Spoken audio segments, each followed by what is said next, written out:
భారత సంవిధానము భాగము 3 మౌలిక హక్కులు సంవిధానిక ప్రత్యుపాయములకు హక్కు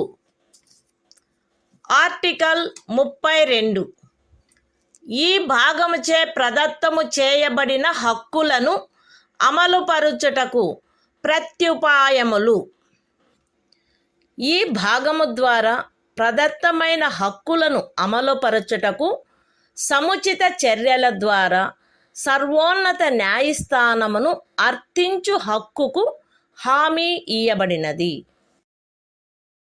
ఈ భాగము ద్వారా ప్రదత్తమైన ఏవేని హక్కులను అమలుపరచుట కొరకు ఆదేశములను లేక ఉత్తర్వులను లేక బందీ ప్రత్యక్ష హెబియస్ కార్పస్ పరమాదేశ మాండమస్ ప్రతిషేధ ప్రొహిబిషన్ అధికార పృచ్ఛ కోవారెంటు మరియు ఉత్ప్రేషణ సర్ష్యోరారి స్వభావము గల రిట్లతో సహా అధిలేఖలను వీటిలో సముచితమైన దానిని జారీ చేయుటకు సర్వోన్నత న్యాయస్థానము అధికారము కలిగియుండును.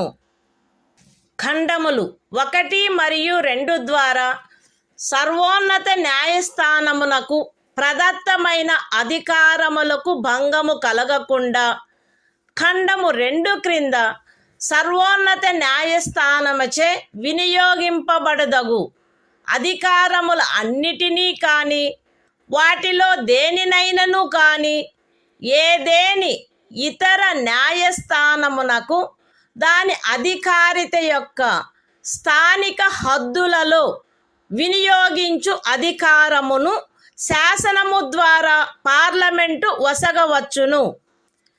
ఈ అనుచ్ఛేదముచే హామీ ఇయ్యబడిన హక్కు ఈ సంవిధానముచే అన్యదా నిబంధింపబడినట్లు తప్ప suspend చేయబడరాదు. The Constitution of India, Part 3, Fundamental Rights, Right to Constitutional Remedies, Article 32, Remedies for enforcement of rights conferred by this part. 1.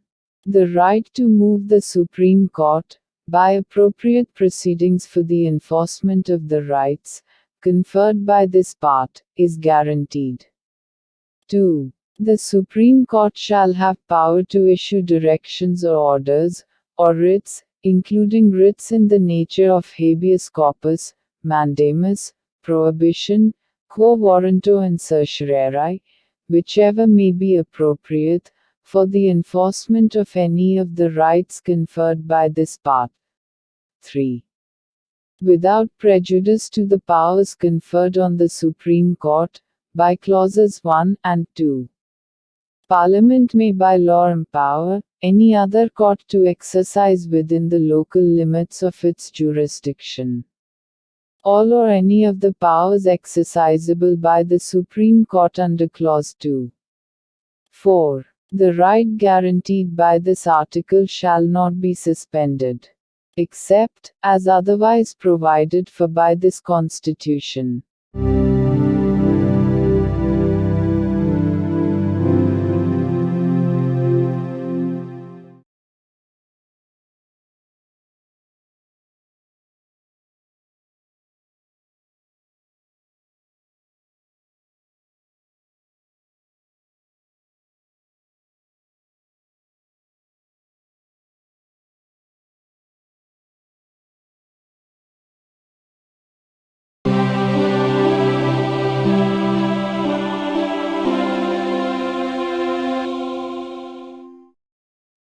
భారత సంవిధానము భాగము 3 మౌలిక హక్కులు సంవిధానిక ప్రత్యుపాయములకు హక్కు ఆర్టికల్ 33 ఈ భాగము ద్వారా ప్రదత్తమైన హక్కులను సాయుధ బలములు మొదలగు వాటికి వర్తింపచేయునప్పుడు మార్చుటకు పార్లమెంటుకు గల అధికారము.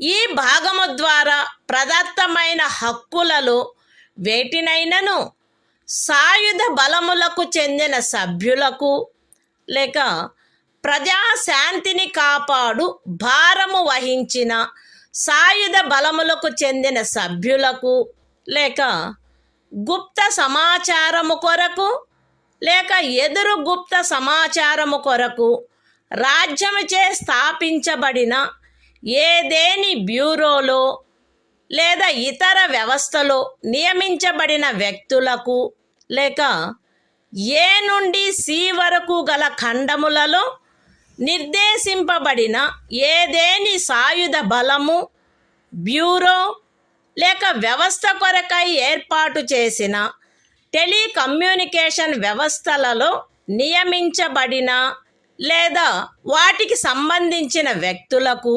వర్తింపచేయుటలో వారి సముచిత కర్తవ్య నిర్వహణను వారి మధ్య క్రమశిక్షణను కట్టుదిట్టము చేయుటకై ఆ హక్కులు ఎంత మేరకు పరిమితపరచబడవలెనో లేక రద్దు చేయబడవలెనో పార్లమెంటు శాసనము ద్వారా నిర్ధారణ చేయవచ్చును. The Constitution of India, Part 3. Fundamental Rights. Right to constitutional remedies. Article 33. Power of Parliament to modify the rights conferred by this part in their application to forces, etc.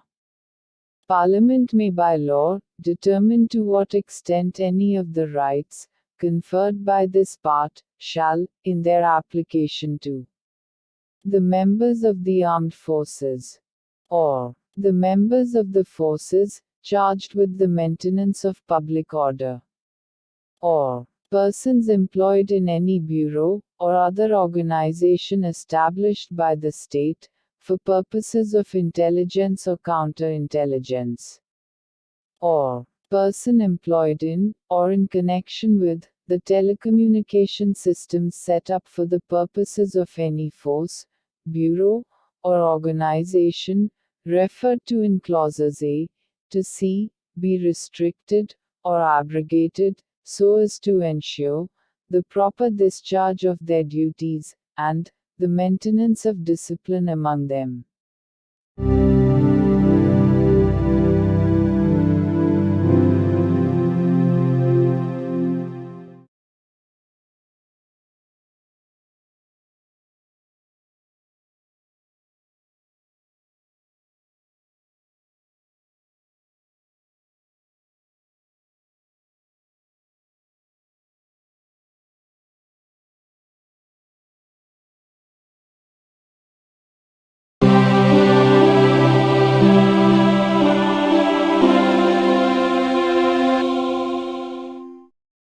భారత సంవిధానము భాగము 3 మౌలిక హక్కులు. సంవిధానిక ప్రత్యుపాయములకు హక్కు. ఆర్టికల్ 34. ఏదేని ప్రాంతములో సైనిక శాసనము అమలులోనున్నప్పుడు ఈ భాగము ద్వారా ప్రదత్తమైన హక్కులపై నిర్బంధన.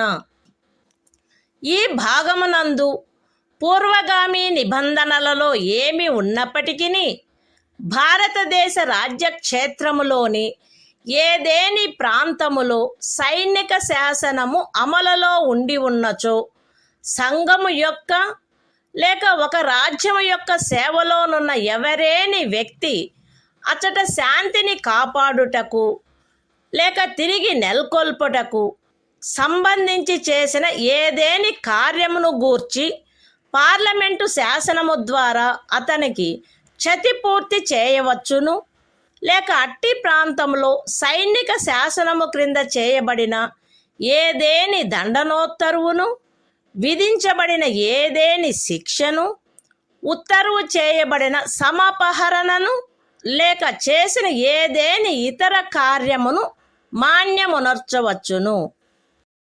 The Constitution of India, Part 3. Fundamental Rights. Right to constitutional remedies.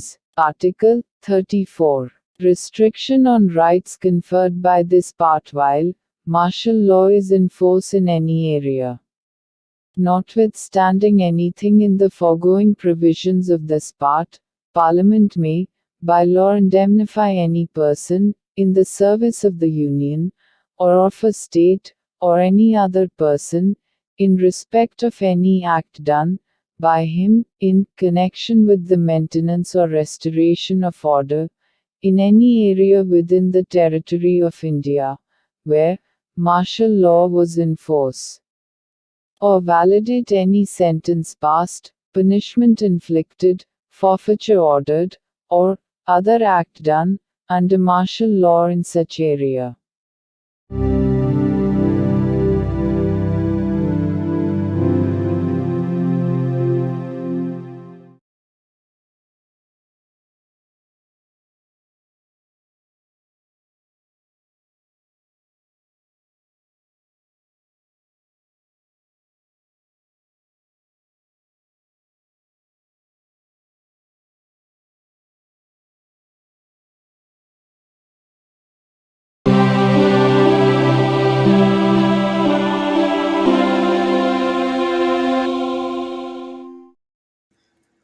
భారత సంవిధానము భాగము 3 మౌలిక హక్కులు సంవిధానిక ప్రత్యుపాయములకు హక్కు ఆర్టికల్ 35 ఈ భాగము యొక్క నిబంధనలను అమలుపరచుటకు శాసన నిర్మాణము ఈ సంవిధానమునందేమున్నప్పటికీ 16వ అనుచ్ఛేదము యొక్క ఖండము 3, 32వ అనుచ్ఛేదము యొక్క ఖండము 3, 33వ మరియు 34వ అనుచ్ఛేదముల క్రింద పార్లమెంటు చేయు శాసనము ద్వారా నిబంధింపబడదగిన విషయములలో దేనిని గూర్చి అయినను శాసనములను చేయుటకు మరియు ఈ భాగము క్రింద అపరాధములుగా ప్రఖ్యానించబడిన కార్యములకు శిక్షను విహితము చేయుట కొరకైన శాసనములను చేయుటకు పార్లమెంటు అధికారము కలిగియుండును. రాజ్య శాసన మండలి ఆ అధికారమును కలిగియుండదు. మరియు పార్లమెంటు ఈ సంవిధాన ప్రారంభమునకు పిమ్మట వీలైనంత త్వరితముగా ఉపఖండము 2లో నిర్దేశించబడిన కార్యములకు శిక్షను విహితము చేయుటకు శాసనములను చేయవలయును. ఖండము ఏ యొక్క ఉపఖండము 1లో నిర్దేశింపబడిన ఏదేని విషయమును గూర్చినదైనా లేక ఆ ఖండము యొక్క ఉపఖండము 2లో నిర్దేశించబడిన కార్యమునకు దేనికైనను శిక్షను నిబంధించునదై ఈ సంవిధాన ప్రారంభమునకు అవ్యవహిత పూర్వము భారతదేశ రాజ్య క్షేత్రమునందు అమలులోనున్న ఏదేని శాసనము అందలి నిబంధనలకును 372వ అనుచ్ఛేదము క్రింద దాని యందు చేయబడు అనుకూలానుసరణకును మరియు మార్పులకును అత్యధీనమై పార్లమెంటుచే మార్పు లేక రద్దు లేక సవరణ చేయబడు వరకు అమలునందు కొనసాగవలెను. విశదీకరణ ఈ అనుచ్ఛేదమునందు అమలులోనున్న శాసనము అను పదబంధము 372వ అనుచ్ఛేదములో ఆ పదబంధమునకు ఏ అర్థము కలదో ఆ అర్థమునే కలిగియుండును. The Constitution of India, Part 3, Fundamental Rights, Right to Constitutional Remedies, Article 35, Legislation to give effect to the provisions of this part. Notwithstanding anything in this Constitution, Parliament shall have, and the legislature of a state shall not have, power to make laws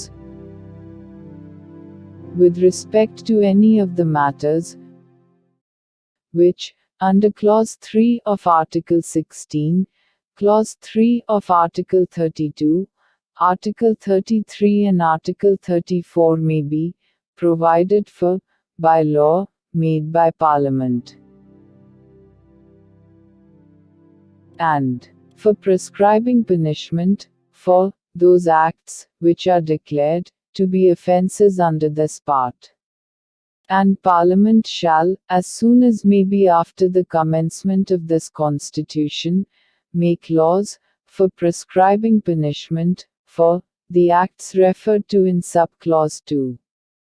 Any law, in force, immediately before the commencement of this Constitution, in the territory of India, with respect to any of the matters, referred to in subclause 1 of clause A, or providing for punishment for any act, referred to in subclause 2 of that clause shall, subject to the terms thereof, and to any adaptations and modifications that may be made therein, under Article 372, continue in force until altered, or repealed, or amended, by Parliament.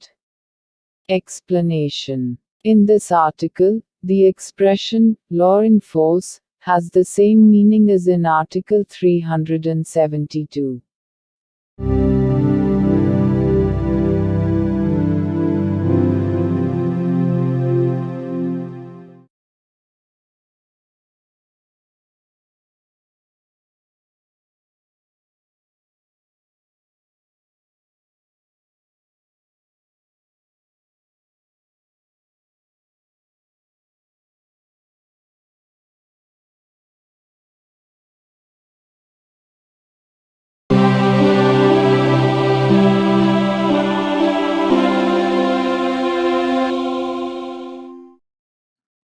భారత సంవిధానము భాగము 4 రాజ్య విధానము యొక్క ఆదేశిక సూత్రములు. Article 36. ఈ భాగములో సందర్భము అన్యదా అపేక్షించననే తప్ప రాజ్యము అను పదము భాగము 3లో ఆ పదమునకు ఏ అర్థము కలదో ఆ అర్థమునే కలిగియుండును. The Constitution of India, Part 4. Directive Principles of State Policy. Article 36. Definition. In this part, unless the context otherwise requires, the state has the same meaning as in Part 3.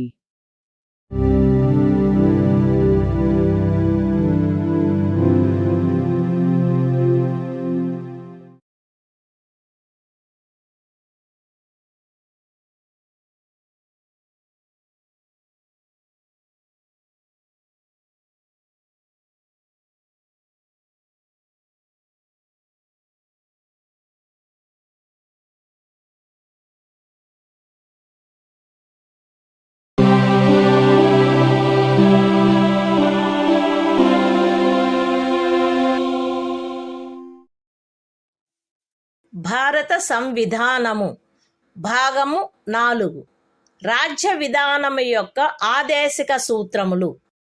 Article 37. ఈ భాగములో గల సూత్రముల వర్తింపు. ఈ భాగంలోని నిబంధనలు ఏ న్యాయస్థానముచే కాని అమలు జరపదగినవి కావు. కానీ ఇందు పేర్కొనబడిన సూత్రములు దేశ పరిపాలనకు మూలాధారములుగాను మరియు శాసనములను చేయుటలో వాటిని వర్తింపచేయుట రాజ్యము యొక్క కర్తవ్యమై ఉండవలెను. The Constitution of India, Part 4. Directive Principles of State Policy. Article 37. Application of the principles contained in this part. The provisions contained in this part shall not be enforceable by any court. But the principles therein laid down are, nevertheless, fundamental in the governance of the country, and it shall be the duty of the state to apply these principles in making laws.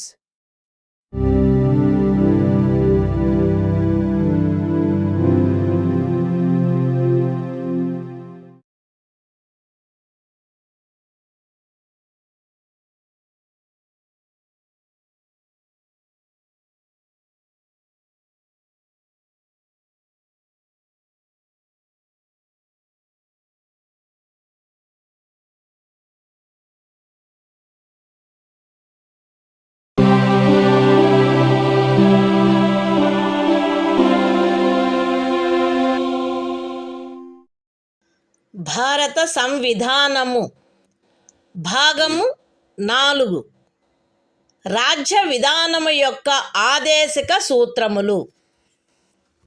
Article 38 రాజ్యము ప్రజల శ్రేయస్సును పెంపొందించు సాంఘిక వ్యవస్థను చేకూర్చుట. జాతీయ జీవనంలోని అన్ని రంగములలో సాంఘిక, ఆర్థిక మరియు రాజకీయ న్యాయమును ఉజ్జీవింపచేయు సాంఘిక వ్యవస్థను వీలైనంత వరకు కట్టుదిట్టము చేకూర్చుట ద్వారాను, దానిని రక్షించుట ద్వారాను రాజ్యము ప్రజల శ్రేయస్సును పెంపొందించుటకు పాటుపడవలెను. రాజ్యము ప్రత్యేకించి రాబడిలో అసమానతలను తగ్గించుటకు పాటుపడవలెను మరియు విభిన్న ప్రాంతములందు నివసించుచున్న లేక విభిన్న వృత్తులను చేపట్టిన వ్యక్తుల మధ్య మాత్రమే కాకుండా ప్రజావర్గముల మధ్య కూడా హోదా, సౌకర్యములు మరియు అవకాశములందు అసమానతలను తొలగించుటకు ప్రయత్నించవలెను.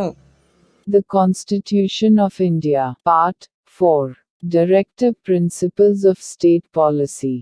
Article 38. State to secure social order, for the promotion of welfare of the people. The state shall strive to promote the welfare of the people, by securing and protecting as effectively as it may a social order, in which justice, social, economic, and political, shall inform all the institutions of the national life. The state shall, in particular, strive to minimize the inequalities in income, and endeavor to eliminate inequalities in status, facilities and opportunities, not only amongst individuals, but also amongst groups of people, residing in different areas, or engaged in different vocations.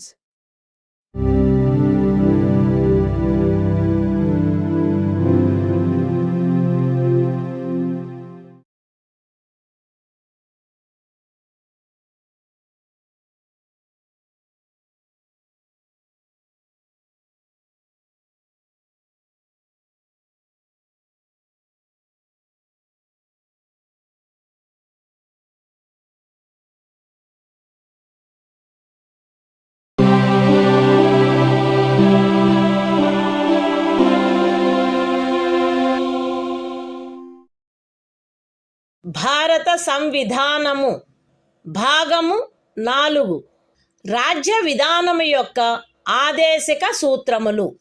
Article 39 రాజ్యము అనుసరించవలసిన కొన్ని విధాన సూత్రములు. రాజ్యము ఈ క్రింది వాటిని చేకూర్చుటకై ప్రత్యేకించి తన విధానమును రూపొందించవలెను. అవేవనగా స్త్రీ పురుష భేదము లేకుండా పౌరులు తగిన జీవనోపాధి సాధనములకు హక్కు కలిగియుండుట, జనులందరి ఉమ్మడి మేలును అత్యుత్తముగా సమకూర్చునట్లు సమాజపు భౌతిక వనరుల సామ్యమును మరియు నియంత్రణను పంపిణీ చేయుట, ఆర్థిక వ్యవస్థ యొక్క ప్రవృత్తి వలన జనసామాన్యమునకు హానికరమగునట్లుగా ఐశ్వర్యము, ఉత్పాదన సాధనములు కేంద్రీకృతము కాకుండుట, స్త్రీ పురుషులు ఉభయులకు సమానమైన పనికి సమానమైన వేతనము లభించుట, స్త్రీ పురుష కార్మికుల ఆరోగ్యము, శరీర దారుఢ్యము మరియు పిల్లల సుకుమారత్వము దురుపయోగము చేయబడుకుండుట మరియు పౌరుల ఆర్థికావశ్యకత వలన తమ వయస్సునకు లేక శరీర దారుఢ్యమునకు సరిపడని పనులలో చేరుటకు బలవంత పెట్టకుండుట, పిల్లలకు ఆరోగ్యకరమైన రీతిలో గౌరవప్రదమైన మరియు స్వేచ్ఛాయుతమైన పరిస్థితులలో అభివృద్ధి చెందు అవకాశములను మరియు సౌకర్యములను కల్పించుట మరియు బాల్య యవనములను శోషణ నుండి మరియు నైతిక మరియు బౌద్ధిక పరిత్యజనము నుండి కాపాడుట. The Constitution of India, Part 4. Directive Principles of State Policy. Article 39. Certain principles of policy, to be followed by the state. The state shall, in particular, direct its policy towards securing a. that the citizens, men and women equally, have the right to an adequate means of livelihood. b. that the ownership and control of the material resources of the community are so distributed as best to subserve the common good. c. that the operation of the economic system does not result in the concentration of wealth and means of production to the common detriment. d. that there is equal pay for equal work for both men and women. a. that the health and strength of workers, men and women, and the tender age of children are not abused. And that citizens are not forced by economic necessity to enter avocations unsuited to their age or strength. f. that children are given opportunities and facilities to develop in a healthy manner and in conditions of freedom and dignity. And that childhood and youth are protected against exploitation and against moral and material abandonment.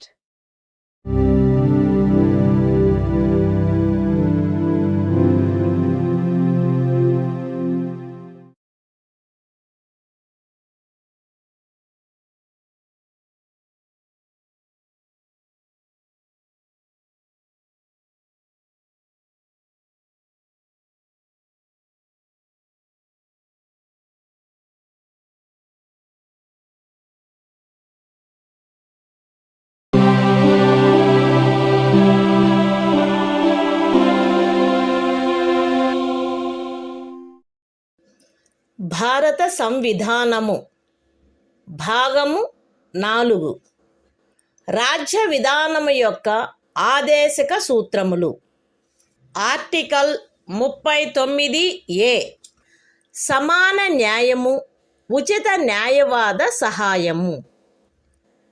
శాసన వ్యవస్థ ప్రవృత్తి సమానావకాశ ప్రాతిపదికపై న్యాయమును చేకూర్చు రీతిలో నిర్వహించబడునట్లు రాజ్యము కట్టుదిట్టము చేయవలెను.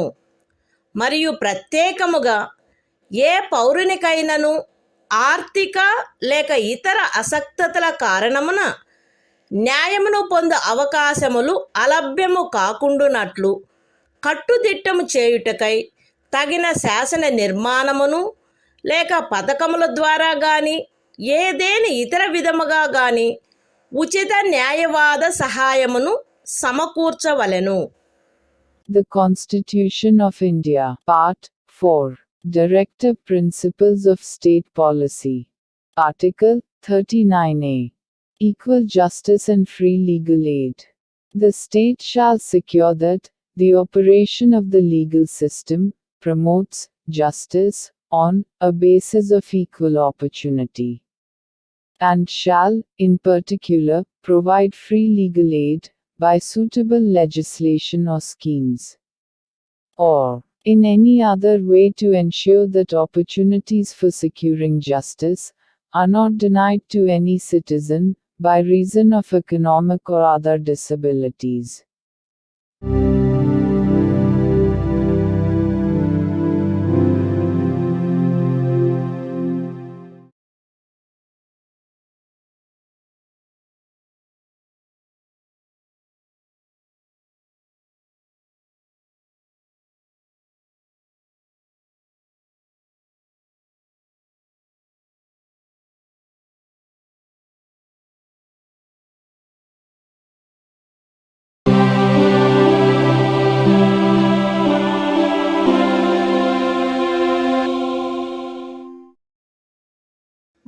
భారత సంవిధానము భాగము 4 రాజ్య విధానము యొక్క ఆదేశక సూత్రములు. ఆర్టికల్ 40 గ్రామ పంచాయతీల వ్యవస్థీకరణ. గ్రామ పంచాయతీలను వ్యవస్థీకరించి స్వపరిపాలనా యూనిట్లుగా అవి పనిచేయుటకు వాటికి ఆవశ్యకమగు అధికార ప్రాధికారముల నొసగుటకు రాజ్యము చర్యలను గైగొనవలెను. The Constitution of India, Part 4, Directive Principles of State Policy. Article 40, Organization of Village Panchayats. The state shall take steps to organize village panchayats, and endow them with such powers and authority as may be necessary to enable them to function as units of self-government.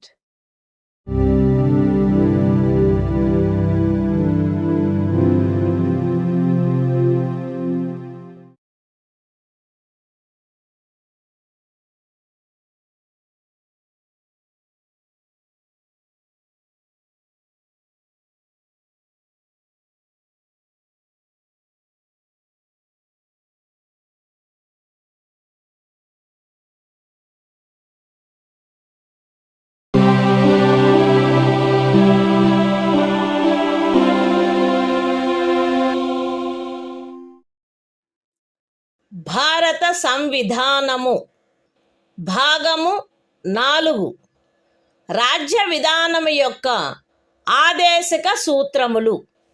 Article 41 పనికి విద్యకు కొన్ని సందర్భములలో ప్రజా సహాయమునకు హక్కు.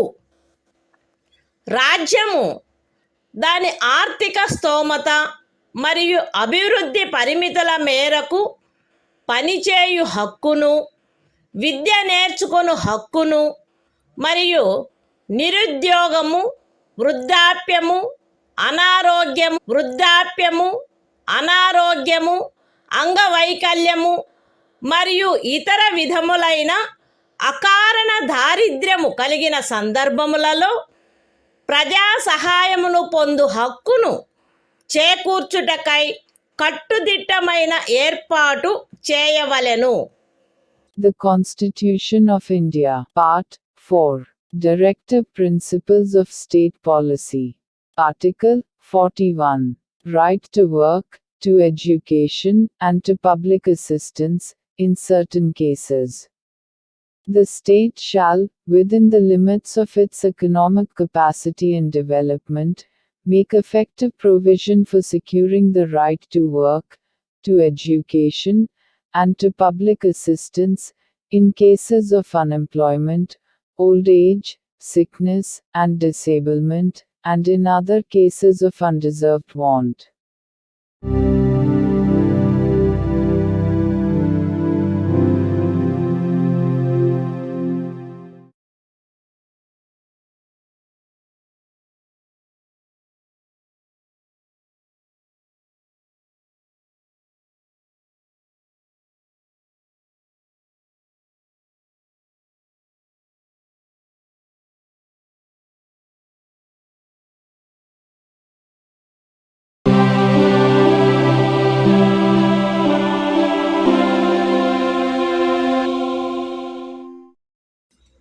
భారత సంవిధానము భాగము 4 రాజ్య విధానము యొక్క ఆదేశక సూత్రములు.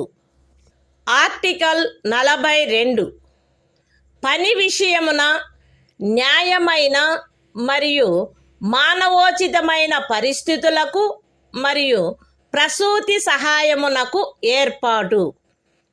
రాజ్యము పనిచేయు విషయమున న్యాయమైన మరియు మానవోచితమైన పరిస్థితులను, ప్రసూతి సహాయమును చేకూర్చుటకు ఏర్పాటు చేయవలెను.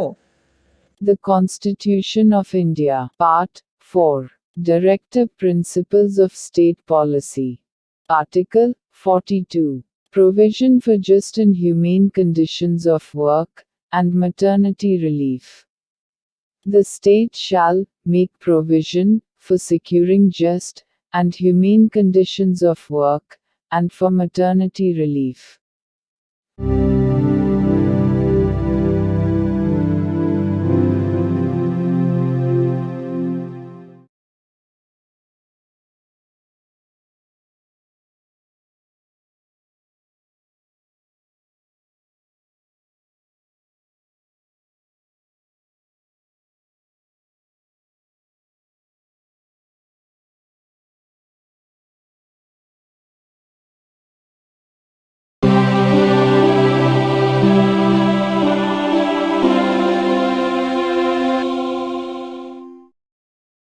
భారత సంవిధానము భాగము 4 రాజ్య విధానము యొక్క ఆదేశక సూత్రములు.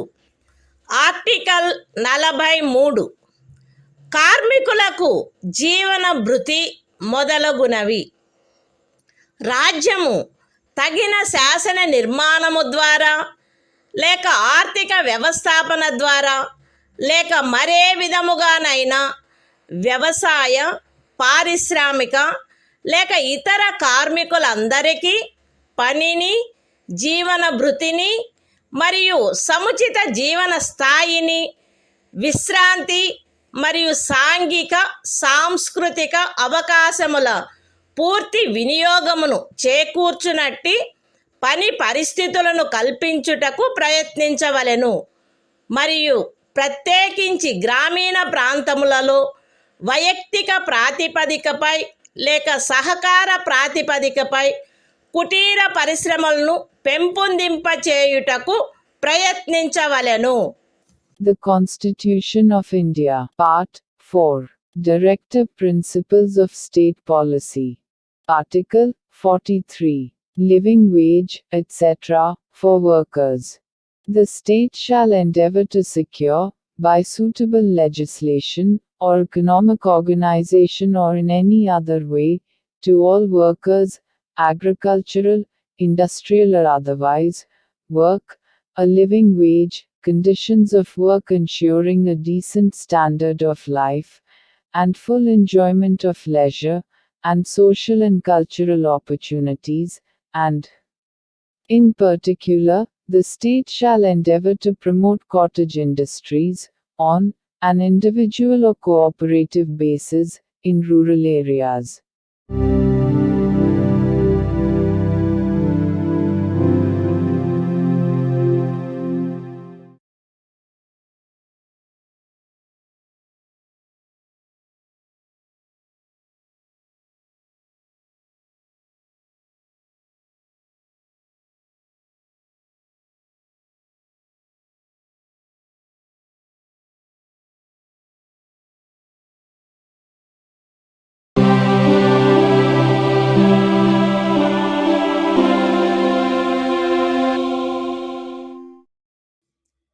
భారత సంవిధానము భాగము 4 రాజ్య విధానము యొక్క ఆదేశిక సూత్రములు.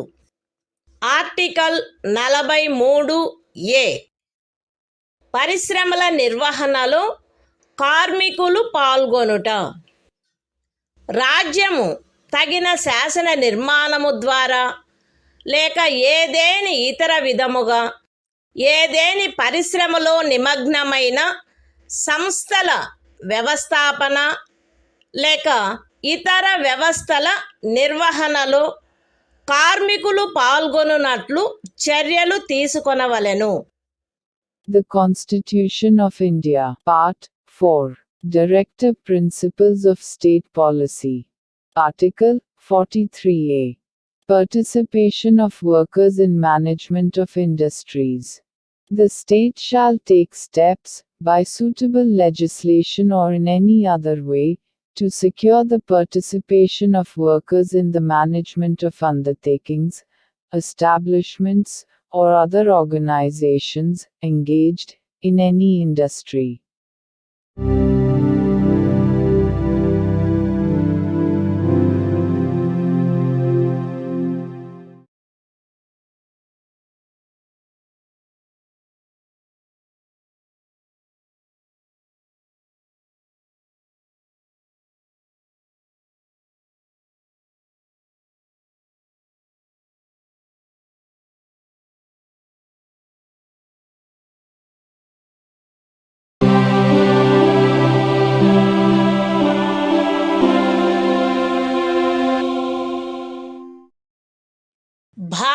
సంవిధానము భాగము 4 రాజ్య విధానము యొక్క ఆదేశక సూత్రములు. ఆర్టికల్ 43 సహకార సంఘముల ప్రవర్ధనము.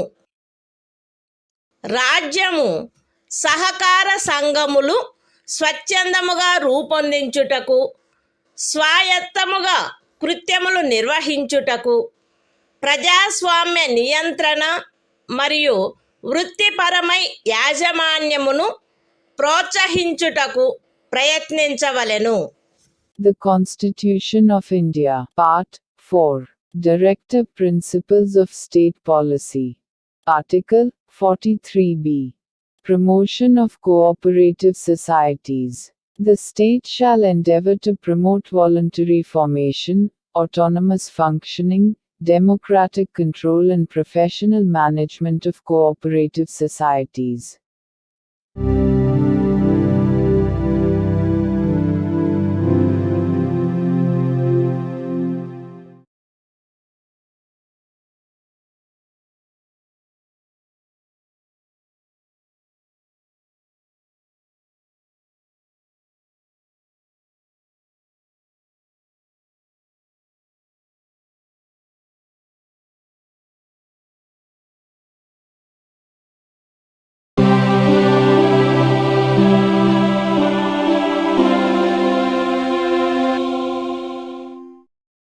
భారత సంవిధానము భాగము 4 రాజ్య విధానము యొక్క ఆదేశిక సూత్రములు. Article 44 పౌరులందరకు ఏకరూపమైన civil Smriti.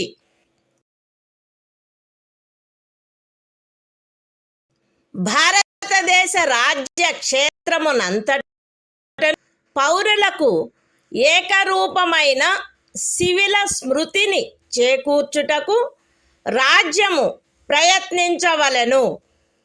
The Constitution of India, Part 4, Directive Principles of State Policy. Article 44. Uniform Civil Code for the Citizens.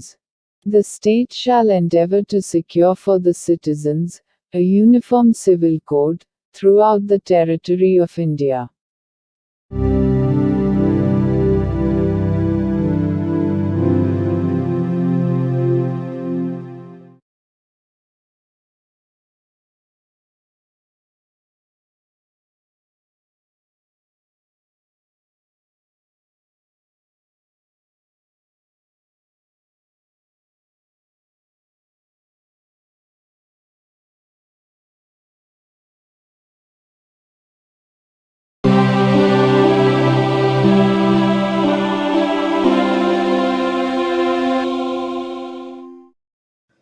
భారత సంవిధానము భాగము 4 రాజ్య విధానము యొక్క ఆదేశిక సూత్రములు.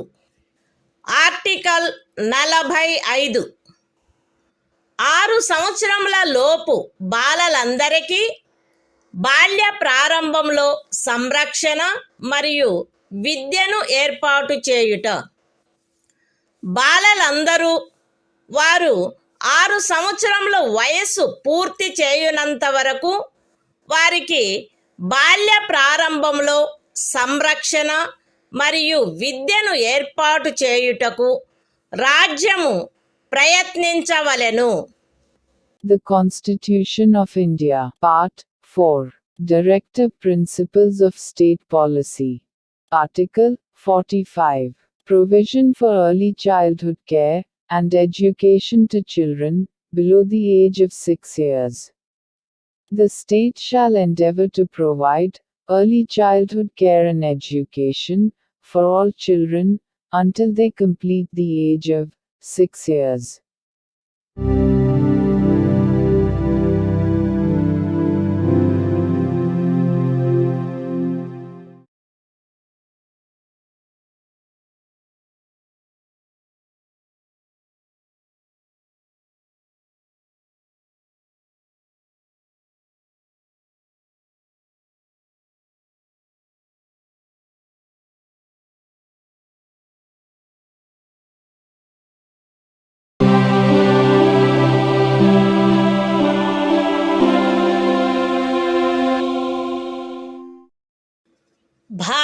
సంవిధానము భాగము 4 రాజ్య విధానము యొక్క ఆదేశిక సూత్రములు. ఆర్టికల్ 46 అనుసూచిత కులముల, అనుసూచిత జనజాతుల మరియు ఇతర బలహీన వర్గముల యొక్క విద్యా విషయక మరియు ఆర్థిక హితములను పెంపొందించుట. ప్రజలలో బలహీన వర్గముల, ప్రత్యేకించి అనుసూచిత కులముల మరియు అనుసూచిత జనజాతుల విద్యా విషయక మరియు ఆర్థిక హితమును రాజ్యము విశేష శ్రద్ధతో పెంపొందించవలెను మరియు సాంఘిక అన్యాయము నుండి సకల విధములగు శోషణల నుండి వారిని రక్షించవలెను. The Constitution of India, Part 4, Directive Principles of State Policy. Article 46. Promotion of educational and economic interests of scheduled castes, scheduled tribes, and other weaker sections. The state shall promote with special care the educational and economic interests of the weaker sections of the people, and, in particular, of the scheduled castes and the scheduled tribes, and shall protect them from social injustice and all forms of exploitation.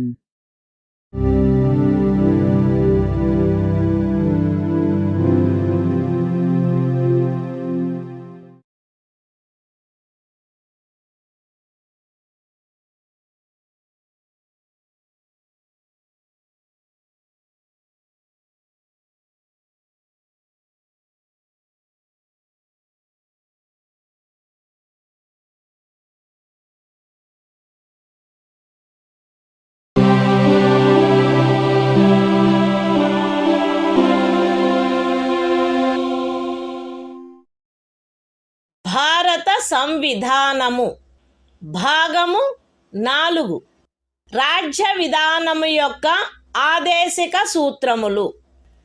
Article 47 ఆహార పుష్టి స్థాయిని, జీవన స్థాయిని పెంచుటలో మరియు ప్రజారోగ్యమును మెరుగుపరచుటలో రాజ్యము యొక్క కర్తవ్యము.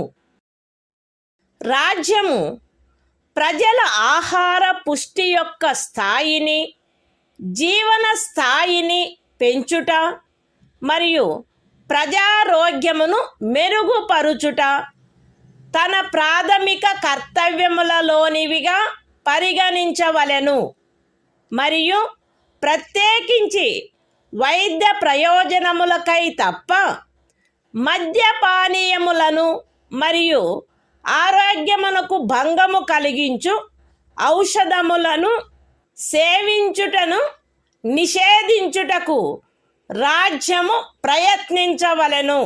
The Constitution of India, Part 4, Directive Principles of State Policy. Article 47. Duty of the state to raise the level of nutrition and the standard of living, and to improve public health. The state shall regard the raising of the level of nutrition and the standard of living of its people, and the improvement of public health, as among its primary duties, and, in particular, the state shall endeavor to bring about prohibition of the consumption, except for medicinal purposes, of intoxicating drinks and of drugs, which are injurious to health.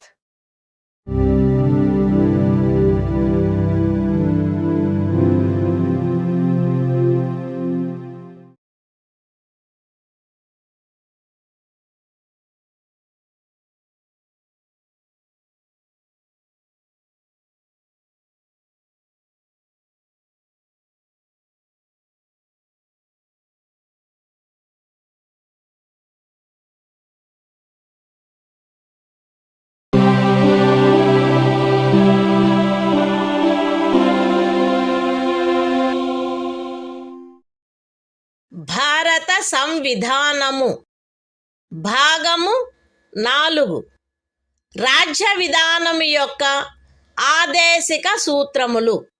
Article 48 వ్యవసాయ మరియు పశు సంవర్ధనము యొక్క వ్యవస్థీకరణ. రాజ్యము ఆధునిక మరియు శాస్త్రీయ పద్ధతులను అనుసరించి వ్యవసాయమును పశు సంవర్ధనమును వ్యవస్థీకరించవలెను మరియు ప్రత్యేకించి ఆవుల, దూడల, ఇతర పాడి పశువుల, భారవాహక పశువుల జాతులను పరిరక్షించి మెరుగుపరచుటకును వాటి వధను నిషేధించుటకును రాజ్యము చర్యలను గైగొనవలెను. The Constitution of India, Part 4, Directive Principles of State Policy. Article 48, Organization of Agriculture and Animal Husbandry. The state shall endeavor to organize agriculture and animal husbandry on modern and scientific lines, and shall, in particular, take steps for preserving and improving the breeds and prohibiting the slaughter of cows and calves and other milch and draft cattle.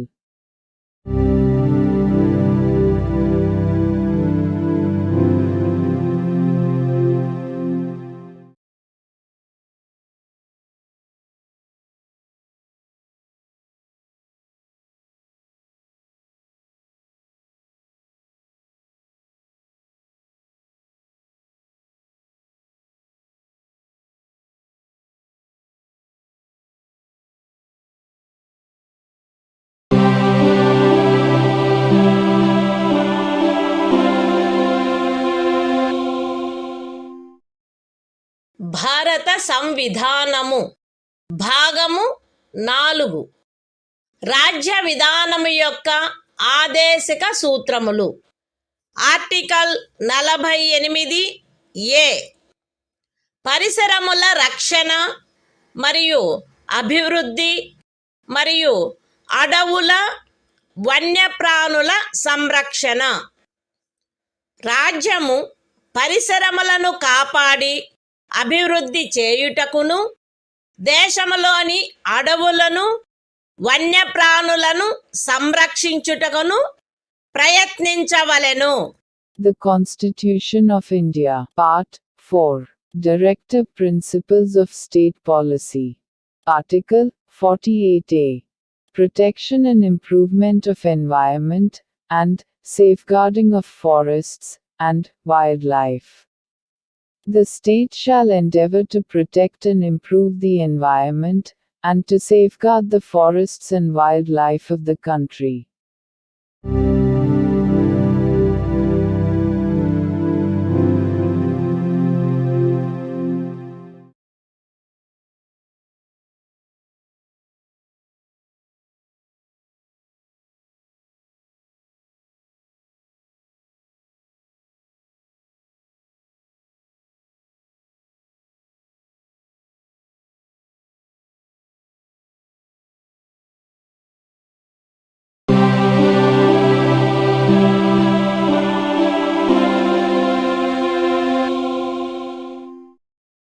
భారత సంవిధానము భాగము 4 రాజ్య విధానము యొక్క ఆదేశిక సూత్రములు. Article 49 జాతీయ ప్రాముఖ్యము గల స్మారక చిహ్నములను రక్షించుట. Parliament చేయబడిన శాసనము ద్వారా గాని లేదా దాని క్రింద గాని జాతీయ ప్రాముఖ్యము గలవని ప్రఖ్యానించబడిన కళాత్మక లేక ఐతిహాసిక ప్రయోజనము గల ప్రతి ఒక్క స్మారక చిహ్నమును లేక స్థలమును లేక వస్తువును సందర్భానుసారముగా కొల్లగొట్టుట, విరూపణము, వినాశనము, తొలగింపు, వ్యయనము లేక ఎగుమతి చేయుట నుండి రక్షించుట రాజ్యము యొక్క బాధ్యత అయ్యుండును.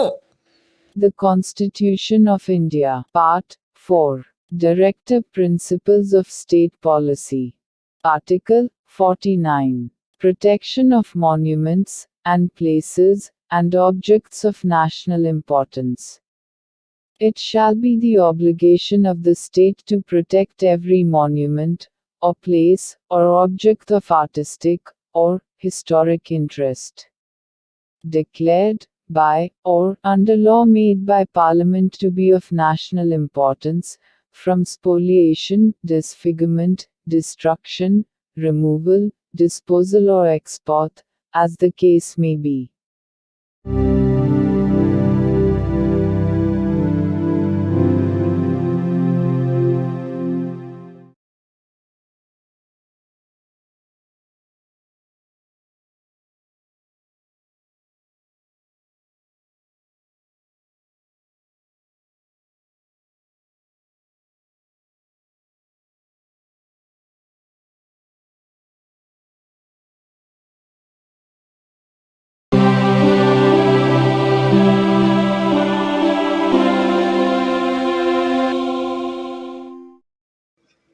భారత సంవిధానము భాగము 4 రాజ్య విధానము యొక్క ఆదేశిక సూత్రములు.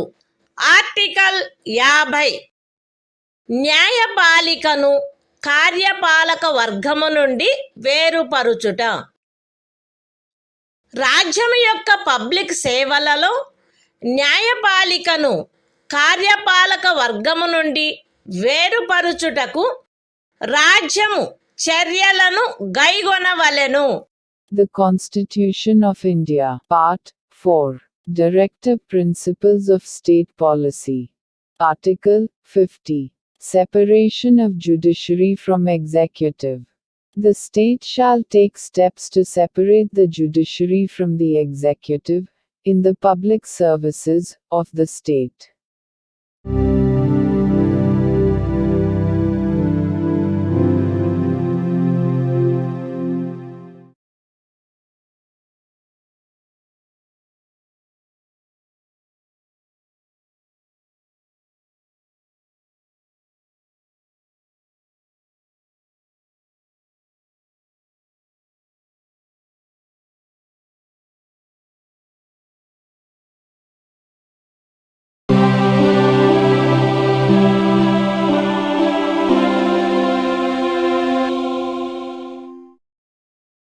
భారత సంవిధానము భాగము 4 రాజ్య విధానము యొక్క ఆదేశిక సూత్రములు. ఆర్టికల్ 51 అంతర్జాతీయ శాంతి భద్రతలను పెంపొందించుట. రాజ్యము ఈ క్రింది వాటికై ప్రయత్నించవలెను: అంతర్జాతీయ శాంతి భద్రతలను పెంపొందించుట, జాతుల మధ్య న్యాయమైన మరియు గౌరవప్రదమైన సంబంధములను నెలకొల్పుట, సువ్యవస్థిత ప్రజానీకముల పరస్పర వ్యవహారములందు అంతర్జాతీయ శాసనము పట్ల, సంధి బాధ్యతల పట్ల గౌరవమును పెంపొందించుట మరియు అంతర్జాతీయ వివాదముల పరిష్కారము మధ్యవర్తిత్వము ద్వారా జరుగుటను ప్రోత్సహించుట. The Constitution of India, Part 4. Directive Principles of State Policy. Article 51. Promotion of international peace and security. The state shall endeavor to a. Promote international peace and security. b. Maintain just and honorable relations between nations. c. Foster respect for international law and treaty obligations in the dealings of organized peoples with one another. And d. Encourage settlement of international disputes by arbitration.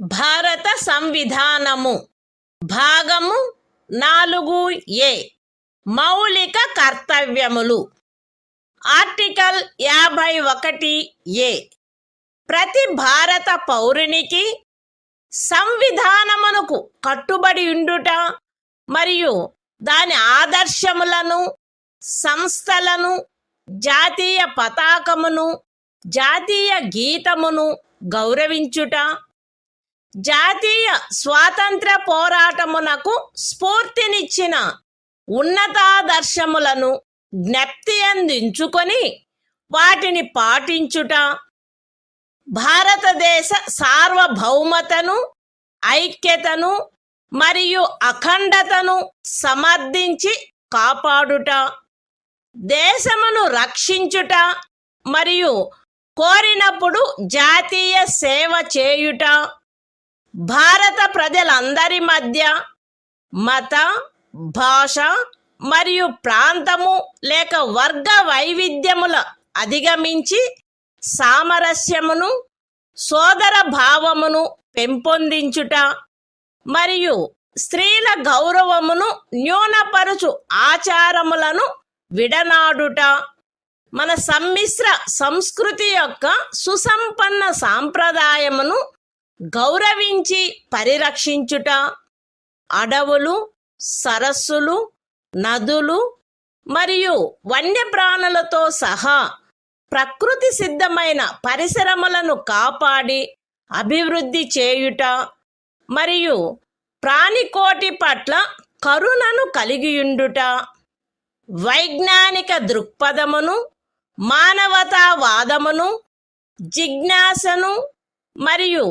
సంస్కరణాశక్తిని పెంపొందించుకొనుట, public ఆస్తిని సంరక్షించుట మరియు హింసను విడనాడుట, దేశ ప్రజల కృషి మరియు సాధనముల ఉన్నత స్థాయిలను నిరంతరం అందుకొనున్నట్లుగా వ్యష్టి మరియు సమష్టి కార్యరంగములన్నింటిలో శ్రేష్టతకై పాటుపడుట, తల్లి, తండ్రి లేక సంరక్షకుడు 6 మరియు 14 సంవత్సరముల మధ్య వయసు కలిగిన తమ పిల్లలకు లేక పోషితునికి విద్యావకాశములను కలగచేయుట కర్తవ్యమై ఉండవలెను. The Constitution of India, Part 4A. Fundamental Duties. Article 51A. Fundamental Duties.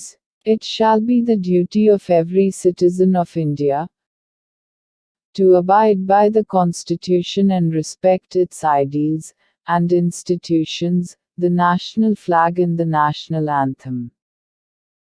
B.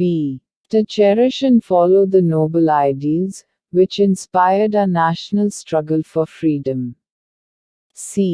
To uphold and protect the sovereignty, unity and integrity of India. D. To defend the country and render national service when called upon to do so. A. To promote harmony and the spirit of common brotherhood amongst all the people of India, transcending religious, linguistic and regional or sectional diversities. To renounce practices derogatory to the dignity of women. F. To value and preserve the rich heritage of our composite culture. G. To protect and improve the natural environment, including forests, lakes, rivers and wildlife, and to have compassion for living creatures. H. To develop the scientific temper, humanism, and the spirit of inquiry and reform. I. To safeguard public property and to abjure violence. J. To strive towards excellence in all spheres of individual and collective activity, so that the nation constantly rises to higher levels of endeavor and achievement. K. Who is a parent or guardian, to provide opportunities for education to his child, or, as the case may be, what between the age of 6 and 14 years.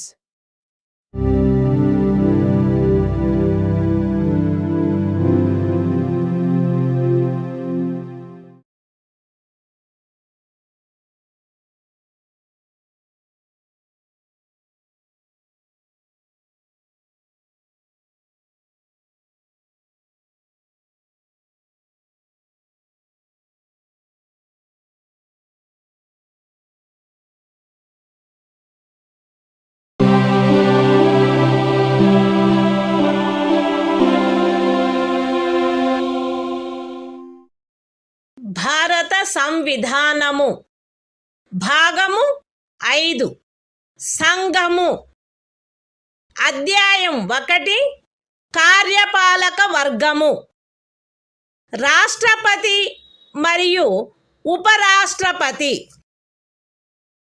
Article 52 భారత రాష్ట్రపతి భారతదేశమునకు ఒక రాష్ట్రపతి ఉండవలెను. The Constitution of India, Part 5, The Union. Chapter 1, The Executive. The President and Vice President. Article 52. The President of India. There shall be a President of India.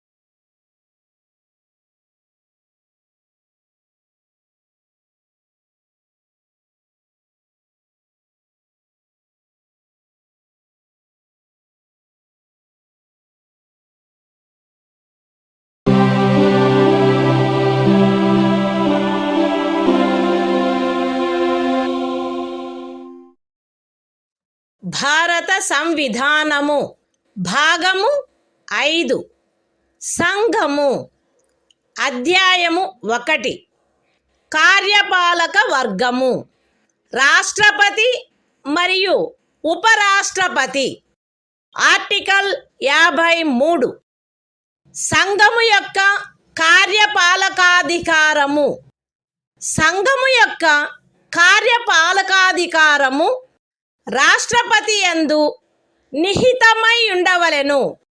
ఆయన దానిని స్వయముగా లేక తనకు అధీనస్థులగు అధికారుల ద్వారా ఈ సంవిధానమును అనుసరించి వినియోగించవలెను.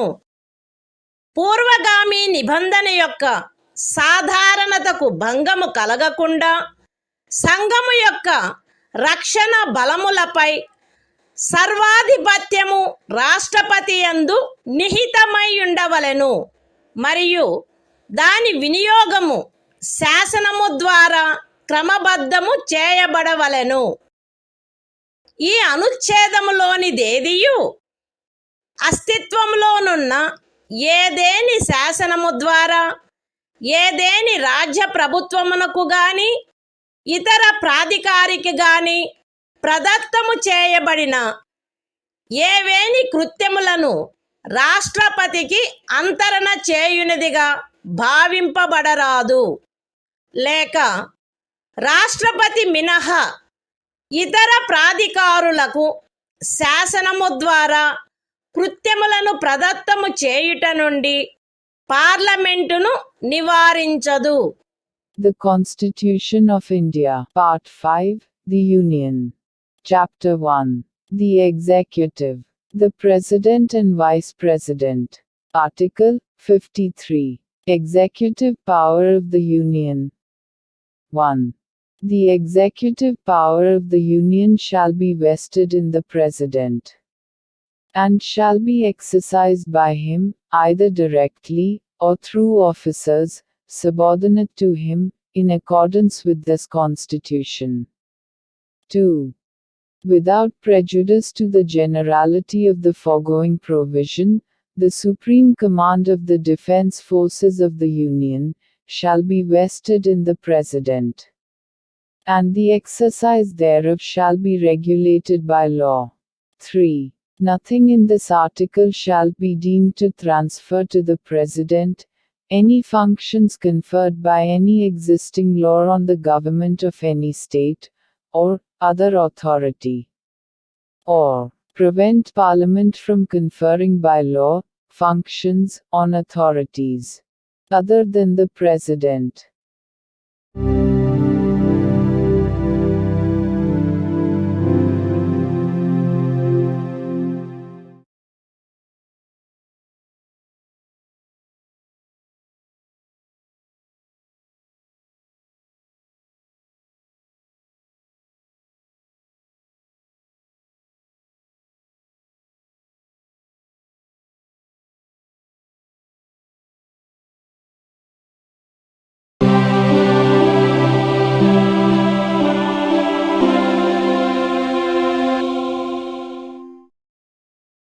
భారత సంవిధానము భాగము 5 సంఘము అధ్యాయము 1 కార్యపాలక వర్గము రాష్ట్రపతి మరియు ఉపరాష్ట్రపతి ఆర్టికల్ 54 రాష్ట్రపతి ఎన్నిక రాష్ట్రపతి ఈ క్రింది వారితో కూడిన నిర్వాచక గణము యొక్క సభ్యులచే ఎన్నుకొనబడవలెను.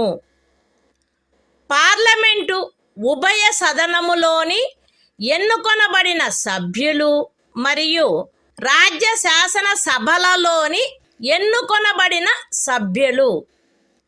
విశదీకరణ ఈ అనుచ్ఛేదము మరియు అనుచ్ఛేదము 55లోని రాజ్యము అను పదములో ఢిల్లీ జాతీయ రాజధాని రాజ్యక్షేత్రము మరియు పాండిచ్చేరి సంఘ రాజ్యక్షేత్రము చేరియుండును.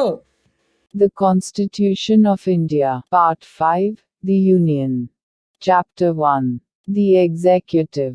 The President and Vice President. Article 54. Election of President. The President shall be elected by the members of an electoral college, consisting of a. the elected members of both houses of Parliament, and b. the elected members of the legislative assemblies of the states. Explanation. In this article, and in Article 55, state includes the National Capital Territory of Delhi and the Union Territory of Pondicherry.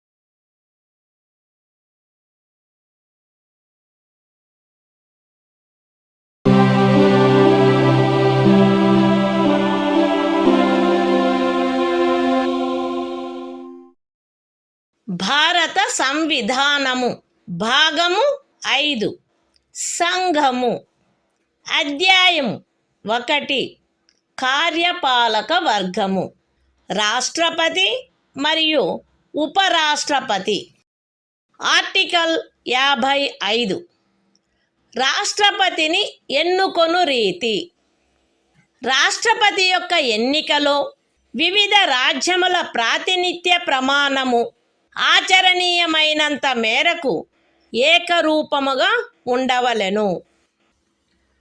రాజ్యముల మధ్య అట్టి ఏకరూపతను చేకూర్చుటకుగాను మరియు మొత్తము రాజ్యములకును సంఘమునకును మధ్య సమత్వమును చేకూర్చుటకుగాను అట్టి ఎన్నికలో పార్లమెంటులోని మరియు ప్రతి రాజ్య శాసనసభలోని ఎన్నుకొనబడిన ప్రతి సభ్యుడు ఇచ్చుటకు హక్కు కలిగియున్న ఓట్ల సంఖ్యను ఈ క్రింది రీతిగా నిర్ధారణ చేయవలెను.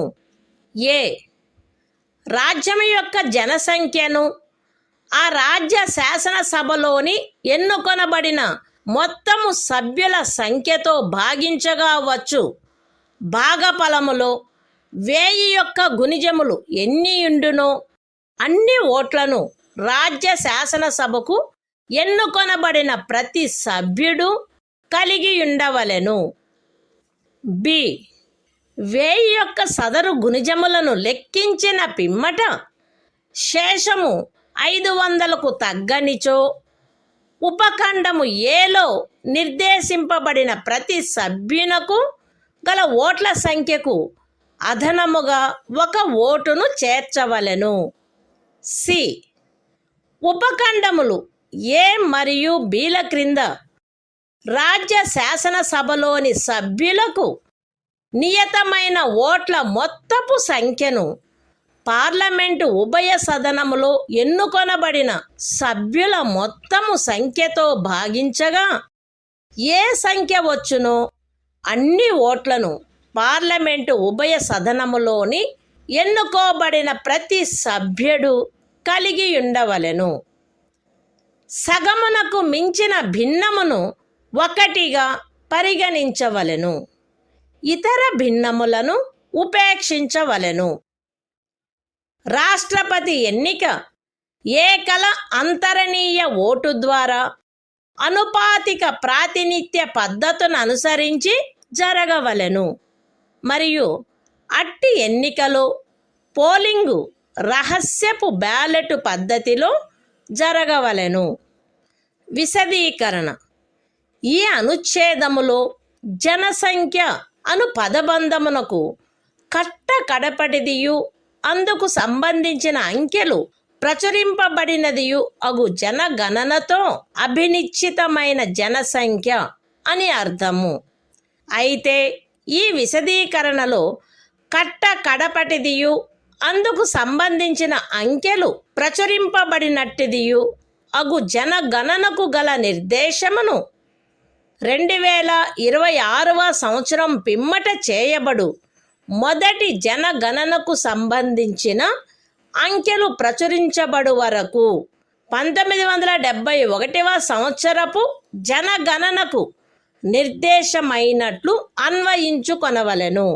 The Constitution of India, Part 5, The Union. Chapter 1. The Executive, the President and Vice President. Article 55. Manner of election of President. 1. As far as practicable, there shall be uniformity in the scale of representation of the different states at the election of the President. 2. For the purpose of securing such uniformity among the states, inter se, as well as parity between the states as a whole and the Union, the number of votes, which each elected member of Parliament, and of the Legislative Assembly of each state, is entitled to cast at such election, shall be determined in the following manner. A. Every elected member of the Legislative Assembly of a state shall have as many votes as there are multiples of 1000. In the quotient obtained by dividing the population of the state by the total number of the elected members of the Assembly. B. If, after taking the said multiples of 1000, the remainder is not less than 500, then the vote of each member referred to in subclause A shall be further increased by 1. C. Each elected member of either House of Parliament shall have such number of votes as may be obtained by dividing the total number of votes assigned to the members of the legislative assemblies of the states under subclauses A and B by the total number of the elected members of both houses of Parliament, fractions exceeding 1/2 being counted as one and other fractions being disregarded. 3. The election of the President shall be held in accordance with the system of proportional representation, by means of the single transferable vote, and the voting at such election shall be by secret ballot. Explanation. In this article, The expression population means the population is ascertained at the last preceding census, of which the relevant figures have been published.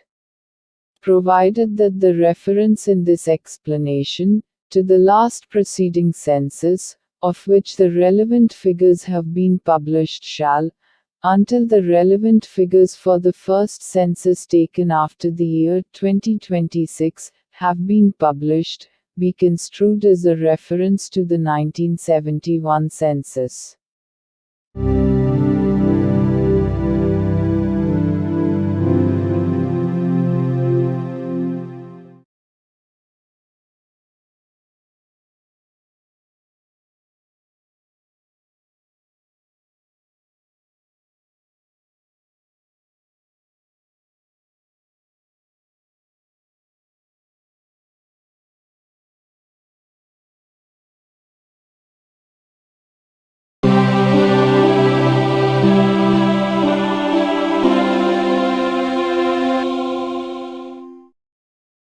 భారత సంవిధానము భాగము 5 సంఘము అధ్యాయము 1 కార్యపాలక వర్గము రాష్ట్రపతి మరియు ఉపరాష్ట్రపతి article 56 రాష్ట్రపతి పదావధి రాష్ట్రపతి తన పదవిలో ప్రవేశించిన తేదీ నుండి 5 సంవత్సరముల కాలావధి వరకు పదవి యందుండవలెను.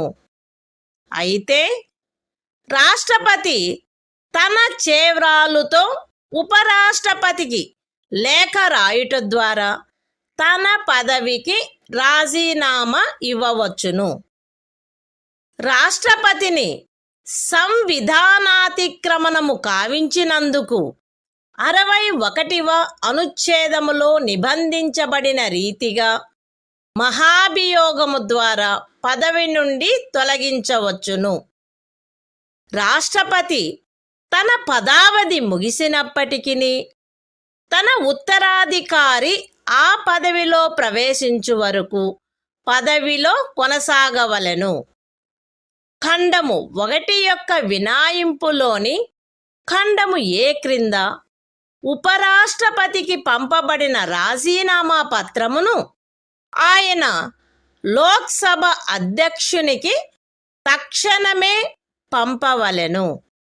The Constitution of India, Part 5, The Union. Chapter 1. The Executive. The President and Vice President. Article 56. Term of Office of President. 1.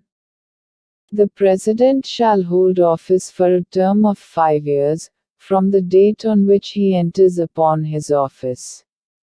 Provided that a. The President may, by writing under his hand addressed to the Vice President, resign his office. b.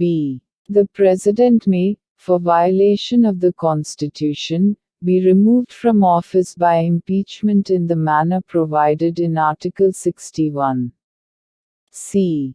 The President shall, notwithstanding the expiration of his term, continue to hold office, until his successor enters upon his office. 2. Any resignation addressed to the Vice President under Clause A of the proviso to Clause 1 shall forthwith be communicated by him to the Speaker of the House of the People.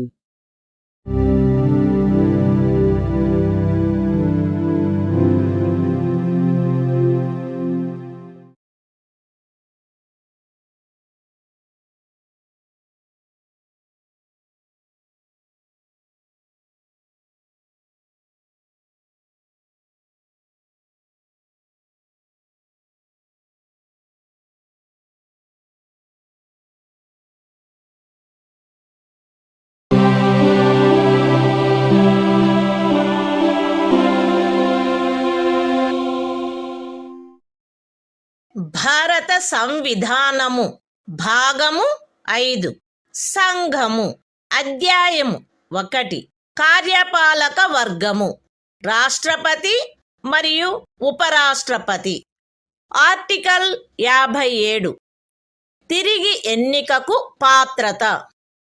రాష్ట్రపతి పదవియందున్నా లేక ఆ పదవియందుండిన ఏ వ్యక్తి అయినను ఈ సంవిధానములోని ఇతర నిబంధనలకు అత్యధీనమై ఆ పదవికి తిరిగి ఎన్నుకొనుబడుటకు పాత్రుడై ఉండును. The Constitution of India, Part 5, The Union. Chapter 1. The Executive.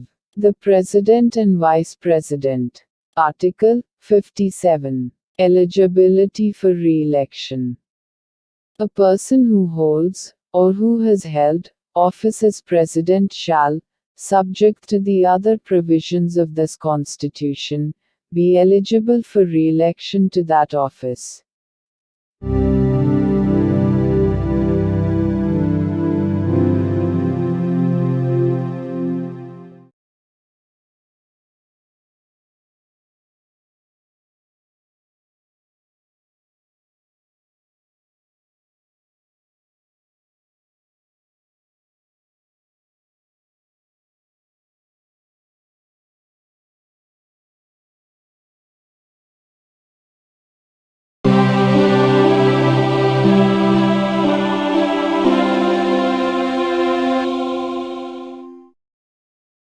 భారత సంవిధానము భాగము 5 సంఘము. అధ్యాయము 1 కార్యపాలక వర్గము. రాష్ట్రపతి మరియు ఉపరాష్ట్రపతి. ఆర్టికల్ 58 రాష్ట్రపతిగా ఎన్నికకు అర్హతలు. ఏ వ్యక్తి గాని భారతదేశ పౌరుడై ఉన్ననే తప్ప 35 సంవత్సరముల వయస్సు పూర్తి అయిననే తప్ప మరియు లోక్సభ సభ్యుడుగా ఎన్నుకొనబడుటకు అర్హుడై ఉన్ననే తప్ప రాష్ట్రపతిగా ఎన్నుకోబడుటకు పాత్రుడు కాడు. ఏ వ్యక్తి అయినను భారత ప్రభుత్వము క్రింద లేక ఏదేని రాజ్య ప్రభుత్వము క్రింద లేక సదరు ప్రభుత్వములోని దేని యొక్క నియంత్రణకైనను అత్యధీనమై ఉన్న ఏదేని స్థానిక లేక ఇతర ప్రాధికారి క్రింద గాని లాభాయుతమైన ఏదేని పదవి యందున్నచో ఆ వ్యక్తి రాష్ట్రపతిగా ఎన్నుకొనబడుటకు పాత్రుడు కాడు. విశదీకరణ. ఈ అనుచ్ఛేదపు నిమిత్తము ఎవరేని వ్యక్తి సంఘము యొక్క రాష్ట్రపతిగా లేక ఉపరాష్ట్రపతిగా లేక ఏదేని రాజ్యము యొక్క గవర్నరుగా లేక సంఘము యొక్క లేక ఏదేని రాజ్యము యొక్క మంత్రిగానున్న కారణమును బట్టి మాత్రమే లాభాయుతమైన పదవి యందున్నట్లు భావించబడరాదు. The Constitution of India, Part 5, The Union. Chapter 1. The Executive. The President and Vice President. Article 58. Qualifications for election as President. 1. No person shall be eligible for election as President, unless he is a citizen of India, has completed the age of 35 years, and is qualified for election, as a member of the House, of the People. 2. A person shall not be eligible for election as President if he holds any office of profit, under the Government of India, or the Government of any state, or under any local or other authority, subject to the control of any of the said governments. Explanation. For the purposes of this article, a person shall not be deemed to hold any office of profit, by reason only that he is the President or Vice President of the Union, or the Governor of any state, or as a minister either for the Union or for any state.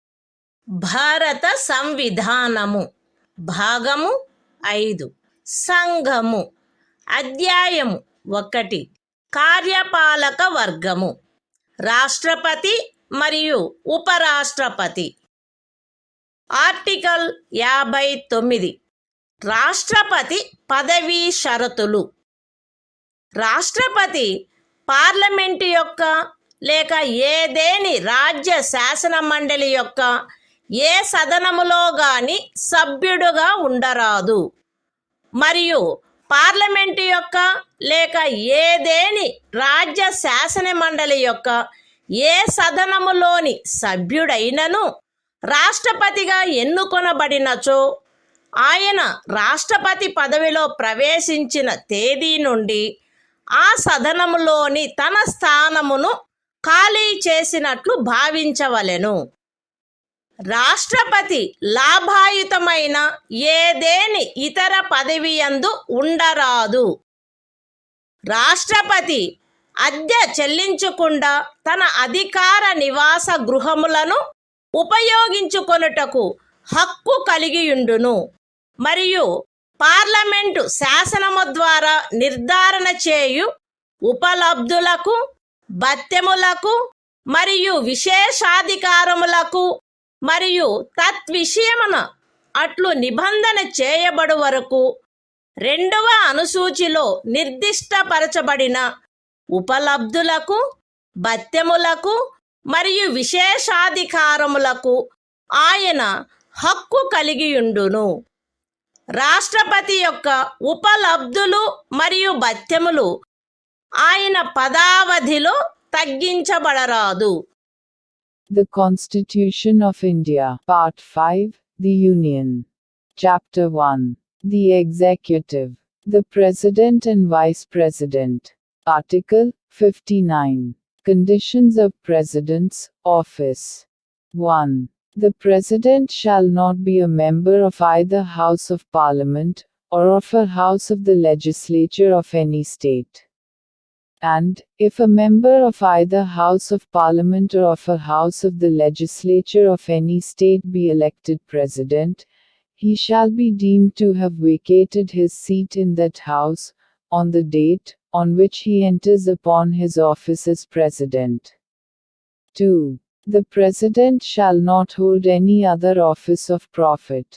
3. The President shall be entitled without payment of rent to the use of his official residences, and shall be also entitled to such emoluments, allowances, and privileges as may be determined by Parliament by law. And, until provision in that behalf is so made, such emoluments, allowances and privileges, as are specified in the second schedule. 4. The emoluments and allowances of the President shall not be diminished during his term of office.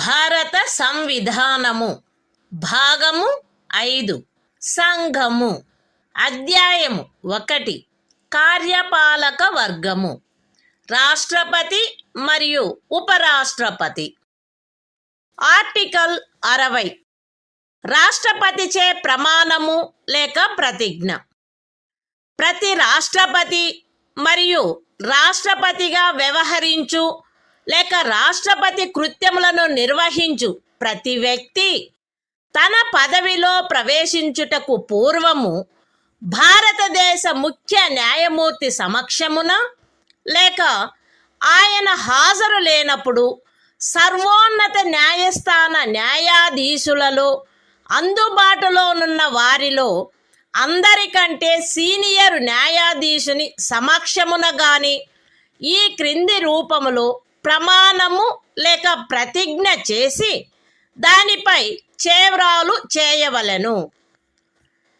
AB అను నేను భారతదేశ రాష్ట్రపతి పదవిని శ్రద్ధాపూర్వకముగా నిర్వహింతుననియు లేక రాష్ట్రపతి యొక్క కృత్యములను శ్రద్ధాపూర్వకముగా నిర్వహింతుననియు నా సంపూర్ణ సామర్థ్యము మేరకు సంవిధానమును మరియు శాసనమును పరిరక్షించి సంరక్షించి రక్షింతుననియు భారతదేశ ప్రజల సేవయందును వారి క్షేమమునందును నిరతుడనయ్యదననియు దైవ సాక్షిగా ప్రమాణము చేయుచున్నాను. సత్యనిష్టతో ప్రతిజ్ఞ చేయుచున్నాను.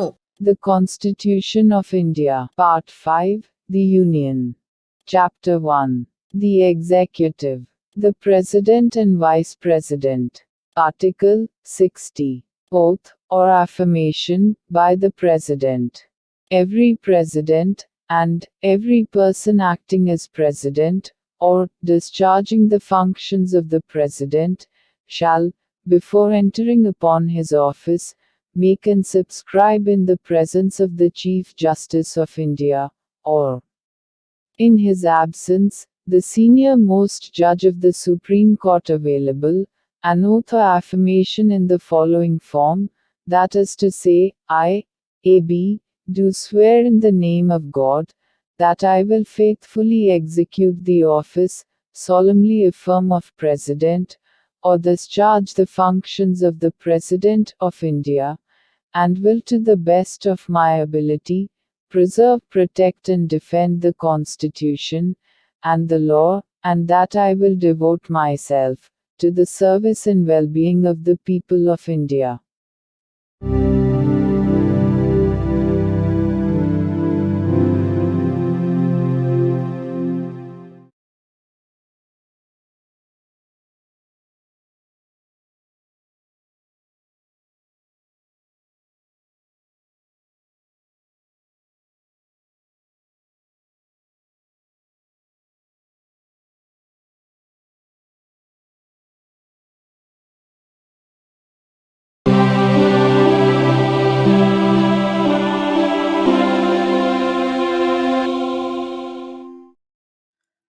భారత సంవిధానము భాగము 5 సంఘము అధ్యాయము 1 కార్యపాలక వర్గము రాష్ట్రపతి మరియు ఉపరాష్ట్రపతి.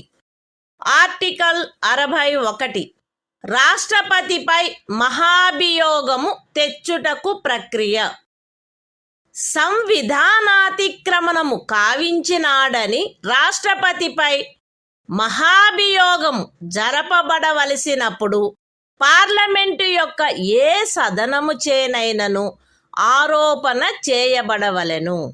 అట్టి ఆరోపణ ఏదియు అట్టి ఆరోపణ చేయు ప్రతిపాదన గల తీర్మానమును ప్రస్తావించవలెనను ఉద్దేశము తమకు కలదని ఆ సదనము యొక్క మొత్తము సభ్యుల సంఖ్యలో 4వ వంతుకు తక్కువగాని మంది చేవ్రాలు చేసి వ్రాతపూర్వకముగా నోటీసు ఇచ్చిన పిమ్మట కనీసం 14 దినములు గడిచిన తర్వాత ప్రస్తావించననే తప్ప మరియు అట్టి తీర్మానము ఆ సదనము యొక్క మొత్తము సభ్యుల సంఖ్యలో 3/2 వంతులకు తక్కువ కాని అధిక సంఖ్యాకులచే పాస్ చేయబడిననే తప్ప చేయబడరాదు.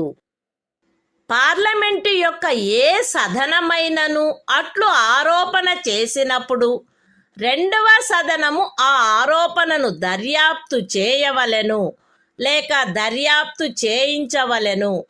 మరియు అట్టి దర్యాప్తు జరుగునప్పుడు హాజరగుటకును ప్రతినిధిని పంపుటకును రాష్ట్రపతికి హక్కు ఉండును. దర్యాప్తు ఫలితముగా రాష్ట్రపతిపై చేయబడిన ఆరోపణ స్థిరపడినదని ప్రఖ్యానించు తీర్మానము ఆ ఆరోపణను దర్యాప్తు చేసిన లేక చేయించిన సదనము యొక్క సభ్యుల మొత్తము సంఖ్యలో మూడింట 2/4 తక్కువ కాని అధిక సంఖ్యాకులచే ఆమోదించబడినచో అట్లు ఆమోదించబడిన తేదీ నుండి ఆ తీర్మానము రాష్ట్రపతిని పదవి నుండి తొలగించు ప్రభావము కలిగియుండును. The Constitution of India, Part 5, The Union. Chapter 1. The Executive. The President and Vice President. Article 61. Procedure for impeachment of the President. 1. When a President is to be impeached for violation of the Constitution, the charge shall be preferred by either House of Parliament. 2. No such charge shall be preferred unless the proposal to prefer such charge is contained in a resolution, which has been moved, after at least 14 days' notice in writing, signed by not less than 1/4 of the total number of members of the House, has been given of their intention to move the resolution. And such resolution has been passed by a majority of not less than 2/3 of the total membership of the House. 3. When a charge has been so preferred by either House of Parliament, the other House shall investigate the charge, or cause the charge to be investigated, and the President shall have the right to appear, and to be represented at such investigation. 4. If as a result of the investigation, a resolution is passed by a majority of not less than 2/3 of the total membership of the House, by which the charge was investigated, or caused to be investigated, declaring that the charge preferred against the President has been sustained, such resolution shall have the effect of removing the President from his office, as from the date on which the resolution is so passed.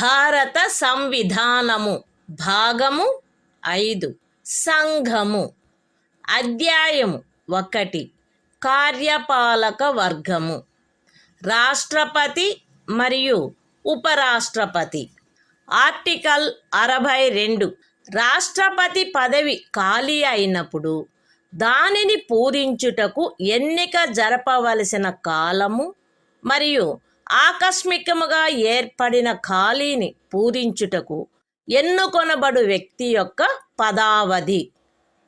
రాష్ట్రపతి యొక్క పదావధి ముగియుటచే ఏర్పడు ఖాళీని పూరించుటకు జరగవలసిన ఎన్నిక ఆ పదావధి ముగియుటకు పూర్వమే పూర్తి చేయబడవలెను. మరణము, రాజీనామా లేక తొలగింపు కారణముగా లేక అన్యదా రాష్ట్రపతి పదవియందు ఏర్పడిన ఖాళీని పూరించుటకు జరగవలసిన ఎన్నిక ఆ ఖాళీ ఏర్పడిన తర్వాత సాధ్యమైనంత త్వరితముగాను ఎట్టి సందర్భంలోనూ ఖాళీ ఏర్పడిన తేదీ నుండి 6 మాసములు దాటకుండగను జరపబడవలెను. మరియు ఆ ఖాళీని పూరించుటకు ఎన్నుకొనబడిన వ్యక్తి 56వ అనుచ్ఛేదము యొక్క నిబంధనలకు అత్యధీనమై తాను పదవిలో ప్రవేశించిన తేదీ నుండి 5 సంవత్సరముల సంపూర్ణ కాలావధి వరకు పదవియందుండుటకు హక్కు కలిగియుండును. The Constitution of India, Part 5, The Union. Chapter 1. The Executive. The President and Vice President. Article 62. Time of holding election to fill vacancy in the office of President. And the term of office of person elected to fill casual vacancy. 1. An election to fill a vacancy caused by the expiration of the term of office of President shall be completed before the expiration of the term. 2. An election to fill a vacancy in the office of President, occurring by reason of his death, resignation or removal, or otherwise shall be held as soon as possible, after, and in no case later than 6 months from, the date of occurrence of the vacancy.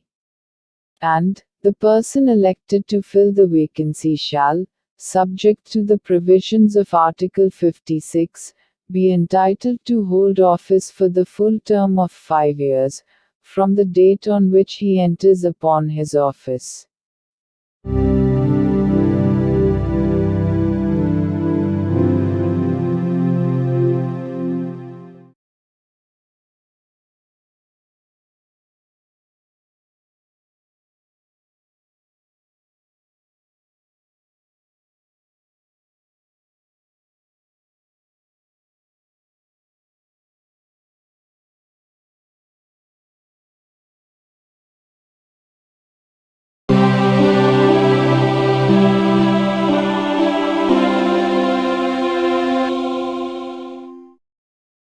భారత సంవిధానము భాగము 5 సంఘము అధ్యాయము 1 కార్యపాలక వర్గము రాష్ట్రపతి మరియు ఉపరాష్ట్రపతి article 63 భారత ఉపరాష్ట్రపతి భారతదేశమునకు ఒక ఉపరాష్ట్రపతి ఉండవలెను. The Constitution of India, Part 5, The Union. Chapter 1. The Executive. The President and Vice President. Article 63. The Vice President of India. There shall be a Vice President of India.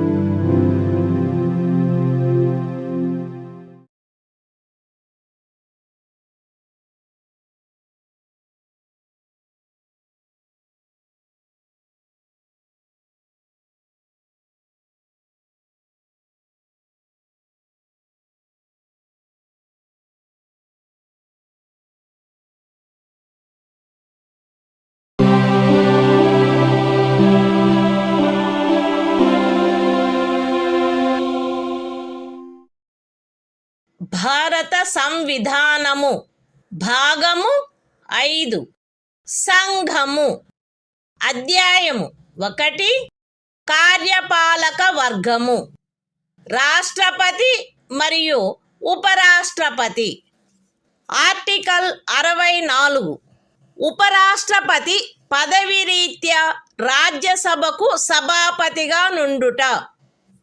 ఉపరాష్ట్రపతి పదవి రీత్యా రాజ్యసభకు సభాపతి అయ్యుండును. ఆయన లాభాయుతమైన ఏ ఇతర పదవి యందును ఉండరాదు. అయితే ఉపరాష్ట్రపతి 65వ అనుచ్ఛేదము క్రింద రాష్ట్రపతిగా వ్యవహరించు లేక రాష్ట్రపతి యొక్క కృత్యములను నిర్వహించు ఏ కాలావధిలోనైనను ఆయన రాజ్యసభ యొక్క సభాపతి పదవికి చెందిన కర్తవ్యములను నిర్వర్తించరాదు.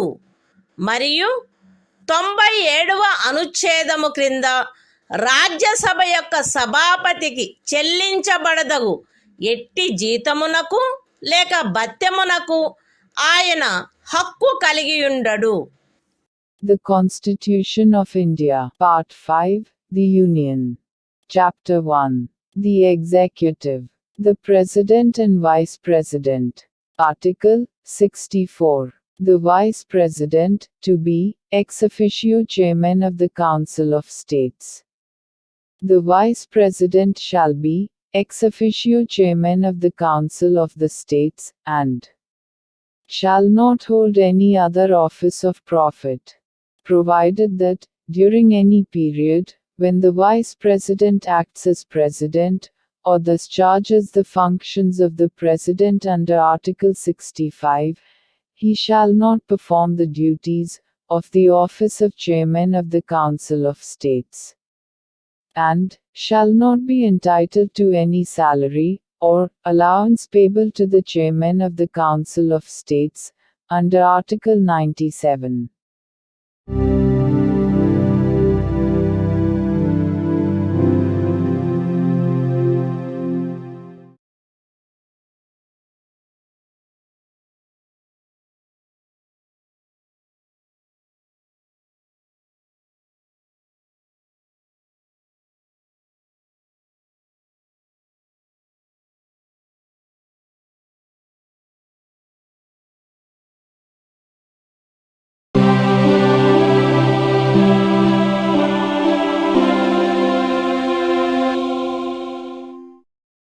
భారత సంవిధానము భాగము 5 సంఘము అధ్యాయము 1 కార్యపాలక వర్గము రాష్ట్రపతి మరియు ఉపరాష్ట్రపతి ఆర్టికల్ 65 రాష్ట్రపతి పదవిలో ఆకస్మిక ఖాళీ ఏర్పడినప్పుడు రాష్ట్రపతి హాజరు లేనప్పుడును ఉపరాష్ట్రపతి రాష్ట్రపతిగా వ్యవహరించుట లేక ఆయన కృత్యములను నిర్వహించుట మరణము రాజీనామా లేక తొలగింపు కారణముగా లేక అన్యదా రాష్ట్రపతి పదవిలో ఖాళీ ఏర్పడినప్పుడు అట్టి ఖాళీని పూరించుటకు ఈ అధ్యాయము యొక్క నిబంధనలను అనుసరించి ఎన్నుకొనబడిన కొత్త రాష్ట్రపతి తన పదవిలో ప్రవేశించు తేదీ వరకు ఉపరాష్ట్రపతి రాష్ట్రపతిగా వ్యవహరించవలెను. రాష్ట్రపతి హాజరులో లేకుండుట, అస్వస్థత లేక మరేదేని కారణము వలన తన కృత్యములను నిర్వహించజాలని ఎడల ఆయన తన కర్తవ్యములను తిరిగి చేపట్టు తేదీ వరకు ఉపరాష్ట్రపతి రాష్ట్రపతి కృత్యములను నిర్వహించవలెను. ఉపరాష్ట్రపతి అట్లు రాష్ట్రపతిగా వ్యవహరించు లేక రాష్ట్రపతి యొక్క కృత్యములను నిర్వహించు కాలావధిలోను ఆ కాలావధికి సంబంధించి రాష్ట్రపతికి గల సర్వాధికారములను ఉన్ముక్తతాధికారములను కలిగియుండును. పార్లమెంటు శాసనము ద్వారా నిర్ధారణ చేయు ఉపలబ్ధులకు, భత్యములకు మరియు విశేషాధికారములకు మరియు అట్లు నిబంధన చేయబడు వరకు 2వ అనుసూచిలో నిర్దిష్టపరచబడిన ఉపలబ్ధులకు, భత్యములకు మరియు విశేషాధికారములకు ఆయన హక్కు కలిగియుండును. The Constitution of India, Part 5, The Union. Chapter 1. The Executive. The President and Vice President. Article 65. The Vice President, to act as President, or to discharge his functions, during casual vacancies in the office, or during the absence of President. 1. In the event of the occurrence of any vacancy in the office of the President, by reason of his death, resignation, or removal, or otherwise, the Vice President shall act as President, until the date on which a new President, elected, in accordance with the provisions of this chapter, to fill such vacancy, enters upon his office. 2. When the President is unable to discharge his functions, owing to absence, illness or any other cause, the Vice President shall discharge his functions, until the date on which the President resumes his duties.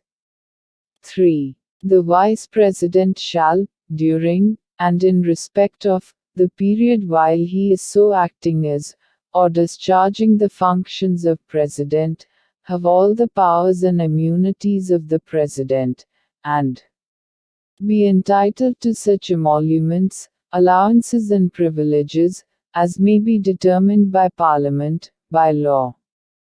And, until provision in that behalf is so made, such emoluments, allowances and privileges, as are specified in the second schedule.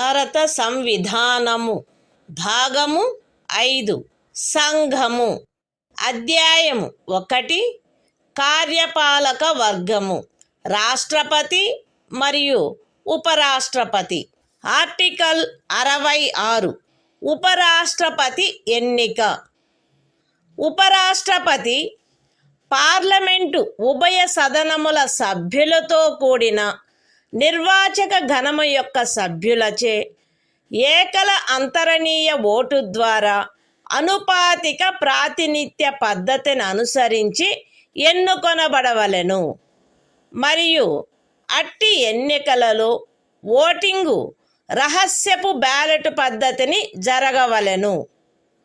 ఉపరాష్ట్రపతి parliament యొక్క లేక ఏదేని రాజ్య శాసన మండలి యొక్క ఏ సదనములో గాని సభ్యుడుగా ఉండరాదు మరియు పార్లమెంటు యొక్క లేక ఏదేని రాజ్య శాసన మండలి యొక్క ఏ సదనములోని సభ్యుడైనను ఉపరాష్ట్రపతిగా ఎన్నుకోబడినచో ఆయన ఉపరాష్ట్రపతి పదవిలో ప్రవేశించిన తేదీ నుండి ఆ సదనములోని తన స్థానమును ఖాళీ చేసినట్లు భావించబడవలెను.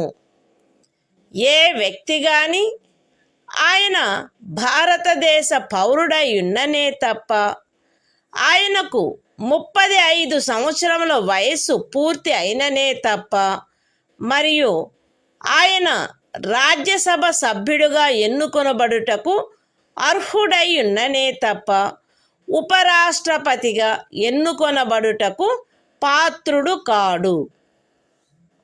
ఏ వ్యక్తి అయినను భారత ప్రభుత్వము క్రింద గాని ఏదేని రాజ్య ప్రభుత్వము కింద గాని సదరు ప్రభుత్వములలో దేని యొక్క నియంత్రణకైనను అధ్యధీనమయ్యున్న ఏదేని స్థానిక లేక ఇతర ప్రాధికారి క్రింద గాని లాభాయుతమైన ఏదేని పదవి యందున్నచో ఆ వ్యక్తి ఉపరాష్ట్రపతిగా ఎన్నుకొనబడుటకు పాత్రుడు కాడు. విశదీకరణ: ఈ అనుచ్ఛేదపు నిమిత్తము ఎవరేని వ్యక్తి సంఘము యొక్క రాష్ట్రపతిగా లేక ఉపరాష్ట్రపతిగా లేక ఏదేని రాజ్యము యొక్క గవర్నరుగా లేక సంఘము యొక్క లేక ఏదేని రాజ్యము యొక్క మంత్రిగా ఉన్న కారణమును బట్టి మాత్రమే లాభాయుతమైన పదవి యందున్నట్లు భావించరాదు. The Constitution of India, Part 5, The Union. Chapter 1. The Executive. The President and Vice President. Article 66. Election of Vice President. 1. The Vice President shall be elected by the members of an electoral college, consisting of the members of both Houses of Parliament, in accordance with the system of proportional representation, by means of the single transferable vote, and the voting at such election shall be by secret ballot. 2. The Vice President shall not be a member of either House of Parliament or of a House of the Legislature of any state.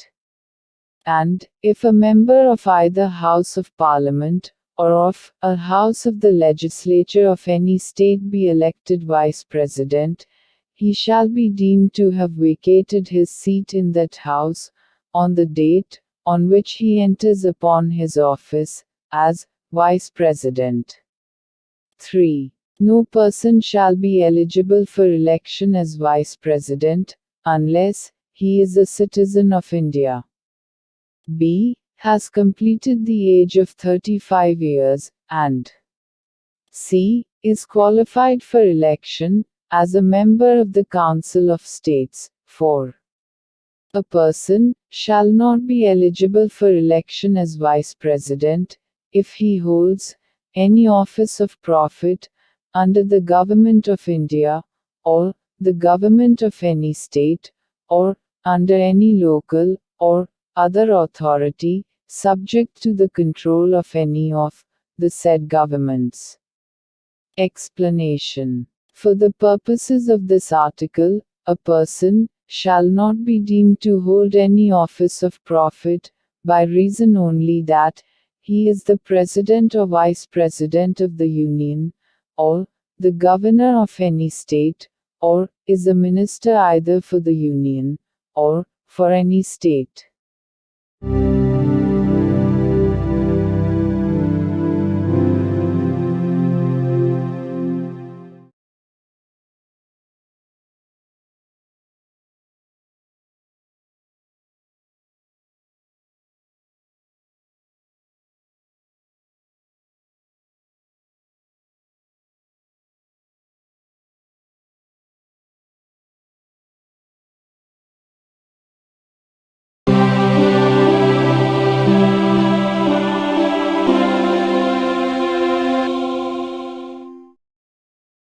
భారత సంవిధానము భాగము 5 సంఘము అధ్యాయము 1 కార్యపాలక వర్గము రాష్ట్రపతి మరియు ఉపరాష్ట్రపతి article 67 ఉపరాష్ట్రపతి పదావధి ఉపరాష్ట్రపతి తన పదవిలో ప్రవేశించిన తేదీ నుండి 5 సంవత్సరముల కాలావధి వరకు పదవియందుండును. అయితే ఉపరాష్ట్రపతి తన చేవ్రాలుతో రాష్ట్రపతికి లేఖ వ్రాయుట ద్వారా తన పదవికి రాజీనామా ఇవ్వవచ్చును. ఉపరాష్ట్రపతి రాజ్యసభలో అప్పుడు సభ్యులుగానున్న వారందరిలో అధిక సంఖ్యాకులచే ఆమోదించబడి లోక్సభచే అంగీకరించబడిన తీర్మానము ద్వారా పదవి నుండి తొలగించబడవచ్చును. కానీ ఈ ఖండము నిమిత్తము తీర్మానమేదియు దానిని ప్రస్తావించవలెనను ఉద్దేశము కలదను నోటీసు ఇచ్చి కనీసము 14 దినములు గడిచిననే తప్ప ప్రస్తావించబడరాదు. ఉపరాష్ట్రపతి తన పదావధి ముగిసినప్పటికీ తన ఉత్తరాధికారి ఆ పదవిలో ప్రవేశించు వరకు పదవిలో కొనసాగవలెను. The Constitution of India, Part 5, The Union. Chapter 1. The Executive. The President and Vice President. Article 67. Term of office of Vice President. The Vice President shall hold office for a term of 5 years from the date on which he enters upon his office, provided that a. A Vice President may, by writing under his hand addressed to the President, resign his office. b. A Vice President may be removed from his office by a resolution of the Council of States, passed by a majority of all the then members of the Council and agreed to by the House of the People. But no resolution for the purpose of this clause shall be moved, unless at least 14 days' notice has been given of the intention to move the resolution. c. A Vice President shall, notwithstanding the expiration of his term, continue to hold office until his successor enters upon his office.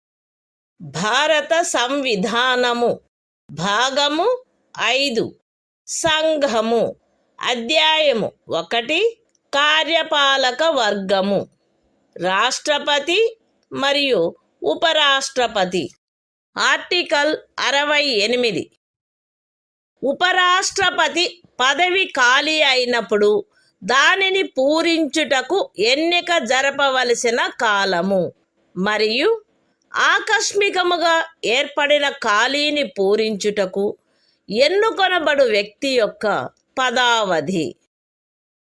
ఉపరాష్ట్రపతి యొక్క పదావధి ముగియుటచే ఏర్పడు ఖాళీని పూరించుటకు జరగవలసిన ఎన్నిక ఆ పదావధి ముగియుటకు పూర్వమే పూర్తి చేయబడవలెను.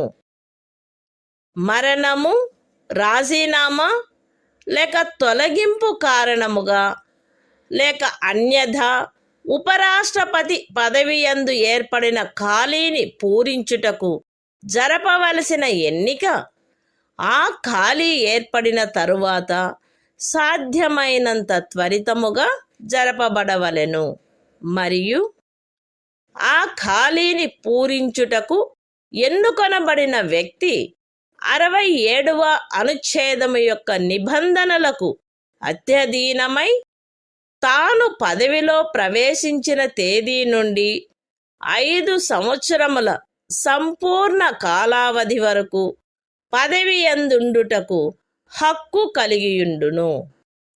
The Constitution of India, Part 5, The Union. Chapter 1. The Executive. The President and Vice President. Article 68. Time of holding election to fill vacancy in the office of Vice President. And the term of office of person elected to fill casual vacancy. 1. An election to fill a vacancy caused by the expiration of the term of office of Vice President shall be completed before the expiration of the term. 2. An election to fill a vacancy in the office of Vice President occurring by reason of his death, resignation or removal, or otherwise shall be held as soon as possible after the occurrence of the vacancy. And the person elected to fill the vacancy shall, subject to the provisions of Article 67, be entitled to hold office for the full term of 5 years from the date on which he enters upon his office.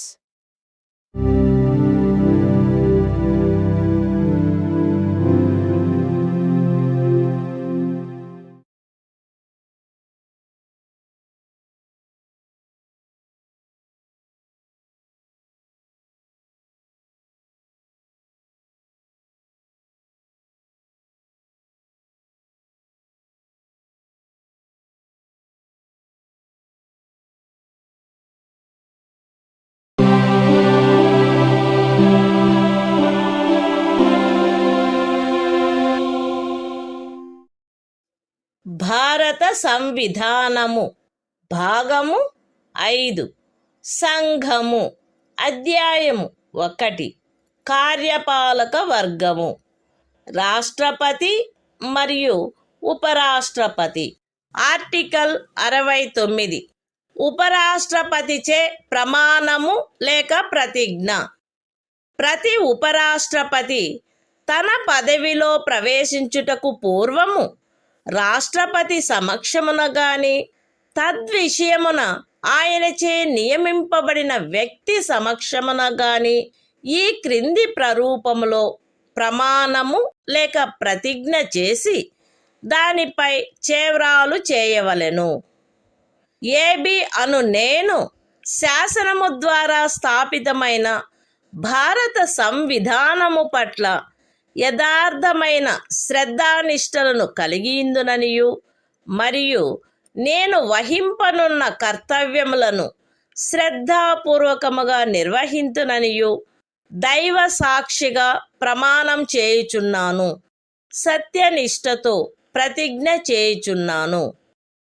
The Constitution of India, Part 5, The Union. Chapter 1. The Executive. The President and Vice President. Article 69. Oath, or affirmation, by the Vice President.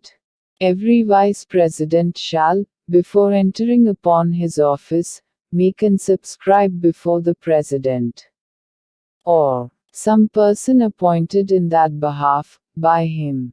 An oath or affirmation, in the following form, that is to say, I, AB, do swear in the name of God, that I will bear true faith and solemnly affirm allegiance to the Constitution of India, as by law established, and that I will faithfully discharge the duty upon which I am about to enter.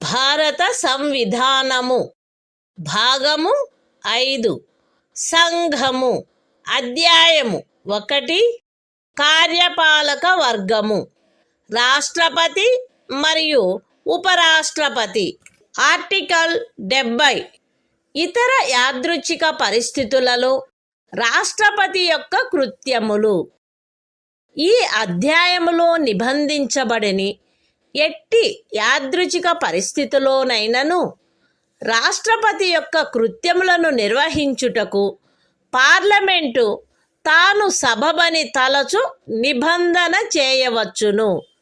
The Constitution of India, Part 5, The Union. Chapter 1. The Executive. The President and Vice President. Article 70. Discharge of President's functions in other contingencies. Parliament may make such provision, as it thinks fit, for the discharge of the functions of the President, in any contingency, not provided for in this chapter.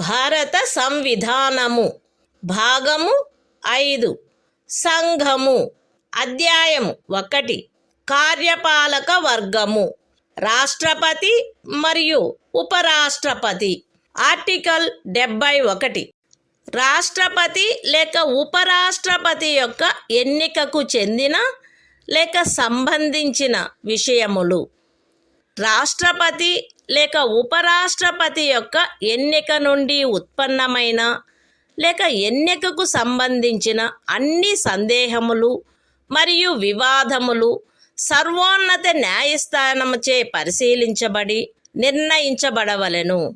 అట్టి నిర్ణయము అంతిమమైనదై ఉండును. రాష్ట్రపతిగా లేక ఉపరాష్ట్రపతిగా ఒక వ్యక్తి యొక్క ఎన్నిక చెల్లదని సర్వోన్నత న్యాయస్థానము ప్రఖ్యానించినచో సర్వోన్నత న్యాయస్థానము ఆ నిర్ణయము చేసిన తేదీన గాని అంతకు పూర్వము గాని సందర్భానుసారముగా రాష్ట్రపతి పదవికి లేక ఉపరాష్ట్రపతి పదవికి చెందిన అధికారములను వినియోగించుటలోను కర్తవ్యములు నిర్వహించుటలోను ఆయనచే చేయబడిన కార్యములు ఆ ప్రఖ్యానము కారణముగా అమాన్యమునర్చబడరాదు. ఈ సంవిధానము యొక్క నిబంధనలకు అత్యధీనమై రాష్ట్రపతి లేక ఉపరాష్ట్రపతి యొక్క ఎన్నికకు చెందిన లేక సంబంధించిన విషయమును పార్లమెంటు శాసనము ద్వారా క్రమబద్ధము చేయవచ్చును. రాష్ట్రపతిగా లేక ఉపరాష్ట్రపతిగా ఒక వ్యక్తి యొక్క ఎన్నిక అతనిని ఎన్నుకొనడి నిర్వాచక గణము యొక్క సభ్యులలో ఏ కారణము వలనైనను ఏదేని ఖాళీ ఉన్నదను కారణమును బట్టి ప్రష్టవ్యము కారాదు. The Constitution of India. Part 5. The Union. Chapter 1. The Executive. The President and Vice President. Article 71. Matters relating to, or connected with, the election of a President or Vice President. 1. All doubts and disputes arising out of, or in connection with the election of a President, or Vice President shall be inquired into, and decided, by the Supreme Court, whose decision shall be final. 2. If the election of a person, as President, or Vice President, is declared void by the Supreme Court, acts done by him, in the exercise and performance of the powers and duties, of the office of President, or Vice President, as the case may be, on or before the date of the decision of the Supreme Court, shall not be invalidated by reason of that declaration. 3. Subject to the provisions of this Constitution, Parliament may by law regulate any matter relating to or connected with the election of a President or Vice President. 4. The election of a person, as President or Vice President, shall not be called in question, on the ground of the existence of any vacancy, for whatever reason among the members of the Electoral College electing him.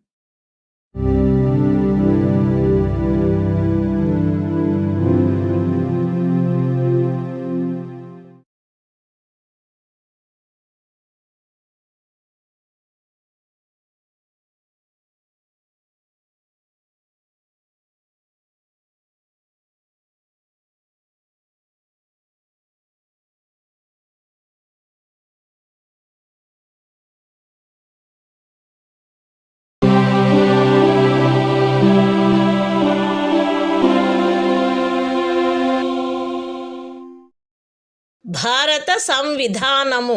భాగము 5. సంఘము. అధ్యాయము 1.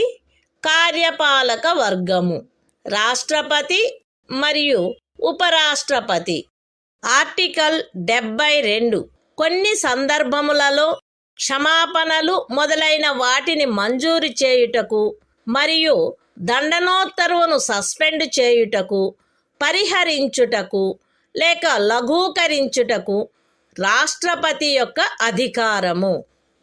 రాష్ట్రపతి ఈ క్రింది సందర్భములలో నేర నిర్ణీతుడైన వ్యక్తికి క్షమాపణలను, తాత్కాలిక నిలుపుదలను, వాయిదాలను లేక పరిహరణలను మంజూరు చేయుటకు, లేక ఆ వ్యక్తిపై విధించబడిన దండనోత్తర్వును సస్పెండ్ చేయుటకు, పరిహరించుటకు లేక లఘూకరించుటకు అధికారము కలిగియుండును.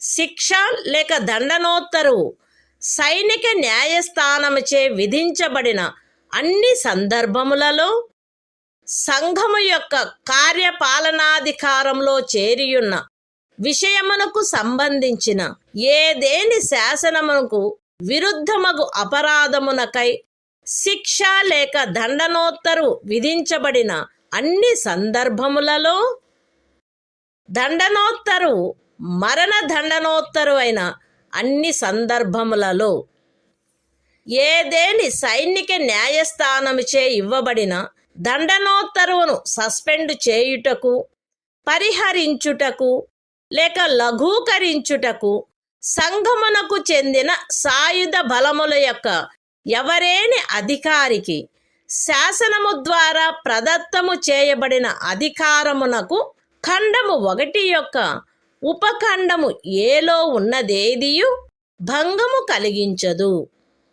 మరణ దండనోత్తరువును సస్పెండ్ చేయుటకు, పరిహరించుటకు లేక లఘూకరించుటకు తత్సమయమున అమలులోనున్న ఏదేని శాసనము క్రింద ఒక రాజ్య గవర్నరుచే వినియోగించబడదగు అధికారమునకు ఖండము 1 యొక్క ఉపఖండము సిలో ఉన్నదేదియు భంగము కలిగించదు. The Constitution of India. Part 5. the Union. Chapter 1. The Executive. The President and Vice President. Article 72. Power of President to grant pardons, etc. and to suspend, remit, or commute sentences in certain cases. 1. The President shall have the power to grant pardons, reprieves, respites, or remissions of punishment, or to suspend, remit, or commute the sentence of any person convicted of any offense, in all cases where the punishment or sentence is by a court-martial. B. In all cases where the punishment or sentence is for an offense against any law relating to a matter to which the executive power of the Union extends. C. In all cases where the sentence is a sentence of death. 2. Nothing in subclause A of Clause 1 shall affect the power conferred by law on any officer of the armed forces of the Union to suspend, remit, or commute a sentence passed by a court-martial. 3. Nothing in subclause C of Clause 1 shall affect the power to suspend, remit, or commute a sentence of death exercisable by the governor of a state under any law for the time being in force.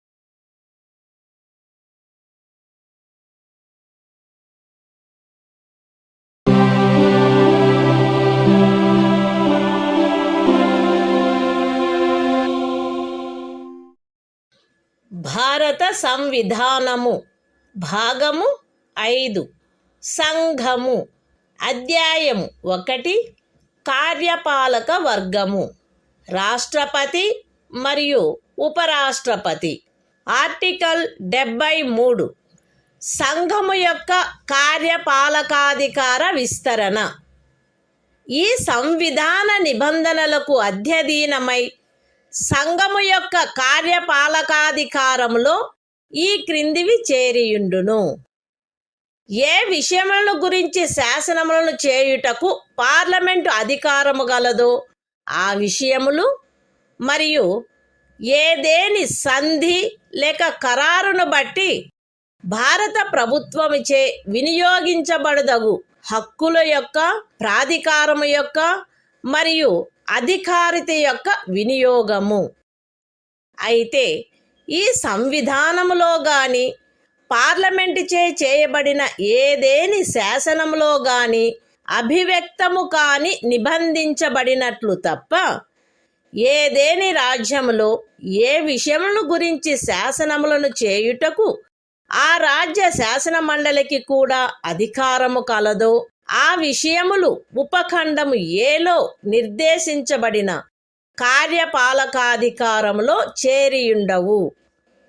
ఏ విషయముల గురించి ఒక రాజ్యము కొరకు శాసనములు చేయుటకు పార్లమెంటుకు అధికారము కలదో ఆ విషయములలో ఆ రాజ్యము మరియు ఆ రాజ్యపు ఎవరేని అధికారి లేక ప్రాధికారి ఈ సంవిధానము యొక్క ప్రారంభమునకు అవ్యవహిత పూర్వము చలాయించగలిగి ఉండినట్టి కార్యపాలకాధికారమును లేక కృత్యములను ఈ అనుచ్ఛేదములో ఏమి ఉన్నప్పటికీ పార్లమెంటుచే అన్యథా నిబంధించబడినంత వరకు ఆ రాజ్యము మరియు ఆ రాజ్యపు ఎవరేని అధికారి లేక ప్రాధికారి చలాయించుచుండుట కొనసాగించవచ్చును. The Constitution of India, Part 5, The Union. Chapter 1. The Executive. The President and Vice President. Article 73. Extent of executive power of the Union. 1. Subject to the provisions of this Constitution, the executive power of the Union shall extend to the matters with respect to which Parliament has power to make laws, and b. to the exercise of such rights, authority, and jurisdiction, as are exercisable by the Government of India, by virtue of any treaty or agreement, provided that the executive power referred to in subclause A shall not, save as expressly provided in this Constitution, or in any law made by Parliament, extend, in any state to matters with respect to which the legislature of the state has also power to make laws. 2. Until otherwise provided by Parliament, a state in any officer or authority of a state may, notwithstanding anything in this article, continue to exercise in matters, with respect to which Parliament has power to make laws for that state, such executive power or functions, as the state or officer, or authority thereof, could exercise immediately before the commencement of this Constitution.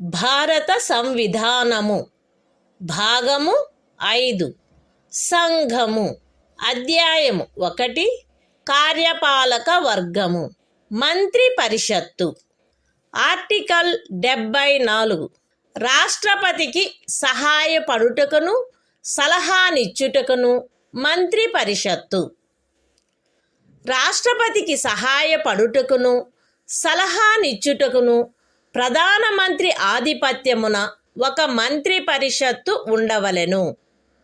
రాష్ట్రపతి తన కృత్యములను నిర్వహించుటలో అట్టి సలహాననుసరించి వ్యవహరించవలెను. అయితే రాష్ట్రపతి సాధారణముగా గాని అన్యథా గాని అట్టి సలహాలను పునఃపర్యాలోచించవలసినదిగా మంత్రి పరిషత్తును కోరవచ్చును. మరియు రాష్ట్రపతి అట్టి పునఃపర్యాలోచన తర్వాత ఇవ్వబడిన సలహాననుసరించి వ్యవహరించవలెను. రాష్ట్రపతికి మంత్రులచే ఏదేని సలహా ఇయ్యబడినదా, అట్లయినచో అది ఏది అను ప్రశ్న ఏ న్యాయస్థానమందును పరిశీలించబడరాదు. The Constitution of India, Part 5, The Union. Chapter 1. The Executive. Council of Ministers. Article 74. Council of Ministers, to aid and advise President. 1. There shall be a Council of Ministers, with the Prime Minister at the head, to aid and advise the President, who shall, in the exercise of his functions, act in accordance with such advice. Provided that the President may require the Council of Ministers to reconsider such advice, either generally or otherwise, and the President shall act in accordance with the advice tendered after such reconsideration. 2. The question whether any, and if so what, advice was tendered by ministers to the President shall not be inquired into in any court.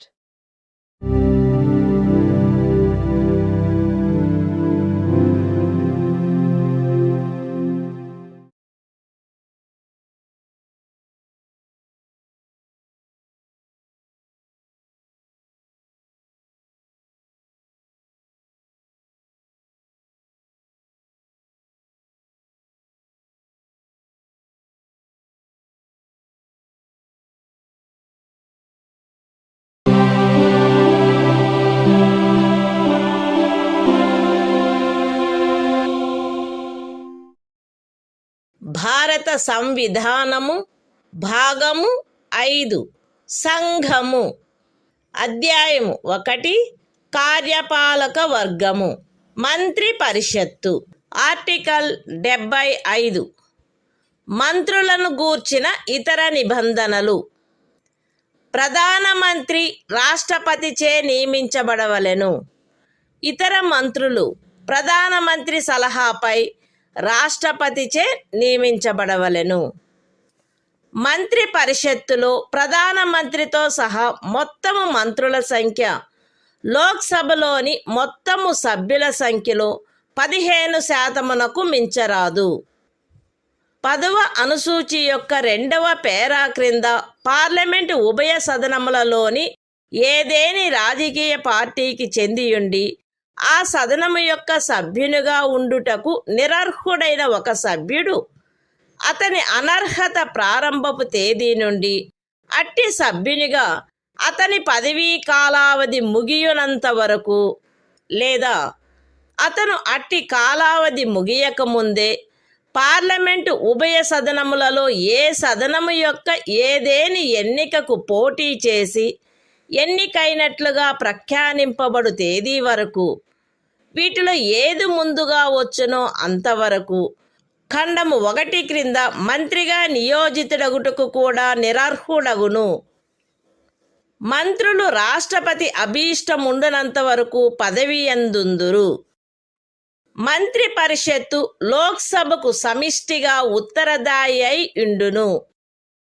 ఒక మంత్రి తన పదవిలో ప్రవేశించుటకు పూర్వము పదవి యొక్క రహస్య గోపనమును గూర్చిన ప్రమాణములను 3వ అనుసూచిలో అందు నిమిత్తమై పొందుపరచియున్న ప్రరూపములను అనుసరించి రాష్ట్రపతి అతనిచే చేయించవలెను.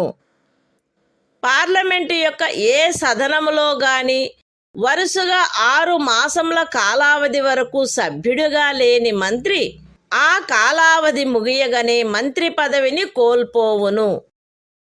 మంత్రుల జీతములు భత్యములు పార్లమెంటు ఆయా సమయములందు శాసనము ద్వారా నిర్ధారణ చేయునట్టువై ఉండును. పార్లమెంటు అట్లు నిర్ధారణ చేయ వరకు అవి 2వ అనుసూచిలో నిర్దిష్టపరచబడినట్లు ఉండును. The Constitution of India. Part 5. The Union. Chapter 1. The Executive. Council of Ministers. Article 75. Other provisions as to ministers. 1.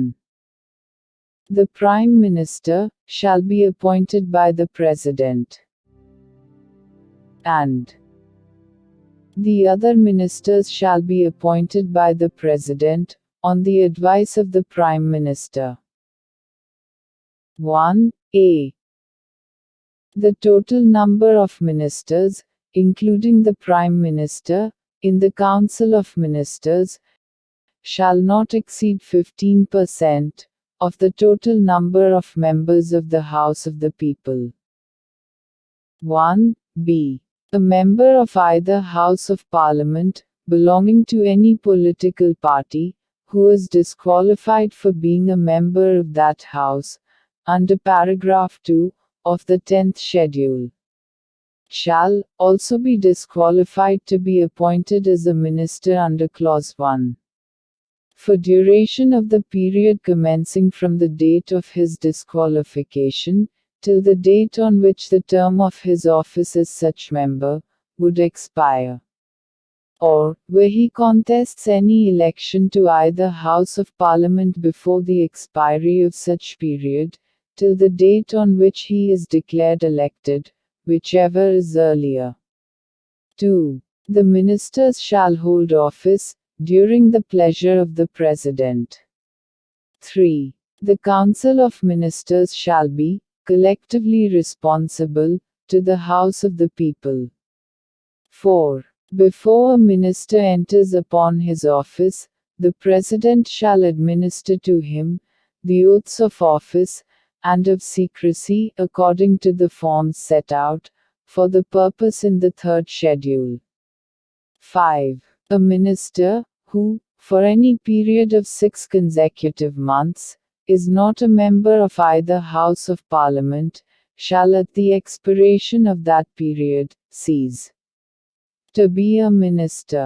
6. The salaries and allowances of ministers shall be such as Parliament may from time to time by law determine, and, until Parliament so determines, shall be as specified in the second schedule.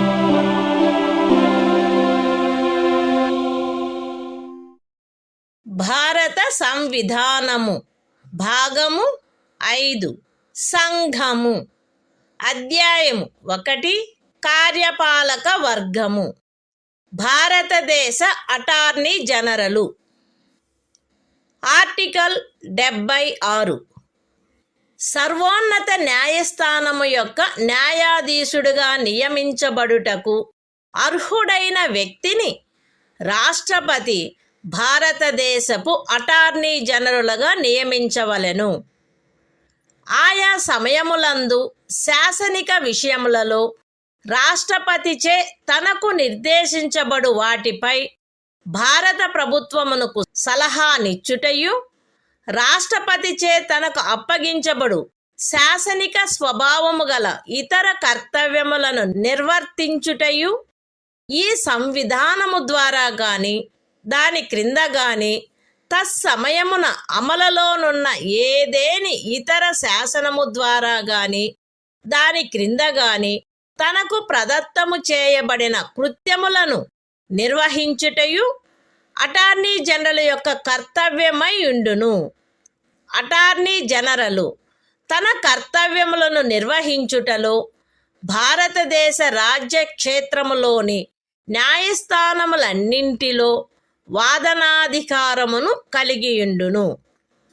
Attorney general రాష్ట్రపతి అనుగ్రహముండునంత వరకు పదవియందుండును మరియు రాష్ట్రపతి నిర్ధారణ చేయు ప్రతి మూల్యమును పొందవలెను. The Constitution of India, Part 5, The Union. Chapter 1. The Executive. Article 76. Attorney General for India. 1. The President shall appoint a person who is qualified to be appointed a judge of the Supreme Court to be Attorney General for India. 2. It shall be the duty of the Attorney General to give advice to the Government of India upon such legal matters, and to perform such other duties of a legal character as may from time to time be referred or assigned to him by the President, and to discharge the functions conferred on him by or under this Constitution or any other law for the time being in force. 3. In the performance of his duties, the Attorney General shall have right of audience in all courts in the territory of India. 4. The Attorney General shall hold office during the pleasure of the President, and shall receive such remuneration as the President may determine.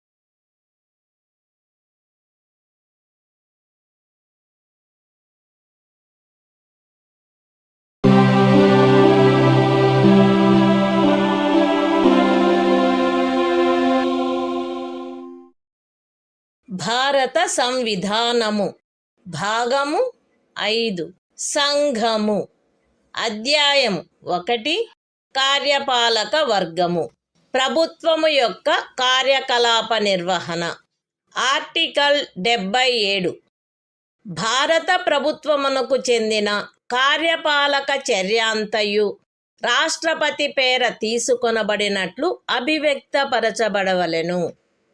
రాష్ట్రపతి పేర చేయబడిన మరియు వ్రాసి ఇయ్యబడిన ఉత్తర్వులు మరియు ఇతర పత్రములు రాష్ట్రపతి చేయు నియమావళిలో నిర్దిష్టపరచబడు రీతిగా అది ప్రమాణితము చేయబడవలెను.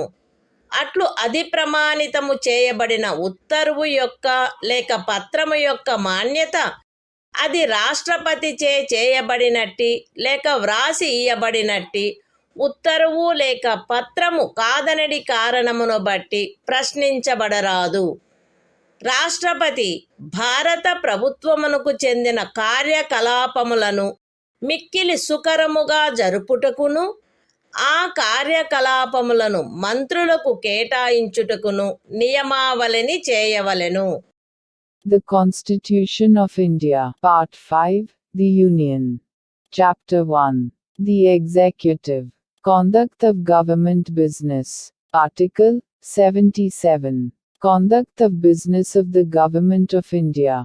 1. All executive action of the Government of India shall be expressed to be taken in the name of the President. 2. Orders and other instruments made and executed in the name of the President shall be authenticated in such manner as may be specified in rules to be made by the President. And the validity of an order or instrument which is so authenticated shall not be called in question on the ground that it is not an order or instrument made or executed by the President. 3. The President shall make rules for the more convenient transaction of the business of the Government of India, and for the allocation among ministers of the said business.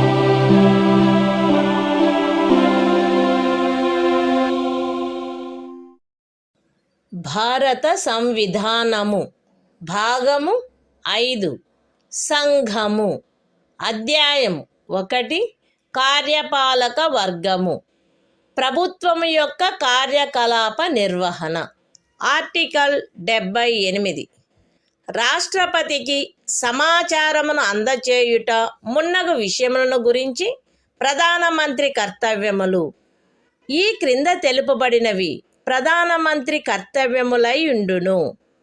సంఘము యొక్క వ్యవహారములలో పరిపాలనకు సంబంధించి మంత్రి పరిషత్తు యొక్క సమస్త నిర్ణయములను మరియు శాసన నిర్మాణమునకై చేయబడిన ప్రతిపాదనలను రాష్ట్రపతికి తెలియచేయుట. సంఘము యొక్క వ్యవహారముల పరిపాలనకును శాసన నిర్మాణమునకై చేయబడిన ప్రతిపాదనలకును సంబంధించిన విషయములలో రాష్ట్రపతి కోరు సమాచారమును అందజేయుట మరియు ఏ విషయమైనను ఒక మంత్రిచే నిర్ణయించబడి మంత్రి పరిషత్తుచే పర్యాలోచించబడి ఉండని ఎడల ఆ విషయమును మంత్రి పరిషత్తు యొక్క పర్యాలోచనకు సమర్పించవలసినదిగా రాష్ట్రపతి అపేక్షించినచో దానిని అట్లు సమర్పించుట. The Constitution of India, Part 5, The Union. Chapter 1. The Executive. Conduct of Government Business. Article 78. Duties of Prime Minister, as respects the furnishing of information to the President, etc. It shall be the duty of the Prime Minister to communicate to the President all decisions of the Council of Ministers relating to the administration of the affairs of the Union, and proposals for legislation. b. To furnish such information relating to the administration of the affairs of the Union, and proposals for legislation, as the President may call for. And c. If the President so requires, to submit for the consideration of the Council of Ministers, any matter on which a decision has been taken by a minister, but which has not been considered by the Council.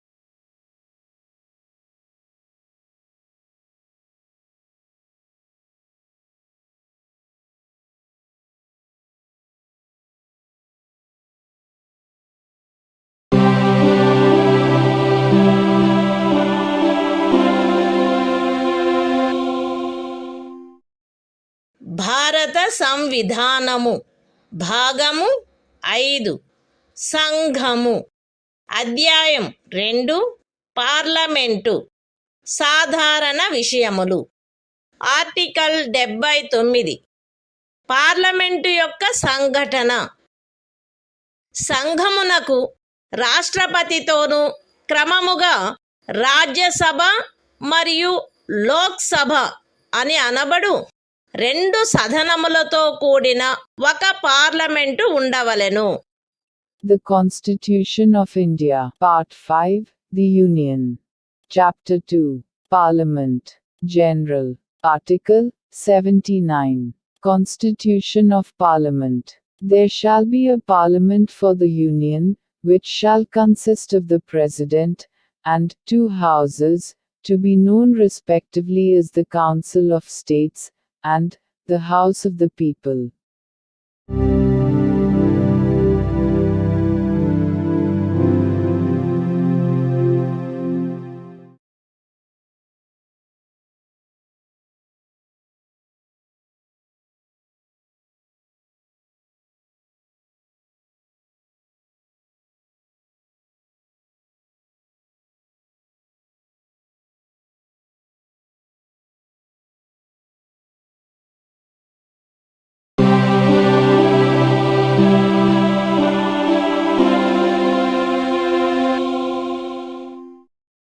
భారత సంవిధానము భాగము 5 సంఘము అధ్యాయం 2 parliament సాధారణ విషయములు article 80 Rajya Sabha సంరచన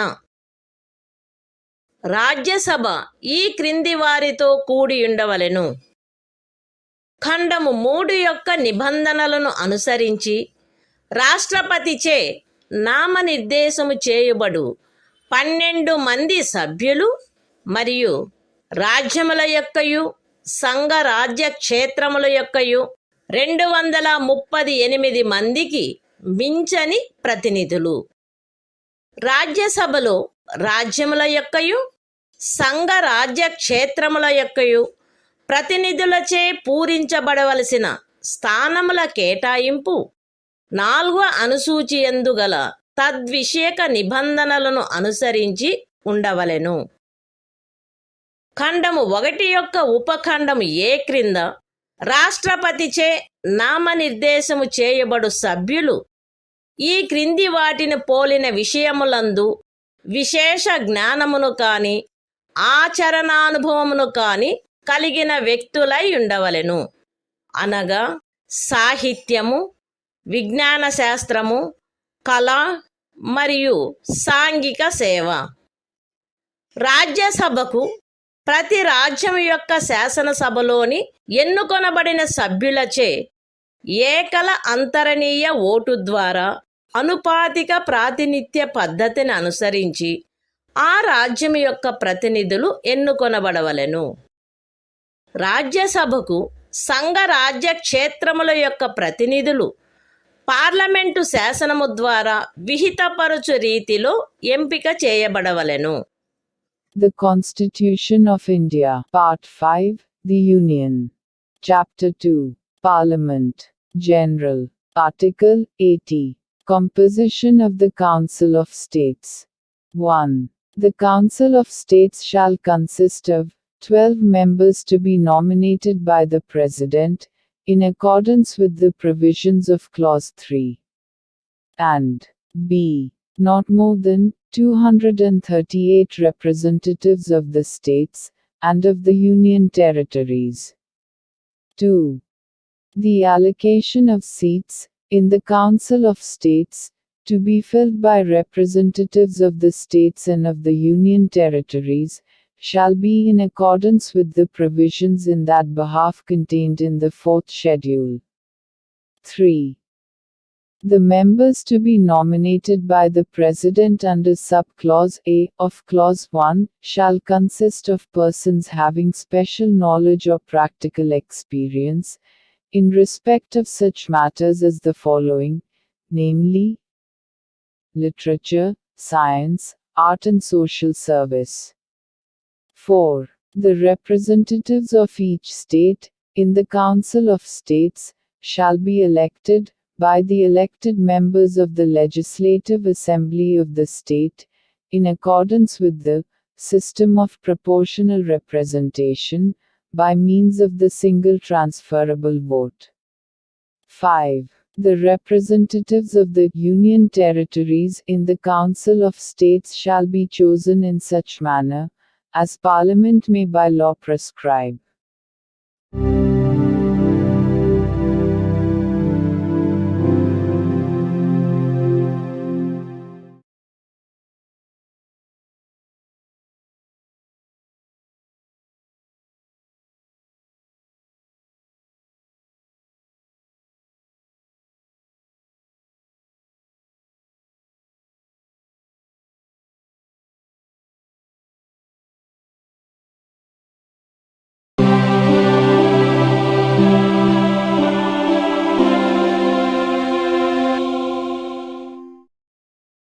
భారత సంవిధానము భాగము 5 సంఘము అధ్యాయం 2 పార్లమెంటు సాధారణ విషయములు ఆర్టికల్ 81 లోకసభ సంరచన 1 331వ అనుచ్ఛేదము యొక్క నిబంధనలకు అధ్యయనమై లోక్సభ ఈ క్రింది వారితో కూడియుండవలెను. ఏ. రాజ్యములలోని ప్రాదేశిక నియోజకవర్గముల ప్రత్యక్ష ఎన్నిక ద్వారా ఎంపిక చేయబడిన 530 మందికి మించని సభ్యులు. బి.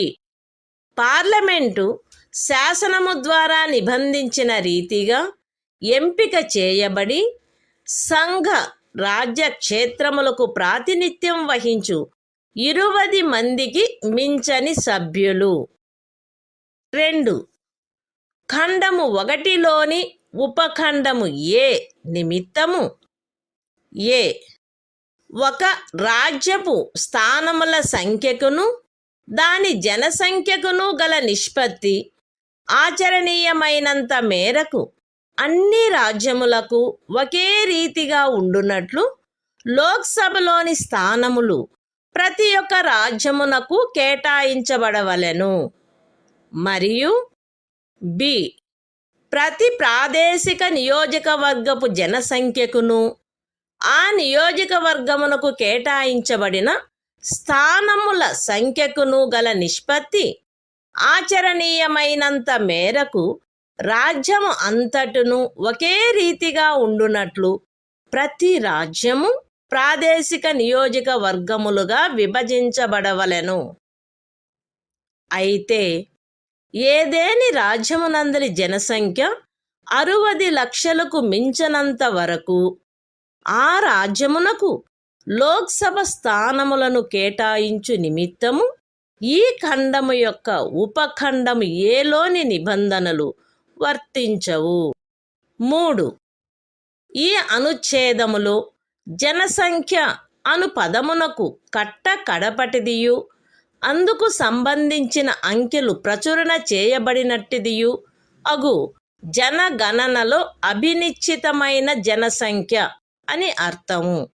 అయితే ఈ ఖండములో కడపటిదియు అందుకు సంబంధించిన అంకెలు ప్రచురణ చేయబడినట్టిదియు అగు జనగణనకు గల నిర్దేశమును 2026వ సంవత్సరము పిమ్మట చేయబడు మొదటి జనగణనకు సంబంధించిన అంకెలు ప్రచురింపబడు వరకు 1.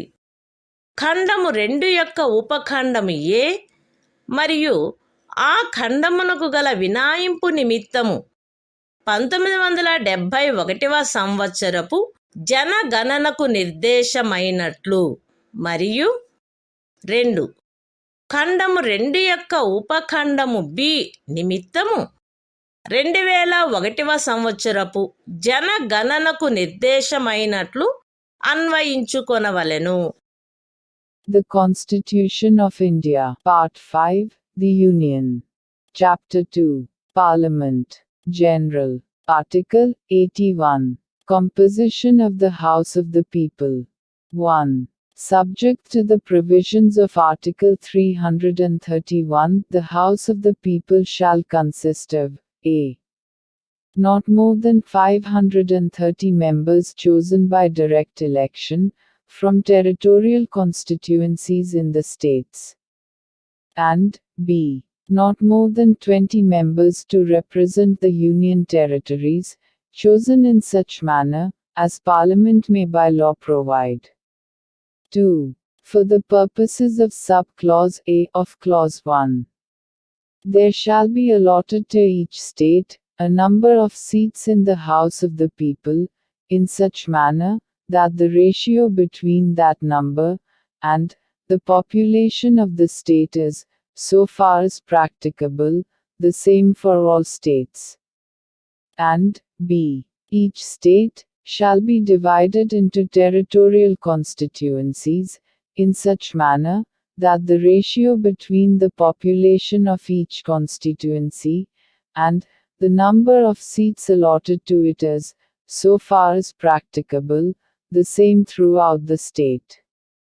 Provided that, the provisions of sub-clause A of this clause, shall not be applicable, for the purpose of allotment of seats, in the House of the People, to any state, so long as the population of that state does not exceed 6 millions.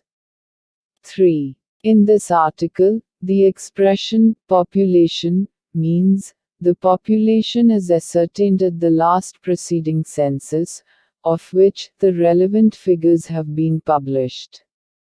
Provided that the reference, in this clause, to the last preceding census of which the relevant figures have been published, shall, until the relevant figures for the first census taken after the year 2026 have been published, be construed, 1. For the purposes of sub-clause A of Clause 2, and the proviso to that clause, as a reference to the 1971 census.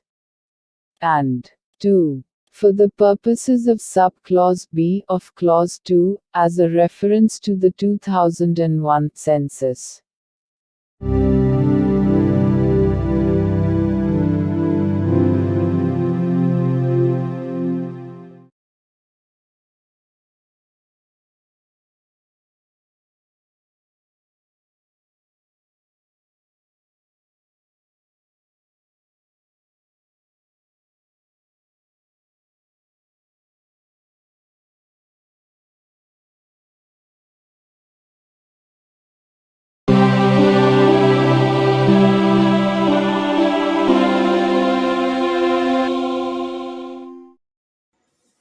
భారత సంవిధానము భాగము 5 సంఘము అధ్యాయం 2 parliament సాధారణ విషయములు article 82 ప్రతి జనగణన పిమ్మట తిరిగి సర్దుబాటు ప్రతి ఒక్క జనగణన పూర్తి అయిన పిమ్మట రాజ్యములకు లోక్సభ స్థానముల కేటాయింపు మరియు ప్రాదేశిక నియోజకవర్గములుగా ప్రతి రాజ్యము యొక్క విభజన పార్లమెంటు శాసనము ద్వారా నిర్ధారణ చేయునట్టి ప్రాధికారిచే మరియు అట్టి రీతిలో తిరిగి సర్దుబాటు చేయబడవలెను. అయితే అట్లు తిరిగి చేయబడిన సర్దుబాటు అప్పుడు అస్తిత్వములోనున్న లోక్సభ విఘటితమగు వరకు ఆ సభలోని ప్రాతినిధ్యమునకు భంగము కలిగించరాదు. అంతేగాక అట్లు తిరిగి చేయబడిన సర్దుబాటు రాష్ట్రపతి ఉత్తర్వు ద్వారా నిర్దిష్టపరచు తేదీన అమలులోనికి వచ్చును. మరియు అట్టి సర్దుబాటు అమలులోనికి వచ్చు వరకు ఆ సదనమునకు చెందిన ఏదేని ఎన్నికను అట్టి సర్దుబాటునకు పూర్వము ఉన్న ప్రాదేశిక నియోజకవర్గముల ప్రాతిపదికపై జరపవచ్చును. అంతేగాక ఇంకను 2026వ సంవత్సరము పిమ్మట చేయబడిన మొదటి జనగణనకు సంబంధించిన అంకెలు ప్రచురించబడు వరకు ఈ అనుచ్ఛేదము క్రింద 1. 1971వ సంవత్సర జనగణన ప్రాతిపదికపై తిరిగి సర్దుబాటు చేయబడినట్లు లోక్సభలో రాజ్యములకు స్థానముల కేటాయింపును చేయుటను. 2. ప్రతి ఒక్క రాజ్యమును 2001వ సంవత్సర జనగణన ప్రాతిపదికపై తిరిగి సర్దుబాటు చేయబడు ప్రాదేశిక నియోజకవర్గములుగా విభజించుటను తిరిగి సర్దుబాటు చేయుట ఆవశ్యకము కాదు. The Constitution of India, Part 5, The Union. Chapter 2, Parliament, General. Article 82. Readjustment after each census. Upon the completion of each census, the allocation of seats in the House of the People to the states, and the division of each state into territorial constituencies, shall be readjusted by such authority, and in such manner as Parliament may by law determine, provided that such readjustment shall not affect representation in the House of the People until the dissolution of the then existing House. Provided further that such readjustment shall take effect from such date as the President may, by order, specify. And until such readjustment takes effect, any election to the House may be held on the basis of the territorial constituencies existing before such readjustment.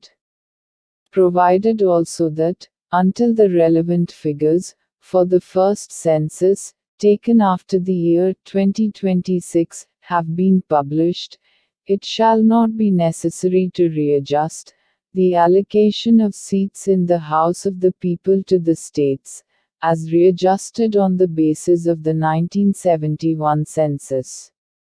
And 2. The division of each state into territorial constituencies, as may be readjusted on the basis of the 2001 census, under this article.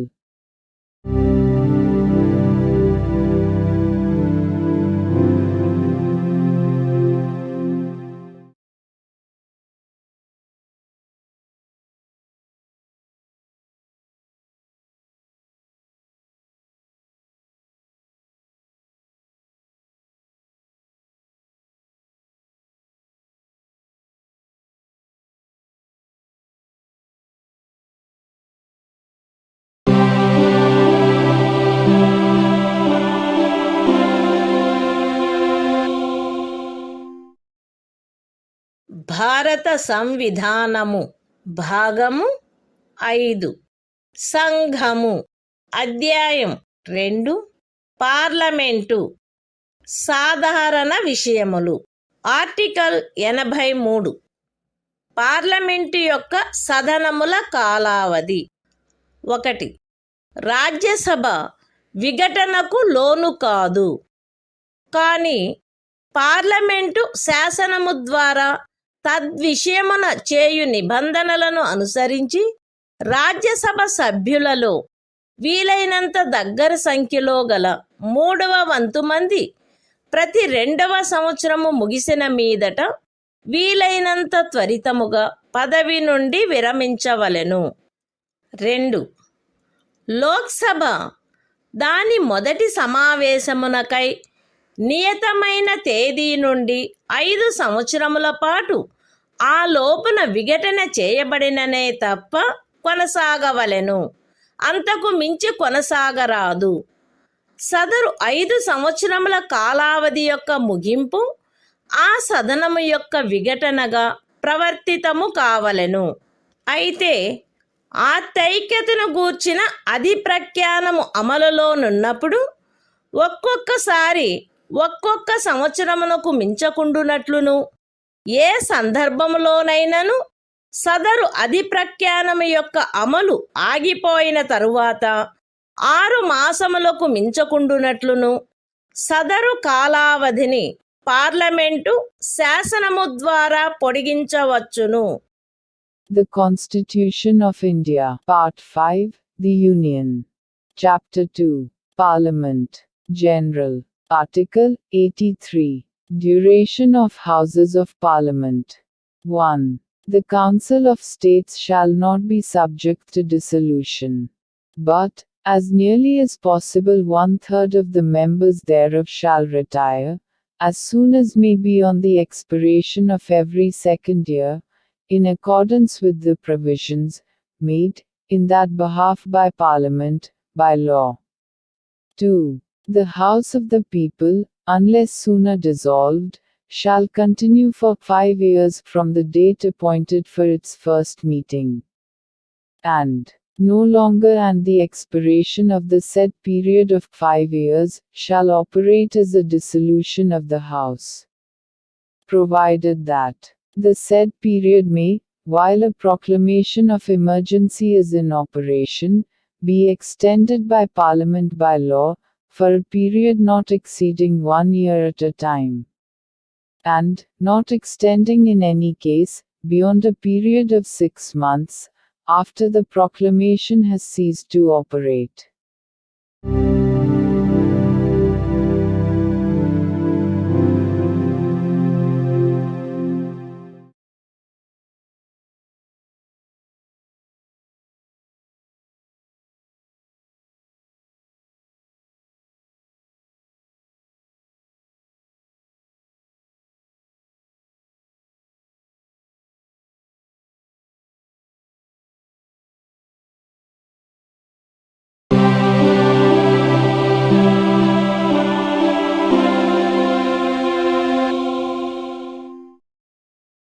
భారత సంవిధానము భాగము 5 సంఘము.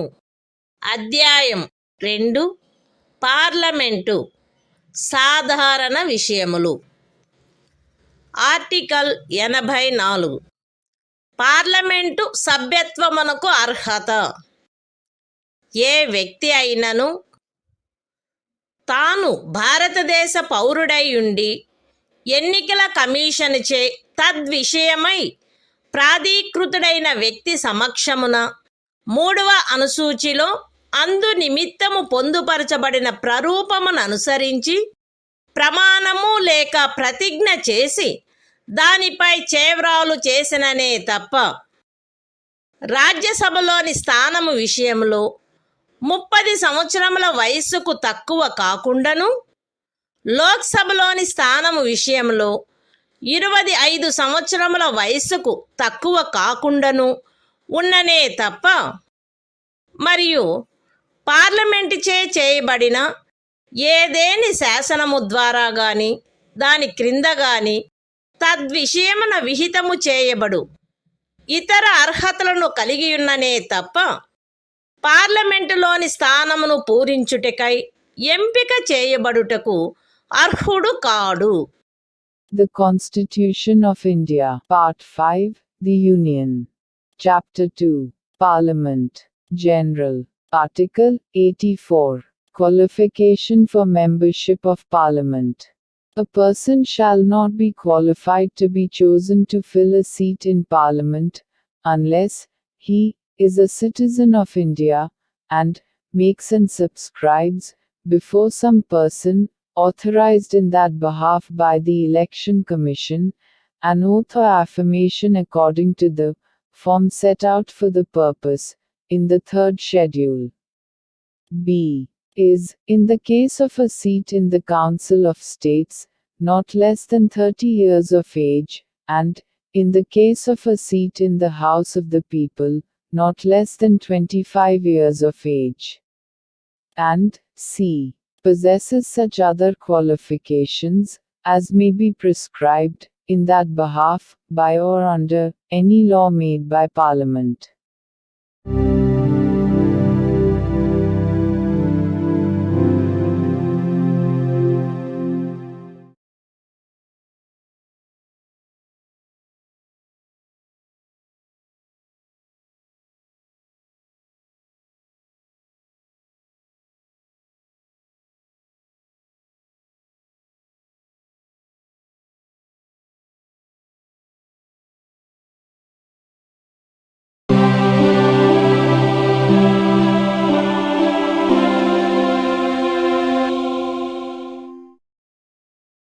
భారత సంవిధానము భాగము 5 సంఘము అధ్యాయము 2 parliament సాధారణ విషయములు article 85 parliament యొక్క అధివేశనములు అధివేశనావసానము మరియు విఘటన రాష్ట్రపతి ఆయా సమయములందు పార్లమెంటు యొక్క ప్రతి సదనమును ఆయన సబబని తలుచు సమయమునను స్థలమునను సమావేశమగుటకు ఆహ్వానించవలెను.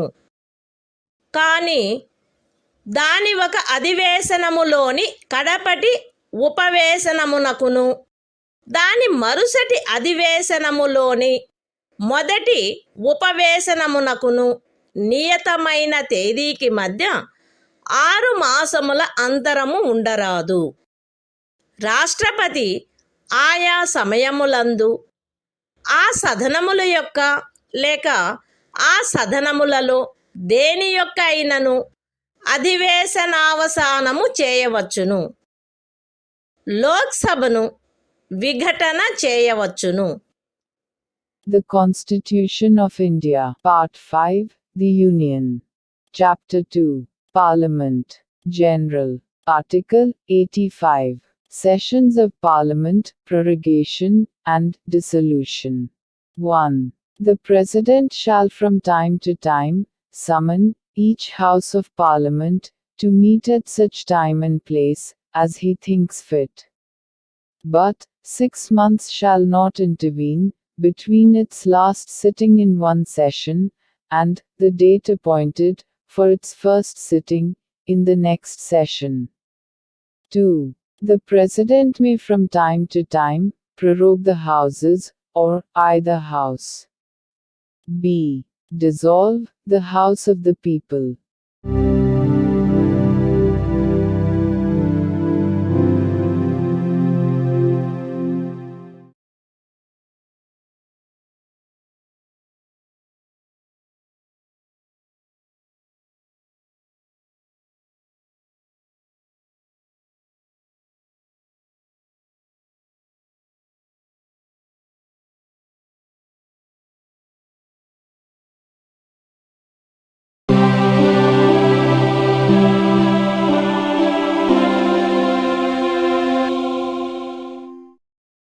భారత సంవిధానము భాగము 5 సంఘము అధ్యాయం 2 పార్లమెంటు సాధారణ విషయములు ఆర్టికల్ 86 సదనములలో ప్రసంగించుటకు మరియు సందేశములను పంపుటకును రాష్ట్రపతికి గల హక్కు.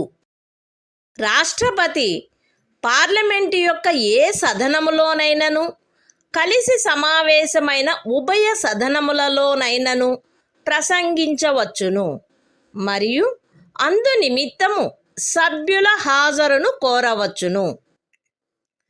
రాష్ట్రపతి పార్లమెంటు యొక్క ఏ సదనమునకైనను పార్లమెంటులో అప్పటికి పెండింగులో ఉన్న బిల్లులను గూర్చి లేక అన్యతా సందేశములను పంపవచ్చును. మరియు ఏ సదనమునకు అట్టి సందేశము పంపబడునో ఆ సదనము ఏ విషయమును పర్యాలోచించుటకు ఆ సందేశము ద్వారా ఆపేక్షించబడినదో ఆ విషయమును గూర్చి వీలైనంత త్వరితముగా పర్యాలోచించవలెను. The Constitution of India, Part 5, The Union. Chapter 2, Parliament, General. Article 86. Right of President to address and send messages to Houses. 1. The President may address either House of Parliament or both Houses assembled together, and, for that purpose, require the attendance of members. 2. The President may send messages to either House of Parliament, whether with respect to a bill then pending in Parliament, or otherwise. And, a House to which any message is so sent, shall, with all convenient dispatch, consider any matter required by the message to be taken into consideration.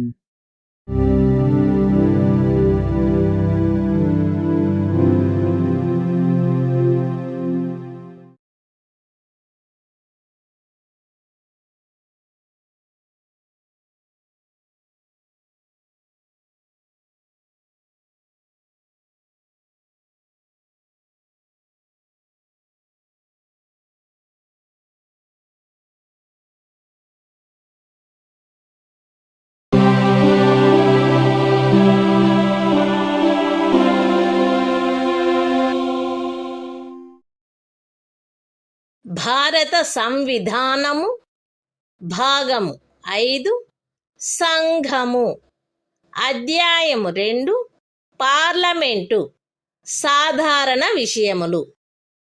Article 87 రాష్ట్రపతి విశేష ప్రసంగము. రాష్ట్రపతి లోక్సభ యొక్క ప్రతి సాధారణ ఎన్నికల తరువాత మొదటి అధివేశనము యొక్క ప్రారంభమునను ప్రతి సంవత్సరము మొదటి అధివేశనము యొక్క ప్రారంభమునను కలిపి సమావేశమైన పార్లమెంటు యొక్క ఉభయ సదనములను సంబోధించి పార్లమెంటును ఆహ్వానించిన కారణములను తెలియజేయవలెను. ఉభయ సదనముల ప్రక్రియలను క్రమబద్ధము చేయు నియమావళి ద్వారా రాష్ట్రపతి ప్రసంగంలో నిర్దేశించబడిన విషయములను చర్చించుటకై కాలమును కేటాయించుట చేయబడవలెను. The Constitution of India, Part 5, The Union. Chapter 2, Parliament, General. Article 87. Special Address by the President. 1. At the commencement of the first session after each general election, to the House of the People, and, at the commencement of the first session of each year, the President shall address both Houses of Parliament assembled together, and inform Parliament of the causes of its summons. 2.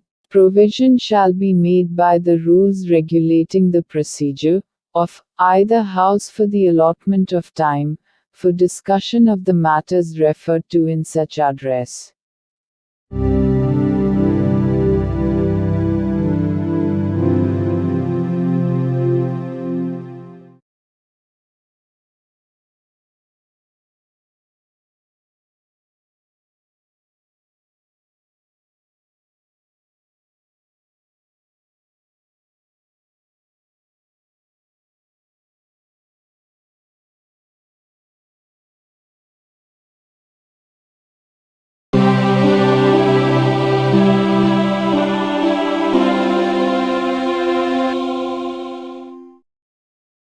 భారత సంవిధానము భాగము 5 సంఘము అధ్యాయము 2 parliament సాధారణ విషయములు.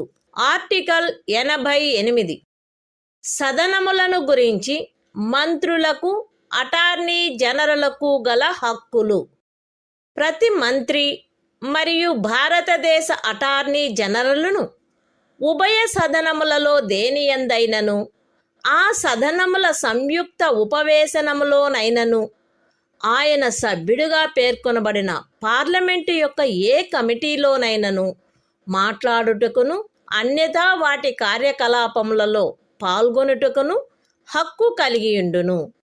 కానీ ఈ అనుచ్ఛేదమును పురస్కరించుకొని ఆయన అందు ఓటు చేయుటకు హక్కు కలిగియుండడు.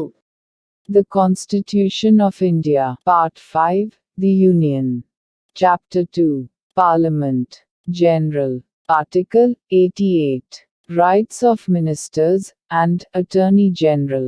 As respects Houses, every Minister and the Attorney General of India shall have the right to speak in, and otherwise to take part in the proceedings of either House, any joint sitting of the Houses, and any committee of Parliament, of which he may be named a member, but shall not by virtue of this article be entitled to vote.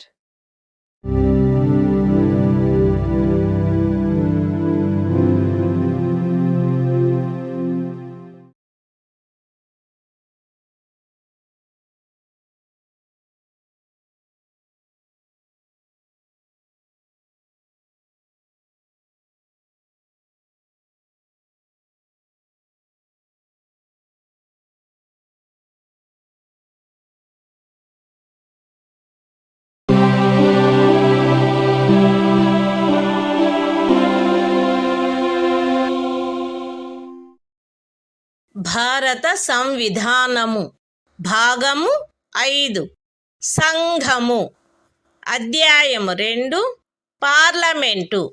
Parliament అధికారులు article 89 Rajya Sabha యొక్క సభాపతి మరియు ఉపసభాపతి. భారతదేశ ఉపరాష్ట్రపతి పదవీ రీత్యా రాజ్యసభ యొక్క సభాపతి అయి ఉండును. రాజ్యసభ వీలైనంత త్వరగా ఆ సభ యొక్క సభ్యులలో ఒకరిని ఉపసభాపతిగా ఎంపిక చేసుకొనవలెను మరియు ఉపసభాపతి పదవి ఖాళీ అయినప్పుడెల్లను సభ మరొక సభ్యుని ఉపసభాపతిగా ఎంపిక చేసుకొనవలెను. The Constitution of India, Part 5, The Union. Chapter 2, Parliament. Officers of Parliament. Article 89. The Chairman and Deputy Chairman of the Council of States. 1. The Vice President of India shall be ex officio Chairman of the Council of States. 2. The Council of States shall, as soon as may be, choose a member of the Council to be Deputy Chairman thereof, and, so often as the office of Deputy Chairman becomes vacant, the Council shall choose another member to be Deputy Chairman thereof.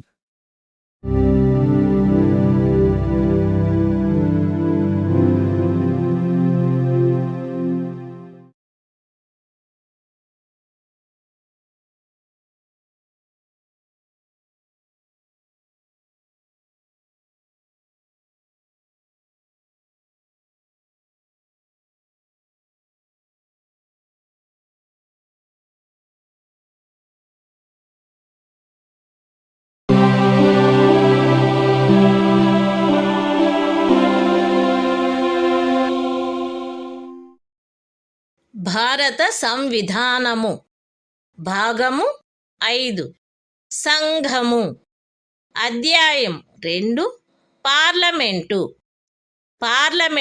అధికారులు article 90 ఉపసభాపతి పదవిని ఖాళీ చేయుట, ఆ పదవికి రాజీనామా ఇచ్చుట మరియు ఆ పదవి నుండి తొలగించబడుట.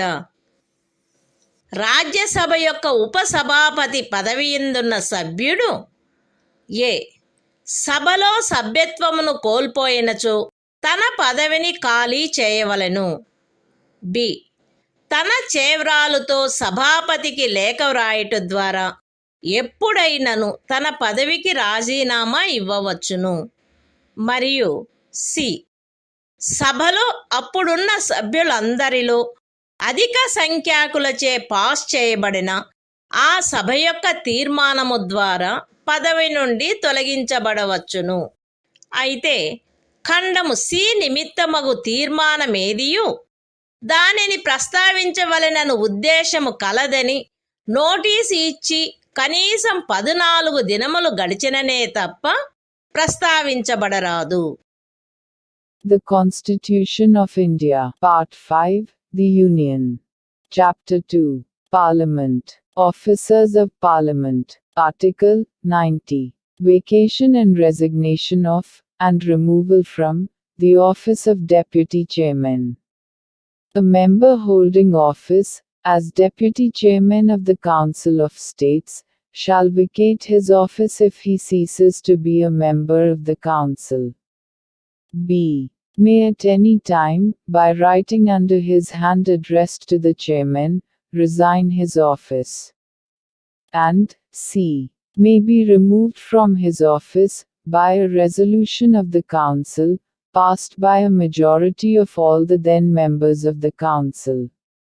Provided that, no resolution for the purpose of Clause C, shall be moved, unless at least 14 days' notice has been given of, the intention to move the resolution.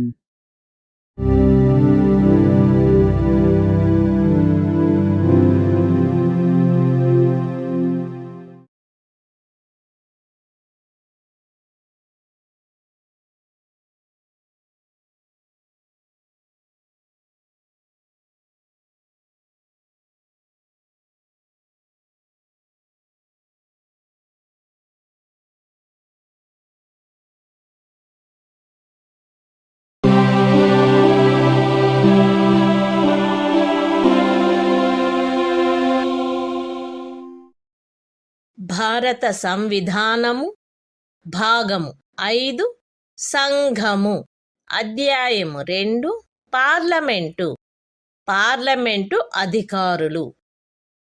Article 91. సభాపతి పదవికి చెందిన కర్తవ్యములను నిర్వహించుటకు గాని, సభాపతిగా వ్యవహరించుటకు గాని, ఉపసభాపతి లేక ఇతర వ్యక్తికి గల అధికారము. సభాపతి పదవి ఖాళీగా ఉన్నప్పుడు లేక ఉపరాష్ట్రపతి రాష్ట్రపతిగా వ్యవహరించుచున్నా లేక రాష్ట్రపతి కృత్యములను నిర్వహించుచున్న ఏదేని కాలావధిలో సభాపతి పదవికి చెందిన కర్తవ్యములు ఉపసభాపతిచే లేక ఉపసభాపతి పదవి కూడా ఖాళీగా ఉన్నచో రాష్ట్రపతి అందు నిమిత్తము నియమించిన రాజ్యసభ సభ్యునిచే నిర్వర్తించబడవలెను. రాజ్యసభ యొక్క ఏదేని ఉపవేశనమునందు సభాపతి హాజరులో లేనప్పుడు ఉపసభాపతి లేక ఉపసభాపతి కూడా హాజరులో లేనప్పుడు సభ యొక్క ప్రక్రియ నియమావళిచే నిర్ధారణ చేయబడు వ్యక్తి లేక అట్టి ఏ వ్యక్తియూ హాజరులో లేనప్పుడు సభచే నిర్ధారణ చేయబడు ఎవరేని ఇతర వ్యక్తి సభాపతిగా వ్యవహరించవలెను. The Constitution of India, Part 5, The Union. Chapter 2, Parliament. Officers of Parliament. Article 91. Power of the Deputy Chairman, or other person, to perform the duties of the office of, or to act as, Chairman. 1. While the office of Chairman is vacant, or during any period when the Vice President is acting as, or discharging the functions of, President, the duties of the office shall be performed by the Deputy Chairman. Or, if the office of Deputy Chairman is also vacant, by such member of the Council of States as, the President may appoint for the purpose. 2. During the absence of the Chairman from any sitting of the Council of States, the Deputy Chairman, or, if he is also absent, such person as may be determined by the rules of procedure of the Council, or, if no such person is present, such other person as may be determined by the Council, shall act as Chairman.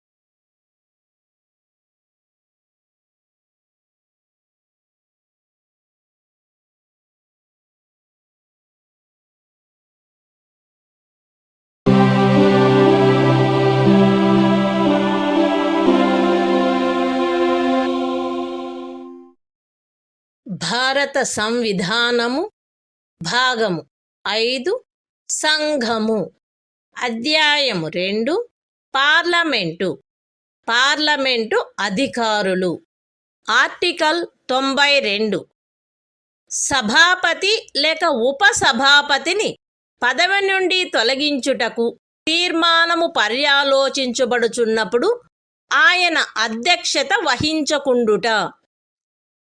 ఉపరాష్ట్రపతిని పదవి నుండి తొలగించుటకు తీర్మానమేదైనను పర్యాలోచనలోనున్నప్పుడు సభాపతి లేక ఉపసభాపతిని పదవి నుండి తొలగించుటకు తీర్మానమేదైనను పర్యాలోచనలోనున్నప్పుడు ఉపసభాపతి రాజ్యసభ యొక్క ఏదేని ఉపవేశనమునందు ఆయన హాజరై ఉన్నప్పటికీ అధ్యక్షత వహించరాదు.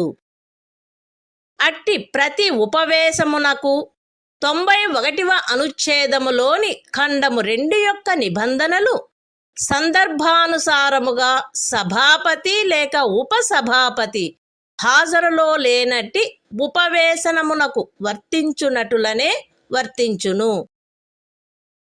ఉపరాష్ట్రపతిని పదవి నుండి తొలగించుటకు తీర్మానమేదైనను రాజ్యసభలో పర్యాలోచనలోనున్నప్పుడు ఆ సభలో మాట్లాడుటకును అన్యథా దాని కార్యకలాపములలో పాల్గొనుటకును సభాపతి హక్కు కలిగియుండును.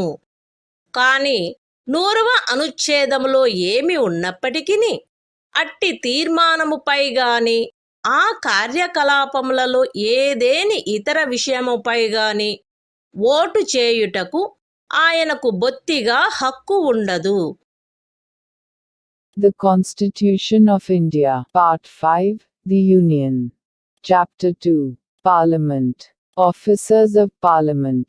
Article 92. The chairman or the deputy chairman, not to preside, while a resolution for his removal from office is under consideration. 1. At any sitting of the Council of States, while any resolution for the removal of the Vice President from his office is under consideration, the Chairman, or while any resolution for the removal of the Deputy Chairman from his office is under consideration, the Deputy Chairman shall not, though he is present, preside.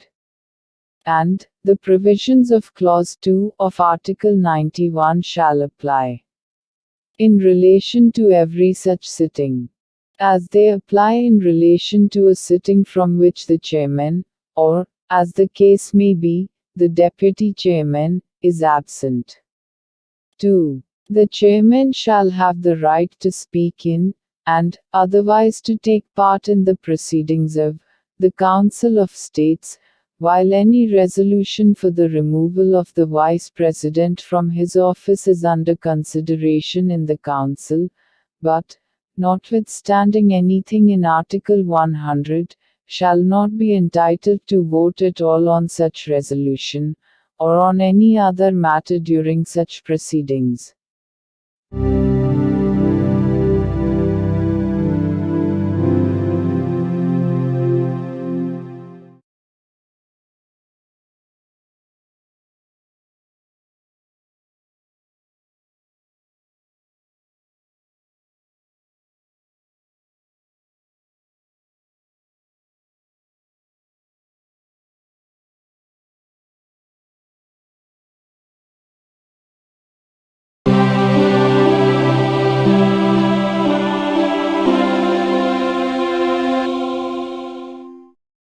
భారత సంవిధానము భాగము 5 సంఘము అధ్యాయము 2 parliament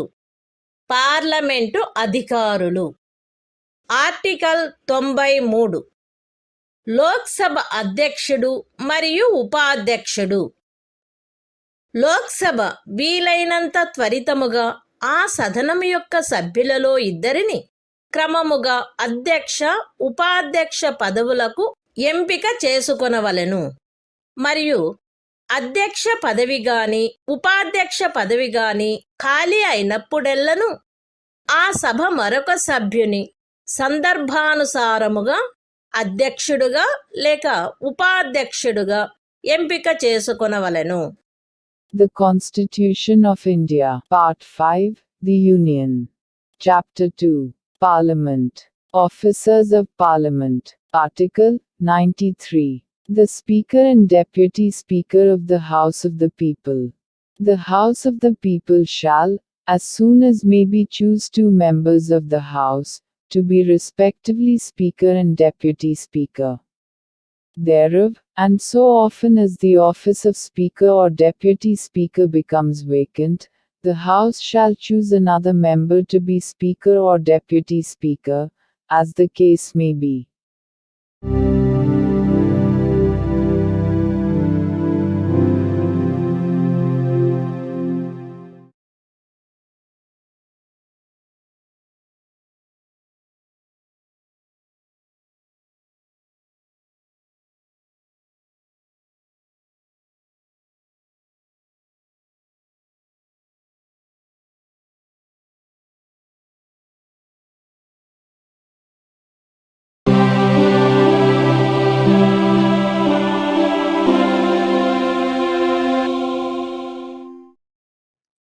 భారత సంవిధానము భాగము 5 సంఘము అధ్యాయం 2 parliament అధికారులు article 94 అధ్యక్ష లేక ఉపాధ్యక్ష పదవిని ఖాళీ చేయుట, ఆ పదవికి రాజీనామా ఇచ్చుట మరియు ఆ పదవి నుండి తొలగింపబడుట.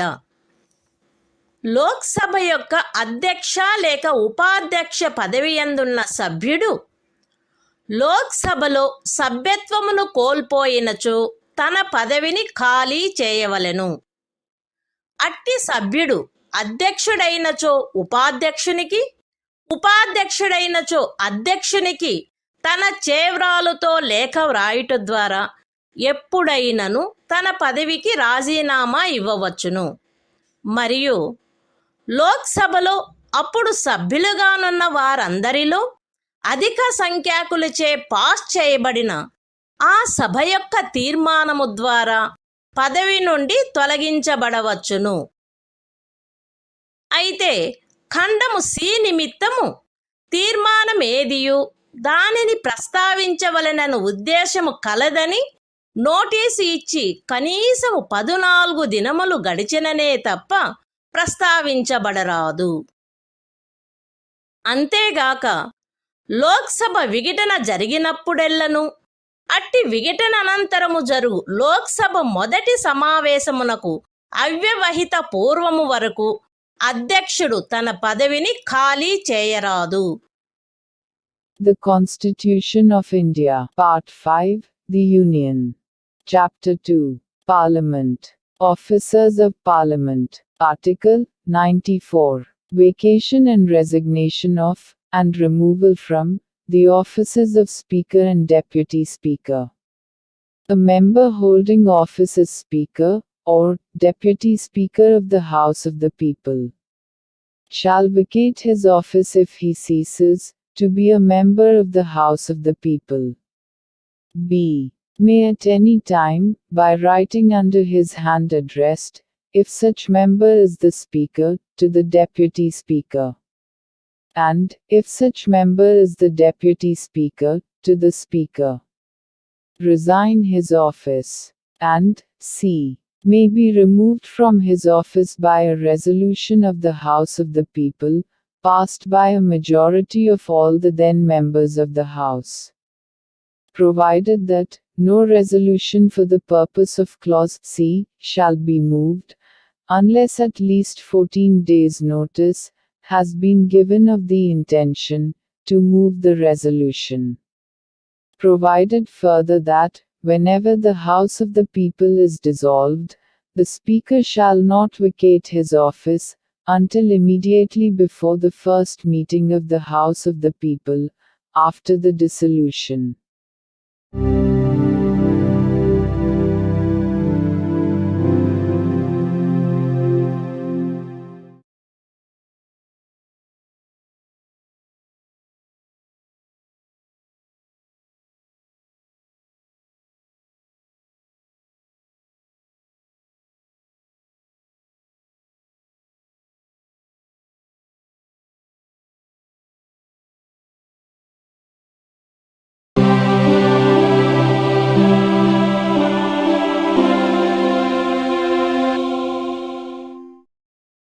భారత సంవిధానము భాగము 5 సంఘము అధ్యాయం 2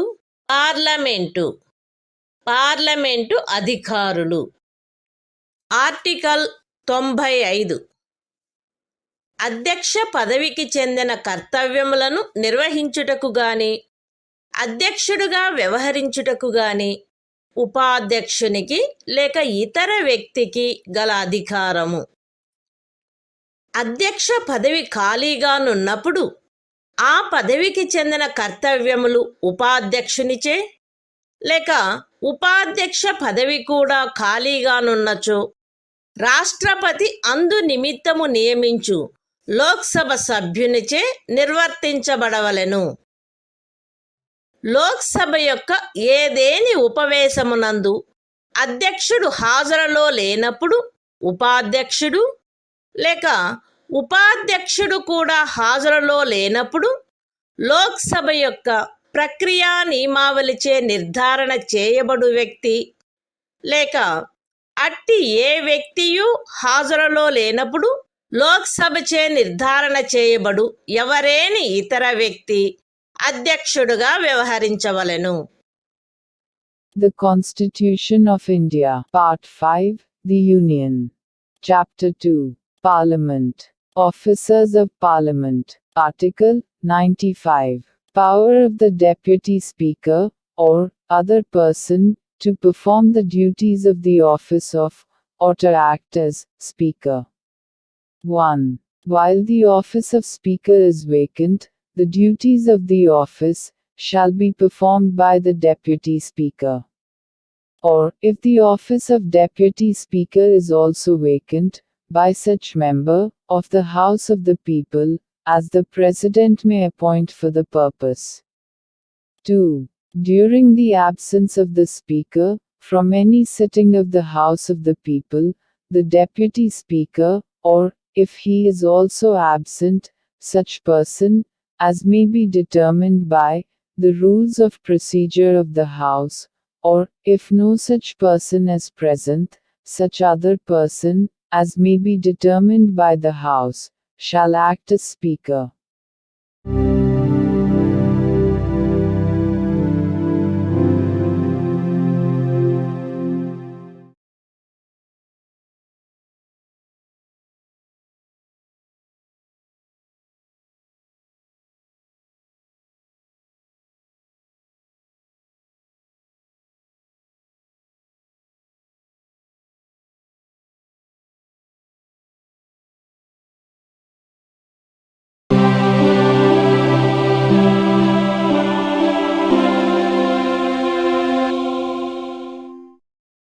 భారత సంవిధానము భాగము 5 సంఘము అధ్యాయము 2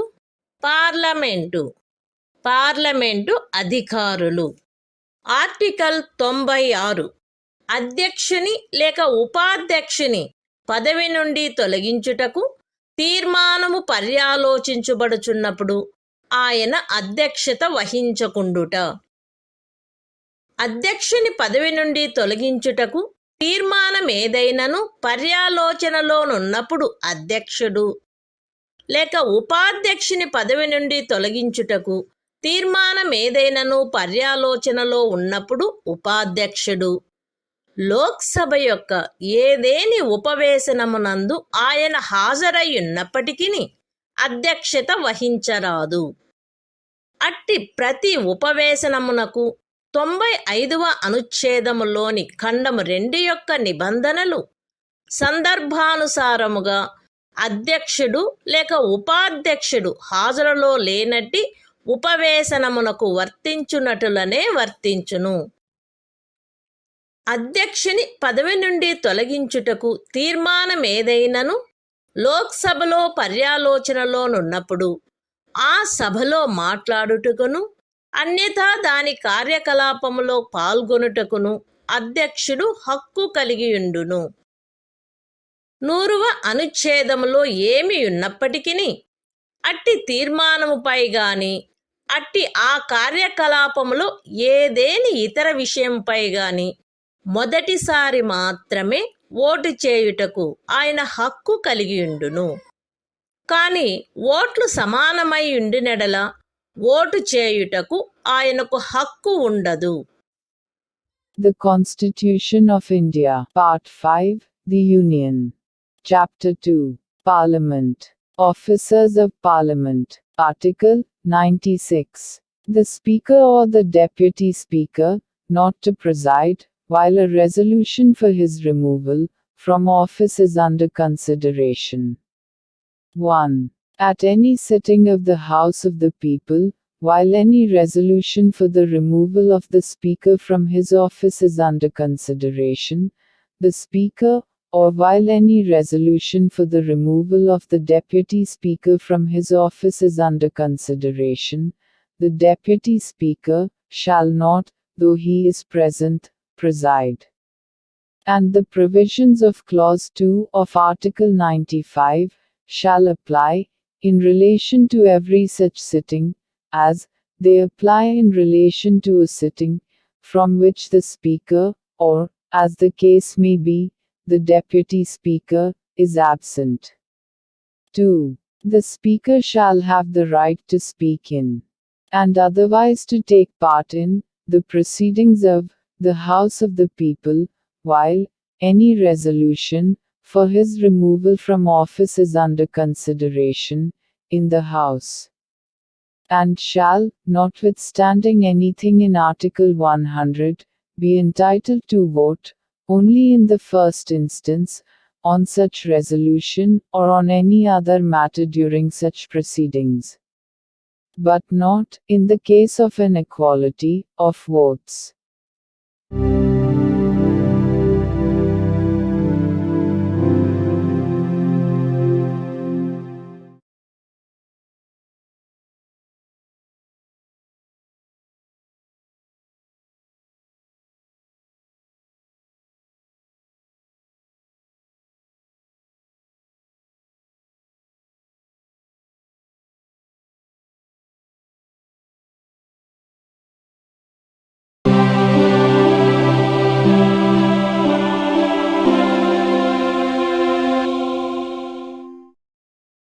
భారత సంవిధానము భాగము 5 సంఘము.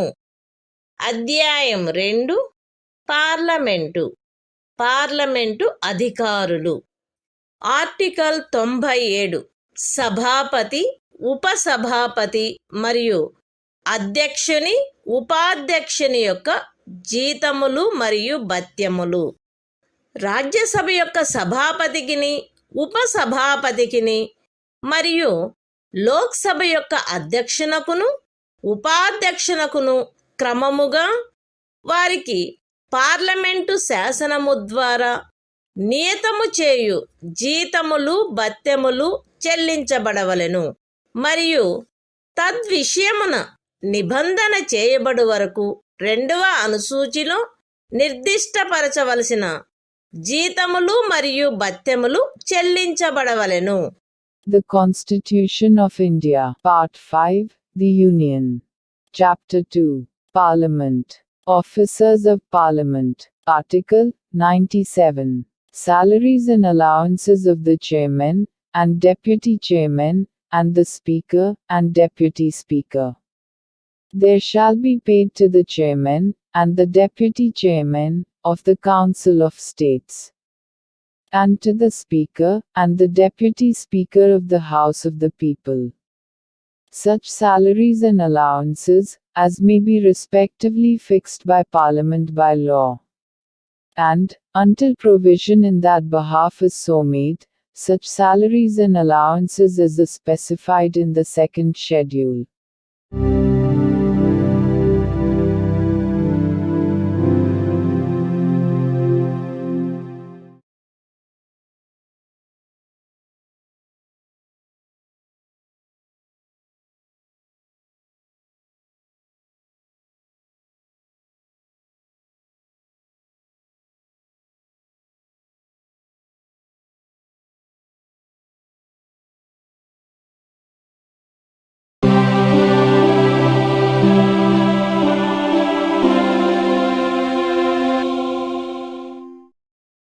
భారత సంవిధానము భాగము 5 సంఘము అధ్యాయము 2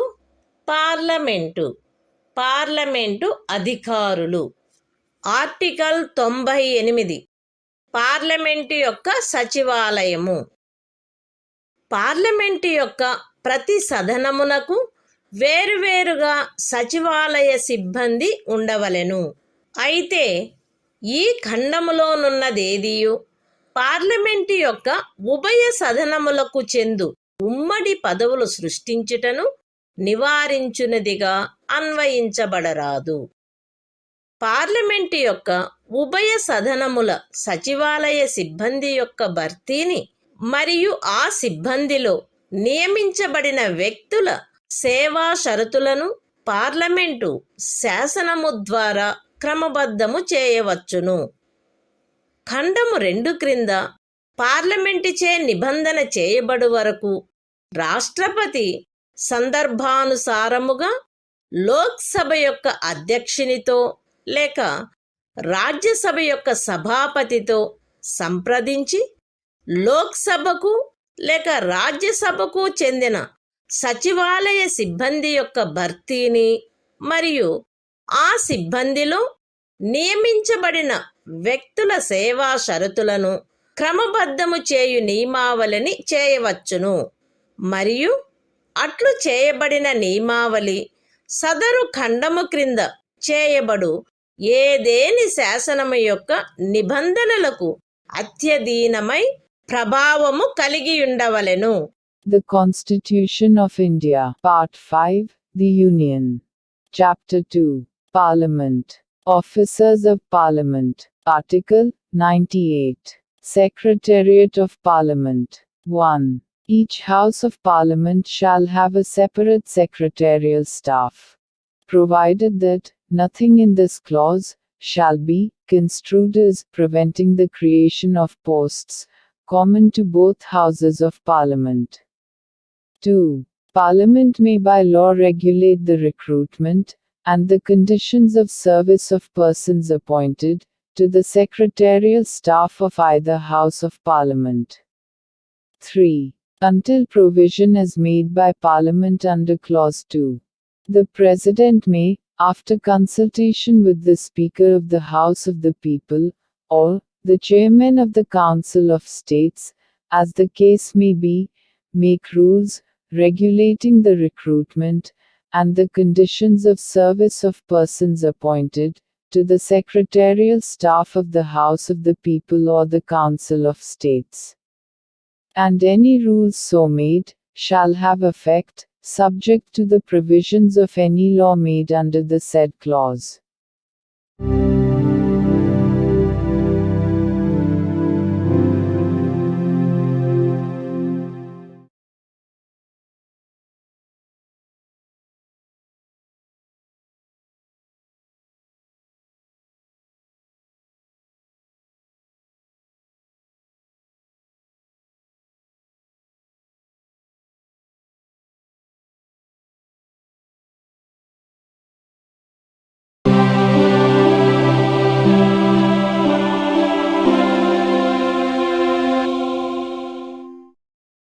భారత సంవిధానము భాగము 5 సంఘము అధ్యాయము 2 పార్లమెంటు కార్యకలాప నిర్వహణము ఆర్టికల్ 99 సభ్యులచే ప్రమాణము లేక ప్రతిజ్ఞ పార్లమెంటు ఉభయ సదనములలోని ప్రతి సభ్యుడు తన స్థానమును స్వీకరించుటకు పూర్వము రాష్ట్రపతి సమక్షమున గాని తద్విషయమున ఆయనచే నియమించబడిన వ్యక్తి సమక్షమున గాని 3వ అనుసూచిలో అందు నిమిత్తము పొందుపరచబడిన ప్రరూపమును అనుసరించి ప్రమాణము లేక ప్రతిజ్ఞ చేసి దానిపై చేవ్రాలు చేయవలెను. The Constitution of India, Part 5, The Union. Chapter 2, Parliament. Conduct of Business. Article 99. Oath or affirmation by members. Every member of either House of Parliament shall, before taking his seat, make and subscribe before the President, or some person appointed in that behalf by him, an oath or affirmation according to the form set out for the purpose in the third schedule.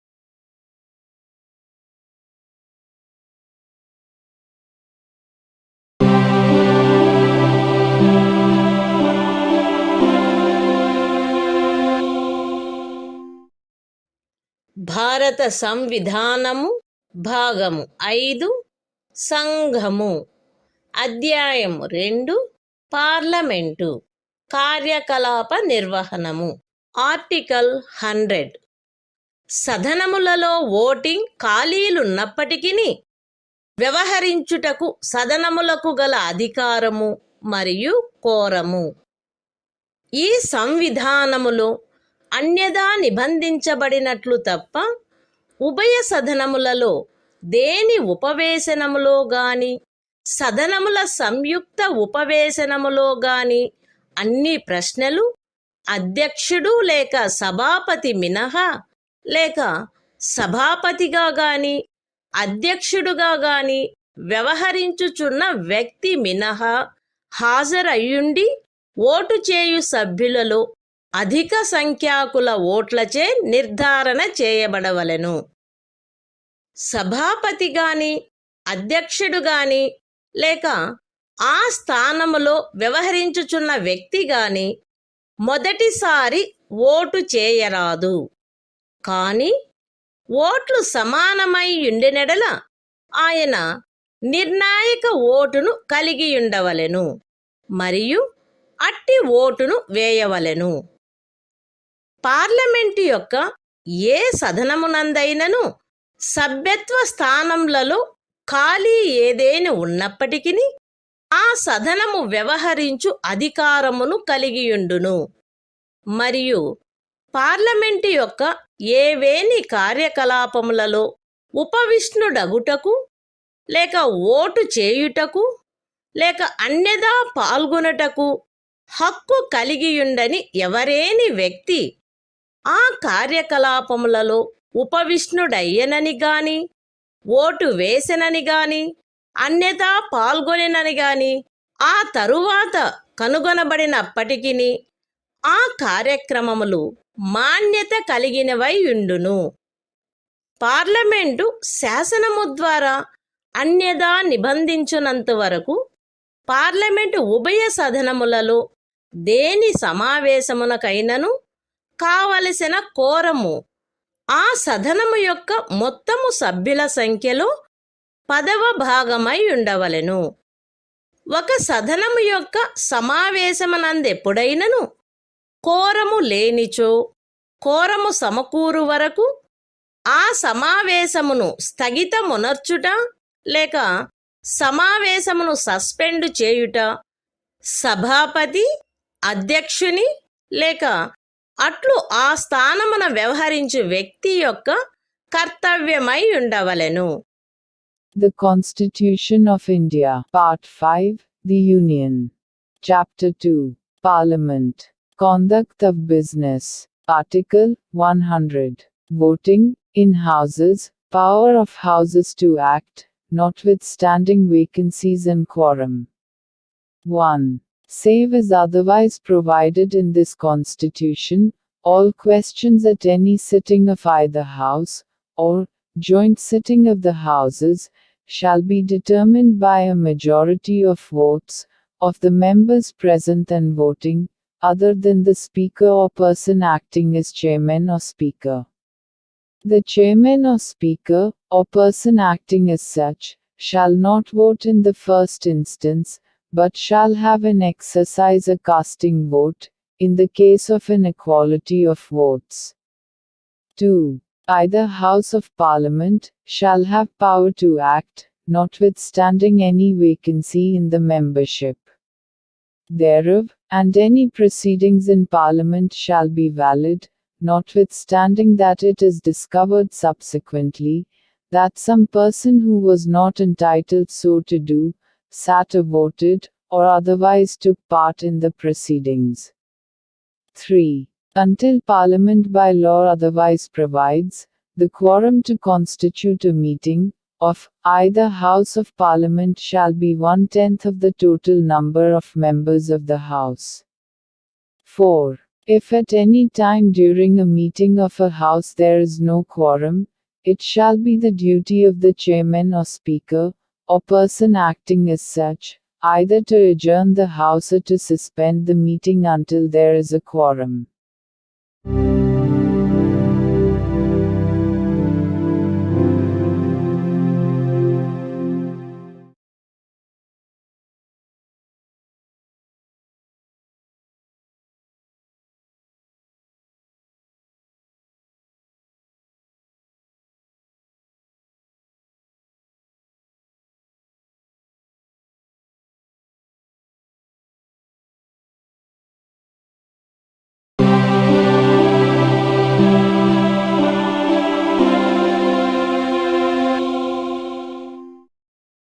భారత సంవిధానము భాగము 5 సంఘము అధ్యాయము 2 parliament సభ్యుల నిరర్హతలు article 101 స్థానములను ఖాళీ చేయుట.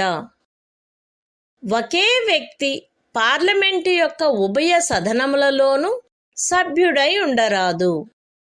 ఉభయ సదనములకు సభ్యుడుగా ఎంపిక చేయబడిన వ్యక్తి ఆ ఉభయ సదనములలో ఒకదాని అందలి స్థానమును ఖాళీ చేయుటకు పార్లమెంటు చే శాసనము ద్వారా నిబంధన చేయబడవలెను. ఒకే వ్యక్తి పార్లమెంటులోనూ ఏదేని రాజ్య శాసన మండలి యొక్క ఒక సదనములోనూ సభ్యుడై ఉండరాదు. మరియు ఏ వ్యక్తి అయినను పార్లమెంటుకును రాజ్య శాసన మండలి యొక్క ఒక సదనమునకును సభ్యుడిగా ఎంపిక చేయబడినచో ఆ రాజ్య శాసన మండలిలోని తన స్థానమునకు అంతకు ముందు రాజీనామా ఇచ్చి ఉండిననే తప్ప పార్లమెంటులో ఆ వ్యక్తి యొక్క స్థానము రాష్ట్రపతిచే చేయబడిన నియమావళి యందు నిర్దిష్టపరచబడు కాలావధి ముగియగనే ఖాళీ అగును. పార్లమెంటు యొక్క ఉభయ సదనములలో దేని సభ్యుడైనను 102వ అనుచ్ఛేదము యొక్క ఖండము 1 లేక ఖండము 2లో పేర్కొనబడిన నిరర్హతలలో దేనికైనను లోనైనచో లేక సందర్భానుసారముగా సభాపతికి లేక అధ్యక్షునికి తన చేవ్రాలుతో లేఖ వ్రాయుట ద్వారా తన స్థానమునకు రాజీనామా ఇచ్చుటయు, అట్టి రాజీనామాను సందర్భానుసారముగా సభాపతి లేక అధ్యక్షుడు స్వీకరించుటయు జరిగినచో అటుపై అతని స్థానము ఖాళీ అగును.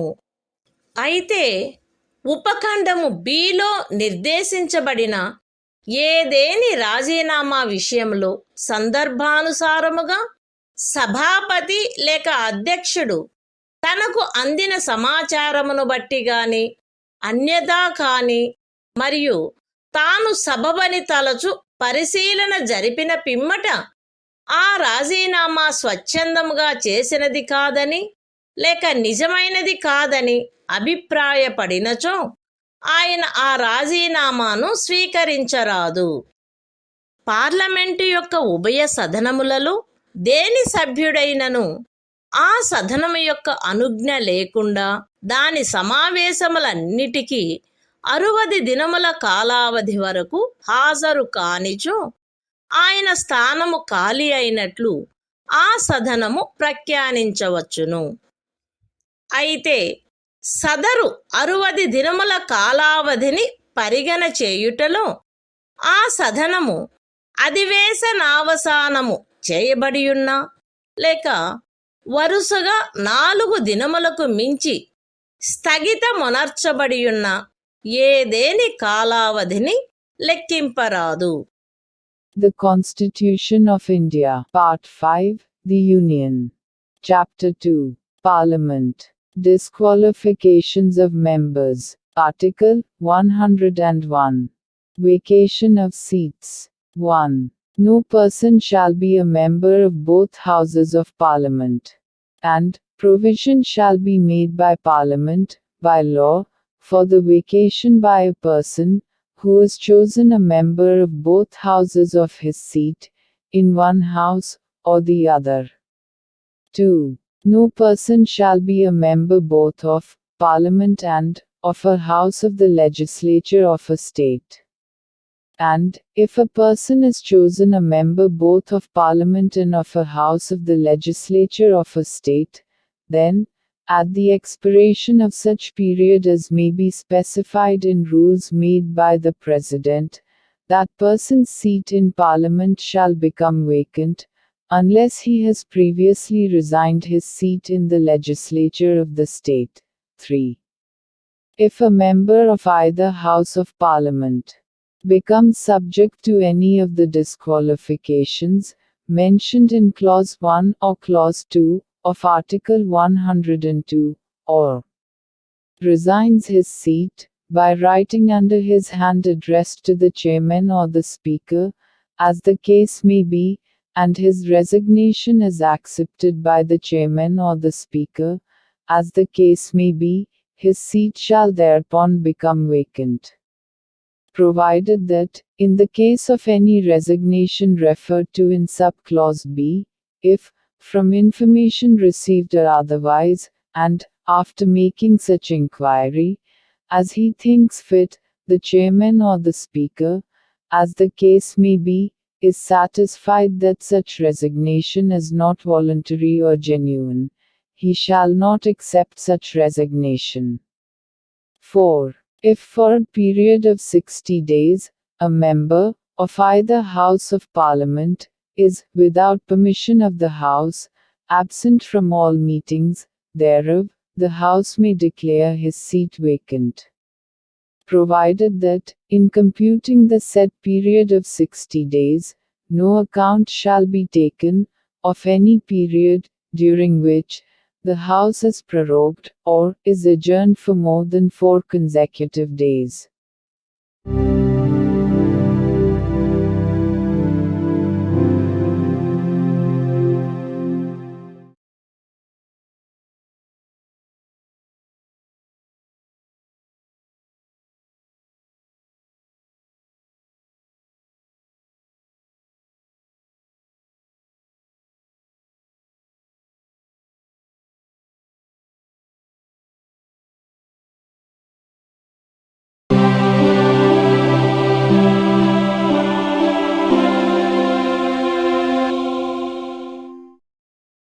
భారత సంవిధానము భాగము 5 సంఘము అధ్యాయం 2 పార్లమెంటు సభ్యుల నిరర్హతలు ఆర్టికల్ 102 సభ్యత్వమునకు నిరర్హతలు ఒక వ్యక్తి పార్లమెంటు యొక్క ఉభయ సదనములలో సభ్యత్వమునకు దేనికైనను సభ్యుడుగా ఎంపిక చేయబడుటకు మరియు అట్టి సభ్యుడుగా ఉండుటకు ఈ క్రింది పరిస్థితులలో నిరర్హుడగును. భారత ప్రభుత్వం క్రింద గాని ఏదేని రాజ్య ప్రభుత్వం క్రింద గాని లాభాయుతమైన ఏ పదవియందున్న వ్యక్తికి నిరర్హత కలుగదని పార్లమెంటుచే శాసనము ద్వారా ప్రఖ్యానించబడినచో ఆ పదవి మినహా అన్యమైన ఏదేని లాభాయుత పదవియందు అతడున్నచో అతడు అస్వస్థ చిత్తుడయ్యుండి అట్లని సమర్థ న్యాయస్థానముచే ప్రఖ్యానించబడినచో అతడు విముక్తి కాని దివాలాదారైనచో అతడు భారతదేశ పౌరుడు కానిచో లేక విదేశీ రాజ్యము యొక్క పౌరసత్వమును తనంత తాను ఆర్జించియున్నచో లేక ఏదేని విదేశీ రాజ్యము పట్ల నిష్టను లేక అనుశక్తిని కలిగియుండుటకు ఒప్పుకొనియున్నచో పార్లమెంటుచే చేయబడిన ఏదేని శాసనము ద్వారా గాని దాని క్రింద గాని అతడు అట్లు నిరర్హుడుగా చేయబడినచో. విశదీకరణ: ఈ ఖండము నిమిత్తము ఒక వ్యక్తి సంఘము యొక్క లేక ఏదేని రాజ్యము యొక్క మంత్రిగానున్న కారణమును బట్టియే భారత ప్రభుత్వము క్రింద లేక ఏదేని అట్టి రాజ్య ప్రభుత్వము క్రింద లాభాయుత పదవి యందున్నట్లు భావింపబడరాదు. 10వ అనుసూచి క్రింద ఒక వ్యక్తి అట్లు నిరర్హుడైనచో అతడు పార్లమెంటు యొక్క ఉభయ సభలలో దేనిలోనైనను సభ్యునిగా ఉండుటకు నిరర్హుడగును. The Constitution of India, Part 5, The Union. Chapter 2, Parliament. Disqualifications of members. Article 102. Disqualifications for membership. 1. A person shall be disqualified for being chosen as, and for being, a member of either House of Parliament, a. If he holds any office of profit under the Government of India, or the Government of any state, other than an office declared by Parliament by law, not to disqualify its holder. b. If he is of unsound mind, and stands so declared by a competent court. c. If he is an undischarged insolvent. d. If he is not a citizen of India, or has voluntarily acquired the citizenship of a foreign state, or is under any acknowledgement of allegiance, or adherence to a foreign state. a. If he is so disqualified, by or under any law made by Parliament. Explanation. For the purposes of this clause, a person shall not be deemed to hold an office of profit under the Government of India or the Government of any state, by reason only that he is a minister either for the Union, or for such state. 2. A person shall be disqualified for being a member of either House of Parliament, if he is so disqualified under the 10th schedule.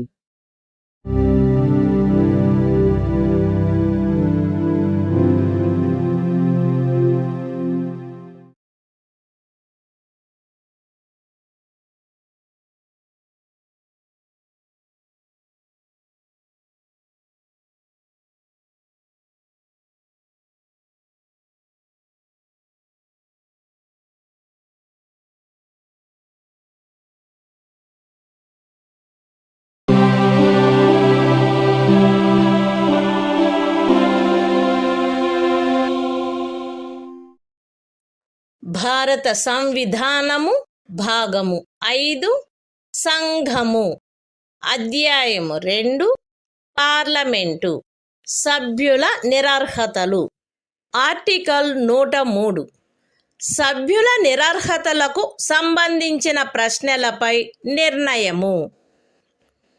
Parliament యొక్క ఉభయ సదనములలో దేని సభ్యుడైనను 102వ అనుచ్ఛేదపు ఖండము 1లో పేర్కొనబడిన నిరర్హతలలో దేనికైనను లోనైనాడా అను ప్రశ్న ఏదైనా ఉత్పన్నమైనచో ఆ ప్రశ్న రాష్ట్రపతి నిర్ణయమునకై నిర్దేశింపబడవలెను మరియు రాష్ట్రపతి యొక్క నిర్ణయము అంతిమమైనదై ఉండును. అట్టి ఏదేని ప్రశ్నపై ఏదేని నిర్ణయమును చేయుటకు పూర్వము రాష్ట్రపతి ఎన్నికల కమిషన్ యొక్క అభిప్రాయమును గైకొని అట్టి అభిప్రాయానుసారము వ్యవహరించవలెను. The Constitution of India, Part 5, The Union. Chapter 2, Parliament. Disqualifications of members. Article 103. Decision on questions as to disqualifications of members. 1. If any question arises as to whether a member of either House of Parliament has become, subject to any of the disqualifications mentioned in Clause 1 of Article 102, the question shall be referred for the decision of the President and his decision shall be final. 2. Before giving any decision on any such question, the President shall obtain the opinion of the Election Commission, and shall act according to such opinion.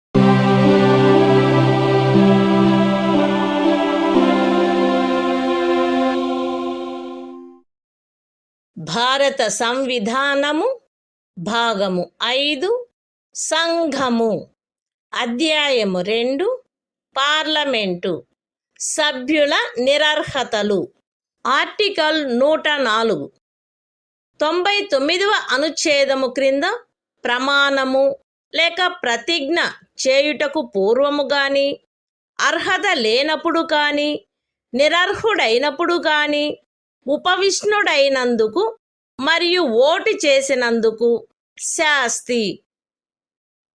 ఏ వ్యక్తి అయినను తాను 99వ అనుచ్ఛేదములోని అవసరమును పాటించుటకు పూర్వము లేక parliament యొక్క ఉభయ సదనములలో దేని సభ్యత్వమునకైనను తాను అర్హుడు కాడని కాని నిరర్హుడైనాడని కాని పార్లమెంటుచే చేయబడిన ఏదేని శాసనము యొక్క నిబంధనల ద్వారా తాను పార్లమెంటు యొక్క ఏ సదనమునందును సభ్యుడుగా ఉపవిష్ణుడగుట నుండి లేక ఓటు చేయుట నుండి నిషేధింపబడినాడని కాని తెలిసియుండియు అట్లు ఉపవిష్ణుడైనచో లేక ఓటు వేసినచో ఆయన ఆ విధముగా ఉపవిష్ణుడైన లేక ఓటు వేసిన ప్రతి దినమునకు 500 రూపాయల చొప్పున శాస్తికి పాత్రుడగును. దానిని సంఘమునకు బాకీయున్న రుణము వలె ఆయన నుండి వసూలు చేయవలెను. The Constitution of India, Part 5, The Union. Chapter 2, Parliament. Disqualifications of members. Article 104. Penalty for sitting and voting before making oath or affirmation under Article 99, or, when not qualified, or when disqualified. If a person sits or votes as a member of either House of Parliament, before he has complied with the requirements of Article 99, or, when he knows that he is not qualified, or that he is disqualified for membership thereof, or, that he is prohibited from so doing by the provisions of any law made by Parliament, he shall be liable in respect of each day on which he so sits or votes, to a penalty of 500 rupees, to be recovered as a debt due to the Union.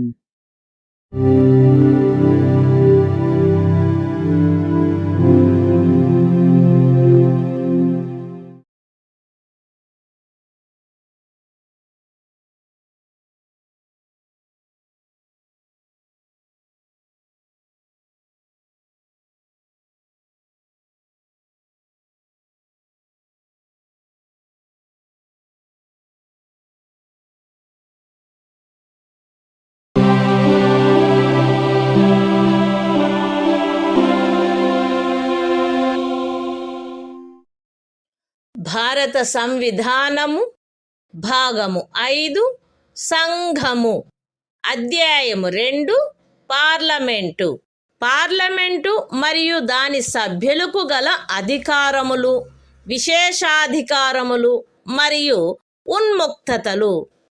Article 105. Parliament సదనములకు దాని సభ్యులకు కమిటీలకు గల అధికారములు విశేషాధికారములు మున్నగునవి. ఈ సంవిధాన నిబంధనలకును parliament యొక్క ప్రక్రియను క్రమబద్ధము చేయు నియమములకును స్థాయి ఉత్తర్వులకును అత్యధీనమై పార్లమెంటులో walk స్వాతంత్ర్యము ఉండవలెను. పార్లమెంటు సభ్యుడెవరైనను పార్లమెంటులో లేక దానికి చెందిన ఏదేని కమిటీలో తాను చెప్పిన ఏ విషయమును గూర్చి గాని తాను ఇచ్చిన ఏ ఓటును గూర్చి గాని ఏ న్యాయస్థానమునందును ఎట్టి చర్యలకును పాత్రుడు కారాదు. పార్లమెంటు యొక్క ఉభయ సదనములలో దేని ప్రాధికారము చేగాని ప్రాధికారము క్రింది గాని ఏదేని రిపోర్టు పత్రము ఓట్లు లేక కార్యకలాపముల యొక్క ప్రచురణ విషయమున ఏ వ్యక్తియు అట్లు పాత్రుడు కారాదు. ఇతర విషయములలో పార్లమెంటులోని ప్రతి సదనము యొక్కయు ప్రతి కమిటీల యొక్కయు సదనమునందలి సభ్యుల యొక్కయు అధికారములు విశేషాధికారములు మరియు ఉన్ముక్తతలు ఆయా సమయములందు పార్లమెంటు చే శాసనము ద్వారా నిర్వచింపబడునట్లు ఉండవలెను. మరియు అట్లు నిర్వచింపబడు వరకు అవి సంవిధాన చట్టము 1978 యొక్క 15వ పరిచ్ఛేదము అమలులోకి వచ్చుటకు అవ్యవహిత పూర్వము ఆ సదనమునకును దాని సభ్యులకును మరియు కమిటీలకును ఏవియుండునో అవే అయి ఉండవలెను. ఖండములు 1, 2 మరియు 3లలోని నిబంధనలు పార్లమెంటు యొక్క సభ్యులకు వర్తించునట్లనే ఈ సంవిధానమును పురస్కరించుకొని పార్లమెంటు యొక్క ఏదేని సదనములో గాని దానికి చెందిన ఏదేని కమిటీలో గాని మాట్లాడుటకును అన్యదా దాని కార్యకలాపములలో పాల్గొనుటకు హక్కు గల వ్యక్తుల విషయమున కూడా వర్తించవలెను. The Constitution of India, Part 5, The Union. Chapter 2, Parliament.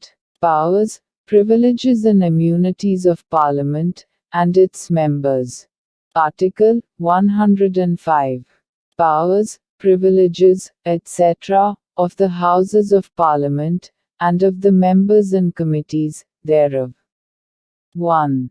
Subject to the provisions of this Constitution, and to the rules and standing orders regulating the procedure of Parliament, there shall be freedom of speech in Parliament.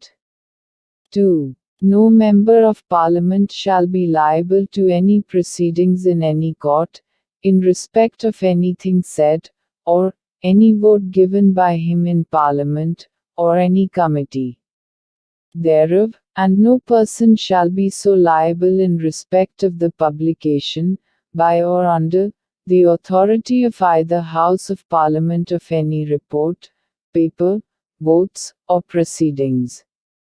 3. In other respects, the powers, privileges and immunities of each House of Parliament, and of the members and the committees of each House, shall be such as may from time to time be defined by Parliament by law. And, until so defined, shall be those of that House and, of its members, and committees, immediately before the coming into force of Section 15 of the Constitution, 44th Amendment, Act, 1978. 4. The provisions of clauses 1, 2, and 3 shall apply in relation to persons, who by virtue of this Constitution have the right to speak in, and otherwise to take part in the proceedings of, a House of Parliament, or any committee thereof, as they apply in relation to members of Parliament.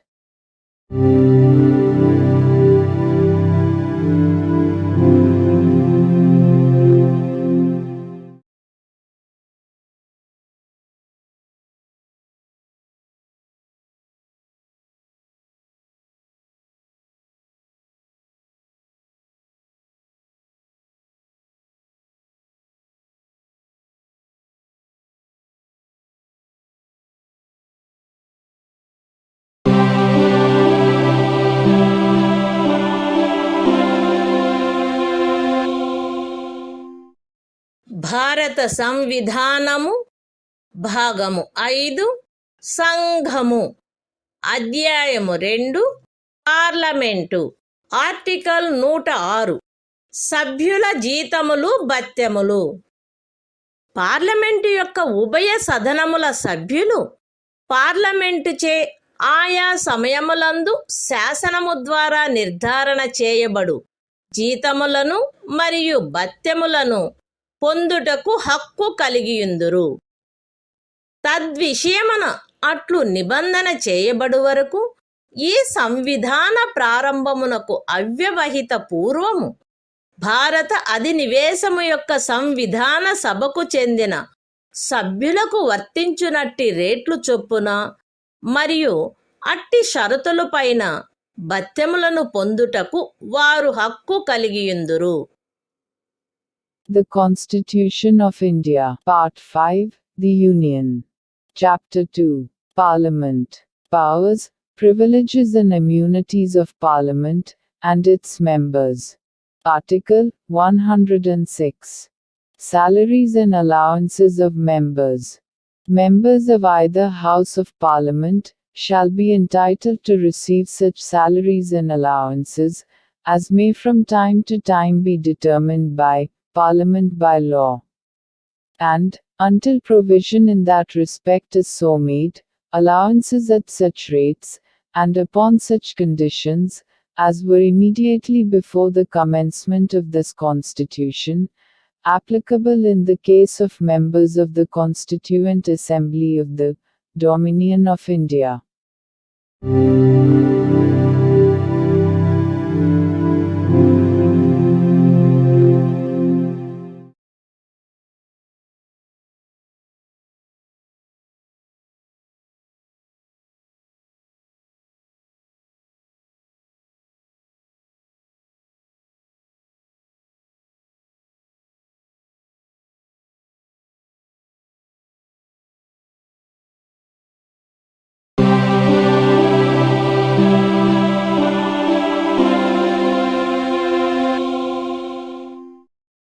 భారత సంవిధానము భాగము 5 సంఘము అధ్యాయం 2 parliament శాసన నిర్మాణ ప్రక్రియ. Article 107 బిల్లులను ప్రవేశపెట్టుటకును pass చేయుటకును నిబంధనలు. 109 మరియు 117 అనుచ్ఛేదములలోని ధన సంబంధమైన బిల్లులను మరియు ఇతర విత్తీయ బిల్లులను గూర్చిన నిబంధనలకు అత్యధీనమై ఏ బిల్లైనను పార్లమెంటు యొక్క ఉభయ సదనములలో దేని యందైనను ఆరంభింపబడవచ్చును.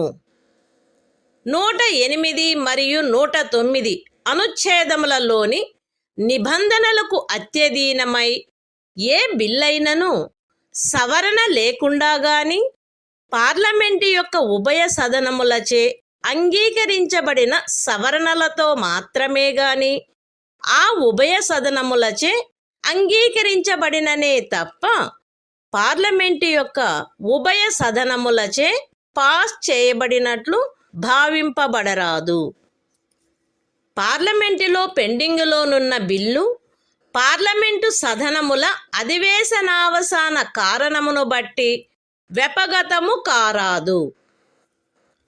లోక్సభచే పాస్ చేయబడక రాజ్యసభలో పెండింగులోనున్న బిల్లు లోక్సభ విఘటన చేయబడినను వ్యపగతము కారాదు.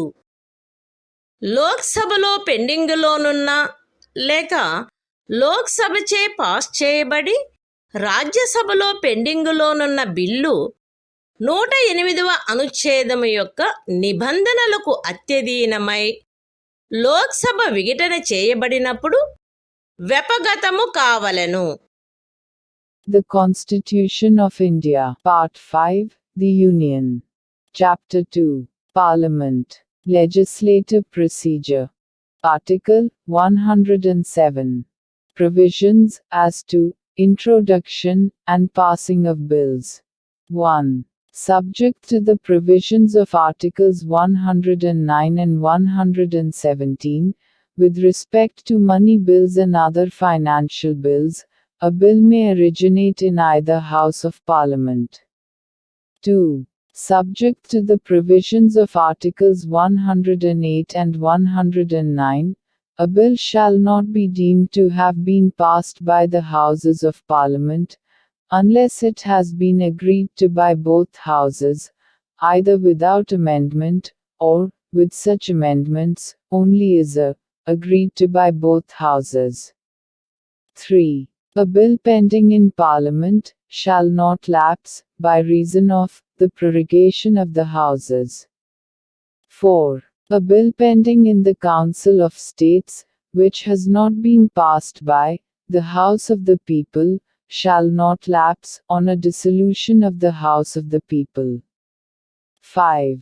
A bill which is pending in the House of the People, or which having been passed by the House of the People is pending in the Council of States, shall, subject to the provisions of Article 108, lapse on a dissolution of the House of the People.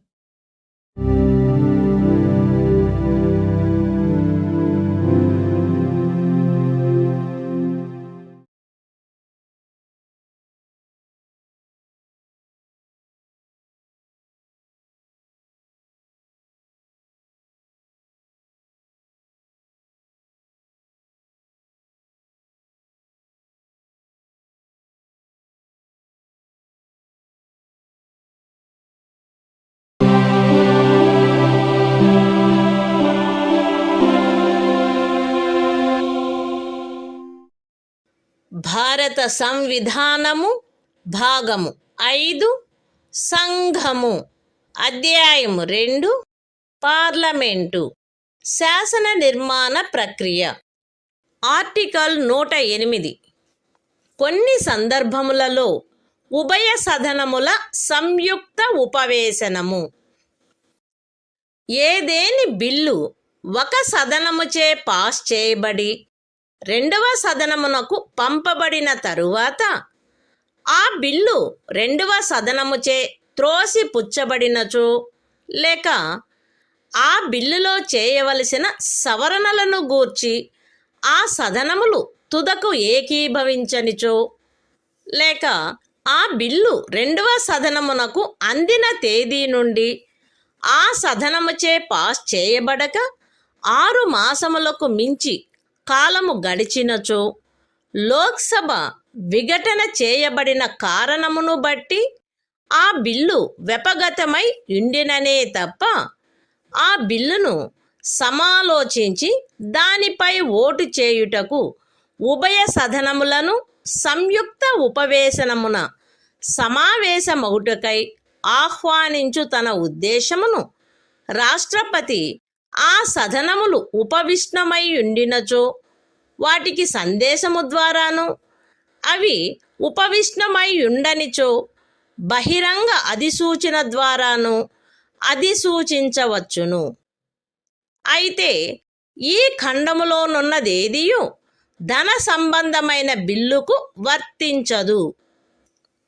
ఖండము 1లో నిర్దేశింపబడిన 6 మాసముల కాలావధిని లెక్కించుటలో ఆ ఖండము యొక్క ఉపఖండము Cలో నిర్దేశింపబడిన సదనము అధివేశనావసానము చేయబడియున్నా లేక వరుసగా 4 దినములకు మించి స్థగితమొనర్చబడియున్న ఏదేని కాలావధిని లెక్కింపరాదు. రాష్ట్రపతి ఖండము 1 క్రింద సదనములను సంయుక్త ఉపవేశనమున సమావేశమగుటకు ఆహ్వానించు తన ఉద్దేశమును అధిసూచించిన ఎడల ఆ బిల్లు విషయమున ఏ సదనము కాని ముందుకు సాగరాదు. కానీ రాష్ట్రపతి తాను అధిసూచన చేసిన తేదీ తరువాత ఎప్పుడైనను ఆ అధిసూచనలో నిర్దిష్టపరచబడిన ప్రయోజనము కొరకు సంయుక్త ఉపవేశనమున సమావేశమగుటకు ఉభయ సదనములను ఆహ్వానింపవచ్చును. ఆయన అట్లు చేసినచో ఆ సదనములు తదనుసారము సమావేశము కావలెను. ఉభయ సదనములకు చెందిన సభ్యులను ఆ సదనముల సంయుక్త ఉపవేశనములో హాజరయ్యుండి ఓటు చేయు మొత్తము సభ్యులలో అధిక సంఖ్యాకులచే ఆ బిల్లు ఆ సంయుక్త ఉపవేశనములో అంగీకరింపబడిన సవరణలు ఏవైనా ఉన్నచో వాటితో సహా పాస్ చేయబడినచో అది ఈ సంవిధాన నిమిత్తము ఉభయ సదనములచే పాస్ చేయబడినట్లు భావింపబడవలెను. అయితే సంయుక్త ఉపవేశనములో ఆ బిల్లు ఒక సదనముచే పాస్ చేయబడి రెండవ సదనముచే సవరణలతో పాస్ చేయబడక దానిని ఆరంభించిన సదనమునకు త్రిప్పి పంపబడి ఉండినచో అట్లు పంపబడుటలో జరిగిన ఆలస్యము వలన ఆవశ్యకమైన సవరణలు ఏవేని ఉన్నచో అవి తప్ప ఏ ఇతర సవరణను కానీ ఆ బిల్లుకు ప్రతిపాదింపరాదు. ఆ బిల్లు సవరణలతో అట్లు పాస్ చేయబడి త్రిప్పి పంపబడి ఉండినచో పూర్వోక్తమైన సవరణలు మాత్రమే ఆ బిల్లుకు ప్రతిపాదించబడవలెను. మరియు ఏ విషయములను గూర్చి సదనములు ఏకీభవించలేదో వాటి సుసంగతమగు ఇతర సవరణలు ప్రతిపాదించబడవచ్చును.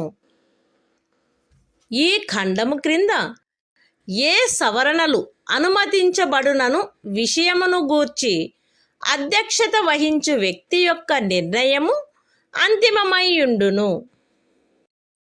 సంయుక్త ఉపవేశనమున సమావేశమగుటకు సదనములను ఆహ్వానించు ఉద్దేశమును రాష్ట్రపతి అధిసూచించిన తరువాత లోక్సభ యొక్క విఘటన జరిగినప్పటికీ ఈ అనుచ్ఛేదము క్రింద సంయుక్త ఉపవేశనము జరపబడవచ్చును. అందులో ఆ బిల్ పాస్ చేయబడవచ్చును. The Constitution of India, Part 5, The Union. Chapter 2, Parliament. Legislative Procedure. Article 108. Joint sitting of both houses in certain cases. 1. If after a bill has been passed by one house, and transmitted to the other house, the bill is rejected by the other house. Or, b. The houses have finally disagreed as to the amendments to be made in the bill. Or, c. More than 6 months elapse from the date of the reception of the bill by the other house, without the bill being passed by it, the President may, unless the bill has elapsed by reason of a dissolution of the House of the People, notify to the houses by message, if they are sitting, or by public notification, if they are not sitting, his intention to summon them to meet in a joint sitting, for the purpose of deliberating and voting on the bill, provided that nothing in this clause shall apply to a money bill. 2. In reckoning any such period of 6 months, as is referred to in Clause 1, no account shall be taken of any period, during which the House referred to in subclause C of that clause is prorogued, or adjourned for more than 4 consecutive days. 3. Where the President has under Clause 1 notified his intention of summoning the Houses to meet in a joint sitting, neither House shall proceed further with the bill, but the President may at any time after the date of his notification, summon the Houses to meet in a joint sitting, for the purpose specified in the notification, and, if he does so, the Houses shall meet accordingly. 4. If at the joint sitting of the two Houses the bill, with such amendments, if any, as are agreed to in joint sitting, is passed by a majority of the total number of members of both Houses, present and voting, it shall be deemed for the purposes of this Constitution to have been passed by both Houses, provided that, at a joint sitting, a. If the bill, having been passed by one House, has not been passed by the other house, with amendments and returned to the house in which it originated. No amendment shall be proposed to the bill, other than such amendments, if any, as are made necessary by the delay in the passage of the bill. b. If the bill has been so passed and returned, only such amendments as aforesaid shall be proposed to the bill, and such other amendments as are relevant to the matters with respect to which the houses have not agreed, and the decision of the person presiding as to the amendments which are admissible under this clause shall be final. 5. A joint sitting may be held under this article and a bill passed thereat, notwithstanding that a dissolution of the House of the People has intervened, since the President notified his intention to summon the Houses to meet therein.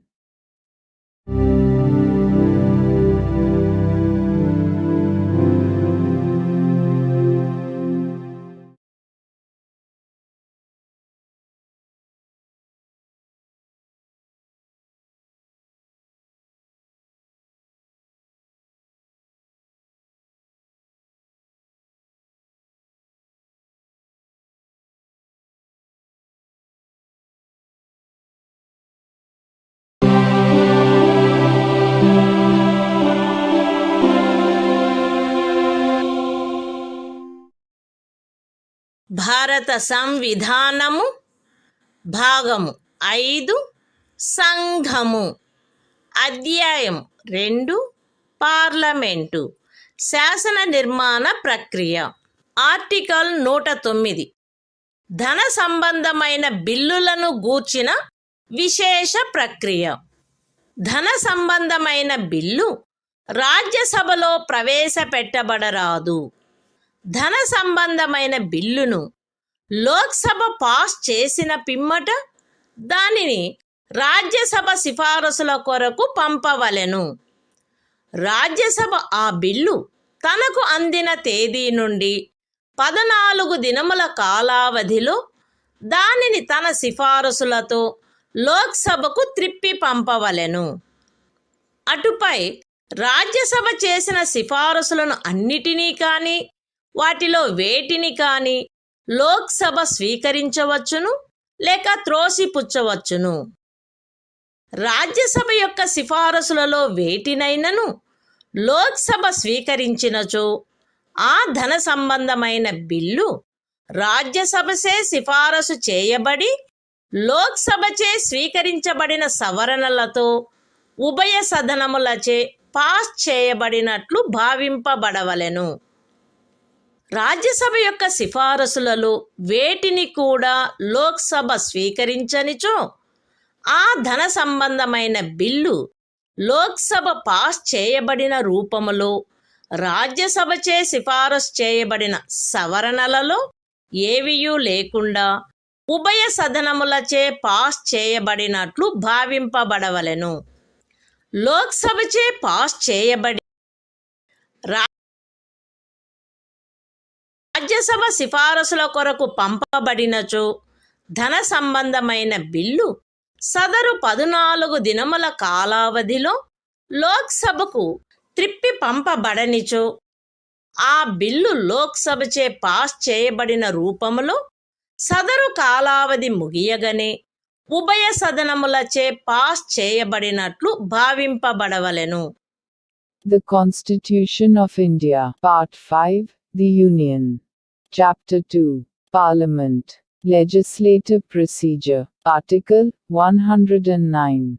Special procedure in respect of money bills. 1. A money bill shall not be introduced in the Council of States.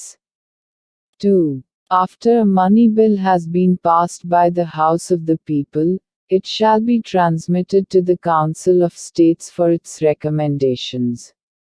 And the Council of States shall within a period of 14 days, from the date of its receipt of the bill, return the bill to the House of the People with its recommendations. and the House of the People may thereupon either accept or reject all or any of the recommendations of the Council of States. 3. If the House of the People accepts any of the recommendations of the Council of States, the money bill shall be deemed to have been passed by both houses, with the amendments recommended by the Council of States, and accepted by the House of the People. 4. If the House of the People does not accept any of the recommendations of the Council of States, the money bill shall be deemed to have been passed by both houses, in the form in which it was passed by the House of the People, without any of the amendments recommended by the Council of States. 5. If a money bill passed by the House of the People, and transmitted to the Council of States for its recommendations, is not returned to the House of the People within the said period of 14 days, it shall be deemed to have been passed by both houses, at the expiration of the said period in the form, in which it was passed by the House of the People.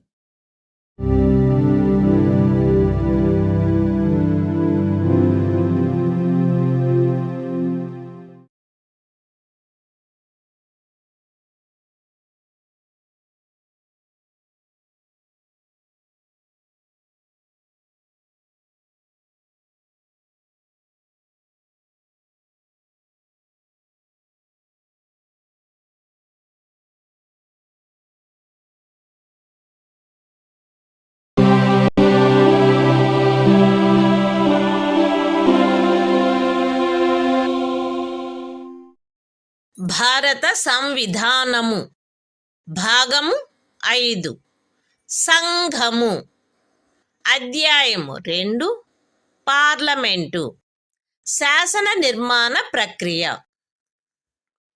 Article 110 ధన సంబంధమైన బిల్లుల నిర్వచనము ఏదేని బిల్లులో ఈ క్రింది విషయములన్నిటినీ గూర్చిన లేక వాటిలో దేనినైనను గూర్చిన నిబంధనలు మాత్రమే ఉన్నచో ఆ బిల్లు ఈ అధ్యాయపు నిమిత్తము ధన సంబంధమైన బిల్లుగా భావింపబడవలెను. అవి ఏవనగా ఏదేని పన్ను యొక్క విధింపు, ఉచ్ఛాదన, పరిహరణ, మార్పు లేక క్రమబద్ధీకరణ, భారత ప్రభుత్వముచే అప్పు చేయబడుటను గాని ఏదేని హామీ ఇవ్వబడుటను గాని క్రమబద్ధము చేయుట లేక భారత ప్రభుత్వముచే వహింపబడిన లేక వహింపబడగల విత్త సంబంధమైన ఏవేని బాధ్యతలను గూర్చిన శాసనమును సవరించుట,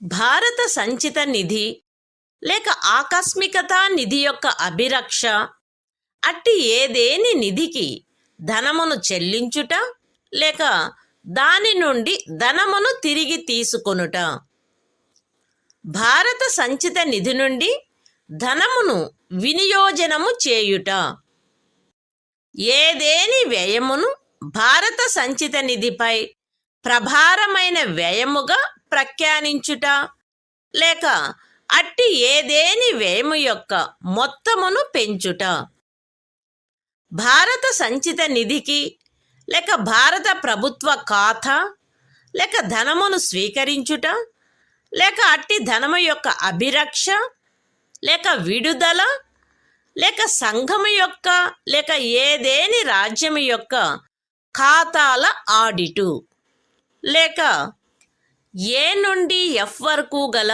ఉపఖండములలో నిర్దిష్టపరచబడిన విషయములలో దేనికైనను అనుషంగికమైన ఏదేని విషయము, జుర్మానాలను లేక ధన సంబంధమైన ఇతర శాస్తులను విధించుట కొరకు గాని, లైసెన్సు ఫీజు లేక చేసిన సేవకైన ఫీజును అభ్యర్థించుట లేక చెల్లించుట కొరకు గాని నిబంధనలు కలిగియున్నదను కారణమున మాత్రమున లేక ఎవరేని ప్రాధికారిచే లేక ఏదేని స్థానిక నికాయముచే స్థానిక ప్రయోజనములకు గాను ఏదేని పన్ను విధించబడుట, ఉచ్ఛాదన చేయబడుట, పరిహరించబడుట, మార్చబడుట లేక క్రమబద్ధము చేయబడుట కొరకు నిబంధనలు కలిగియున్నదను కారణమున మాత్రమున ఏదేని బిల్లు ధన సంబంధమైన బిల్లుగా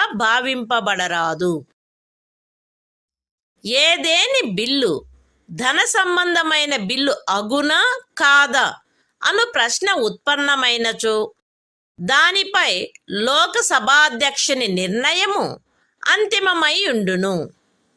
ధన సంబంధమైన ప్రతి బిల్లుపై 109వ అనుచ్ఛేదము క్రింద రాజ్యసభకు పంపబడినప్పుడును 111వ అనుచ్ఛేదము క్రింద రాష్ట్రపతి అనుమతి కొరకు సమర్పించబడినప్పుడు అది ధన సంబంధమైన బిల్లు అని లోకసభాధ్యక్షునిచే సంతకము చేయబడిన ధృవీకరణ పత్రము ఉండవలెను. The Constitution of India, Part 5, The Union. Chapter 2, Parliament. Legislative Procedure. Article 110. Definition of money bills. 1. For the purposes of this chapter, a bill shall be deemed to be a money bill if it contains only provisions dealing with all or any of the following matters, namely: a.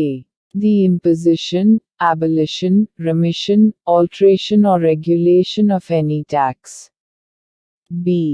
The regulation of the borrowing of money, or the giving of any guarantee by the Government of India, or the amendment of the law with respect to any financial obligations undertaken, or to be undertaken, by the Government of India.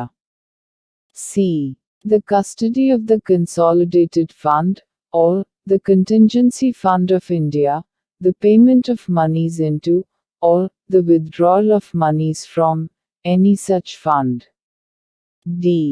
The appropriation of monies out of the Consolidated Fund of India. a. The declaring of any expenditure, to be expenditure charged on, the Consolidated Fund of India. or the increasing of the amount of any such expenditure. f. The receipt of money on account of the Consolidated Fund of India, or the public account of India, or the custody or issue of such money, or the audit of the accounts of the Union, or of a state, or g. Any matter incidental to any of the matters specified in subclauses A to F. 2. A bill shall not be deemed to be a money bill, by reason only that it provides for the imposition of fines, or other pecuniary penalties, or for the demand or payment of fees for licenses, or fees for services rendered, or by reason that it provides for the imposition, abolition, remission, alteration, or regulation of any tax by any local authority, or body for local purposes. 3. If any question arises whether a bill is a money bill or not, the decision of the Speaker of the House of the People thereon shall be final. 4. There shall be endorsed, on every money bill, when it is transmitted to the Council of States, under Article 109, and when it is presented to the President for assent, under Article 111, the certificate of the Speaker of the House of the People, signed by him that it is a money bill.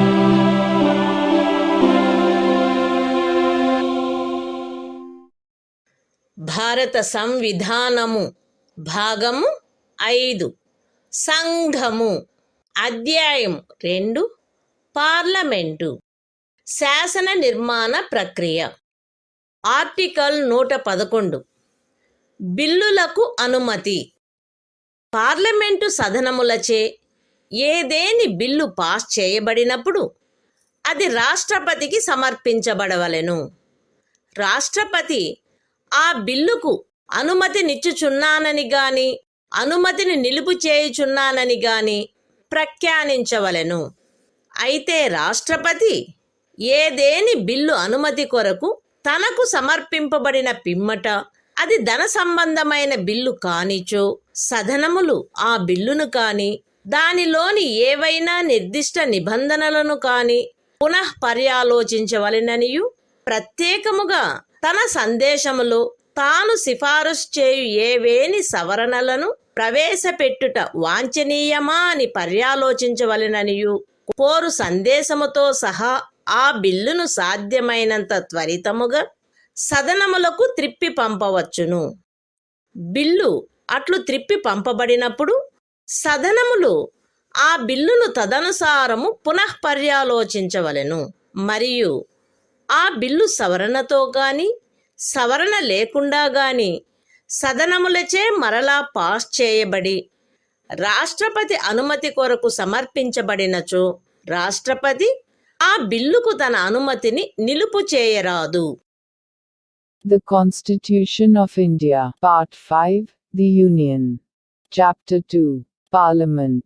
Legislative Procedure. Article 111. Assent to bills.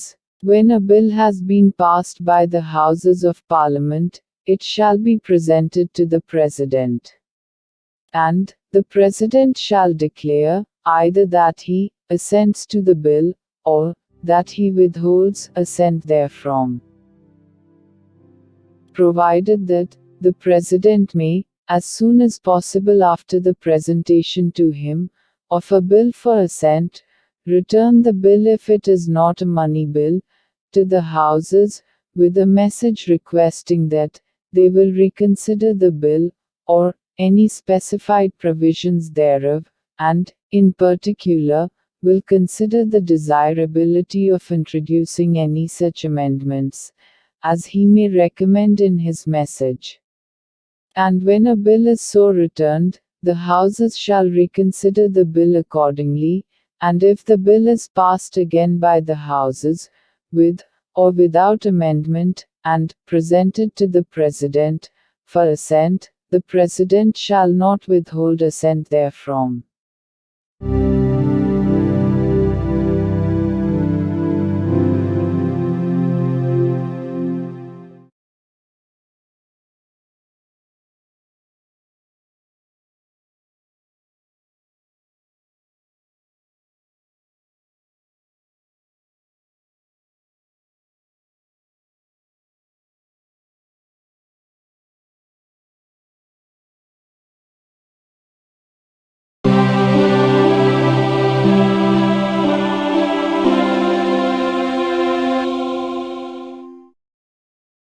భారత సంవిధానము భాగము 5 సంఘము అధ్యాయం 2 parliament విత్తీయ విషయములలో ప్రక్రియ article 112 వార్షిక విత్తీయ వివరణ రాష్ట్రపతి ప్రతి విత్తీయ సంవత్సరము విషయమున ఆ సంవత్సరమునకు అంచనా వేయబడిన భారత ప్రభుత్వ ఆదాయ వ్యయముల వివరణను పార్లమెంటు ఉభయ సదనముల సమక్షమున ఉంచి ఏర్పాటు చేయించవలెను.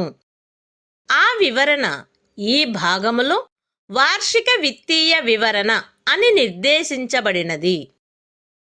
వార్షిక విత్తీయ వివరణలో పొందుపరచబడిన వ్యయము యొక్క అంచనాలలో భారత సంచిత నిధిపై ప్రభారమైన వ్యయము అని ఈ సంవిధానముచే తెలుపబడిన వ్యయమును భరించుటకు కావలసిన డబ్బులను మరియు భారత సంచిత నిధి నుండి చేయుటకు ప్రతిపాదించబడిన ఇతర వ్యయమును భరించుటకు కావలసిన డబ్బులను వేరువేరుగా తెలపవలెను.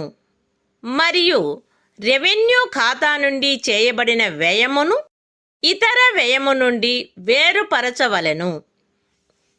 ఈ క్రింది వ్యయము భారత సంచిత నిధిపై ప్రభారమైన వ్యయమయ్యుండును.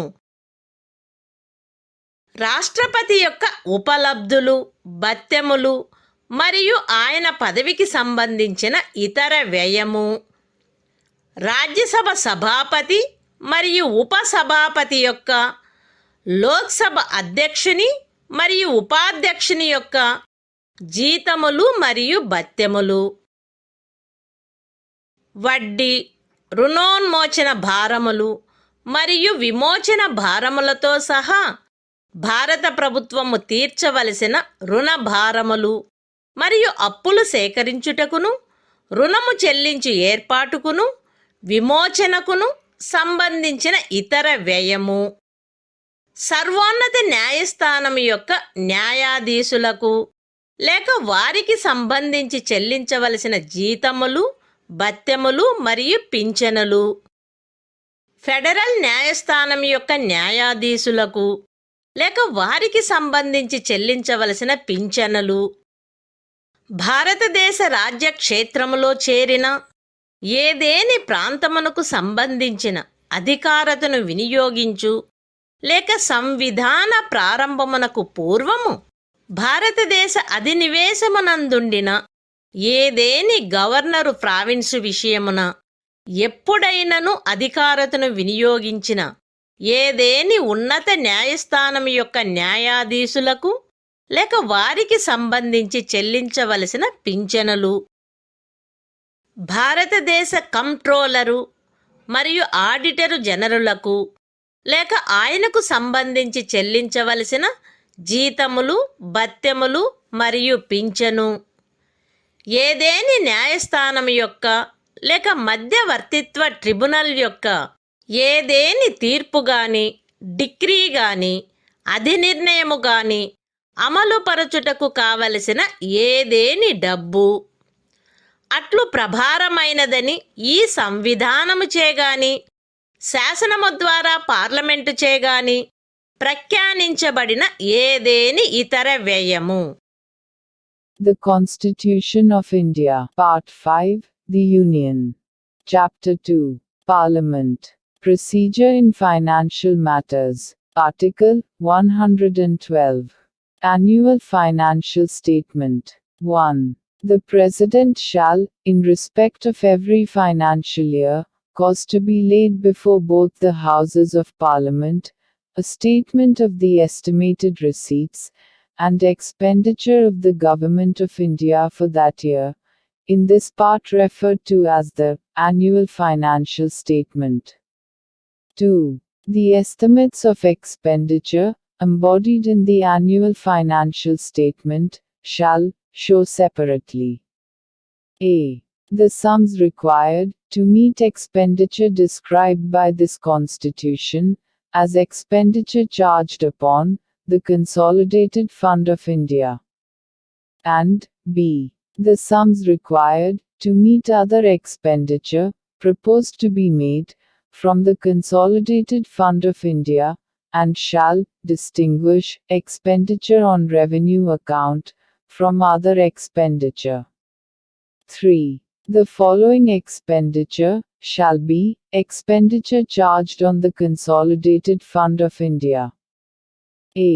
The emoluments and allowances of the President, and other expenditure relating to his office. b. The salaries and allowances of the Chairman and the Deputy Chairman of the Council of States, and the Speaker and the Deputy Speaker of the House of the People. c. Debt charges, for which the Government of India is liable, including interest, sinking fund charges and redemption charges, and other expenditure relating to the raising of loans, and the service and redemption of debt. d. The salaries, allowances and pensions payable to or in respect of judges of the Supreme Court. The pensions payable to or in respect of judges of the federal court. The pensions payable to or in respect of judges of any high court which exercises jurisdiction in relation to any area included in the territory of India, or which at any time before the commencement of this Constitution exercised jurisdiction in relation to any area included in a governor's province of the Dominion of India. A. The salary, allowances and pension payable to or in respect of the Controller and Auditor General of India. F. Any sums required to satisfy any judgment, decree, or award of any court or arbitral tribunal. G. Any other expenditure declared by this Constitution, or by Parliament, by law, to be so charged.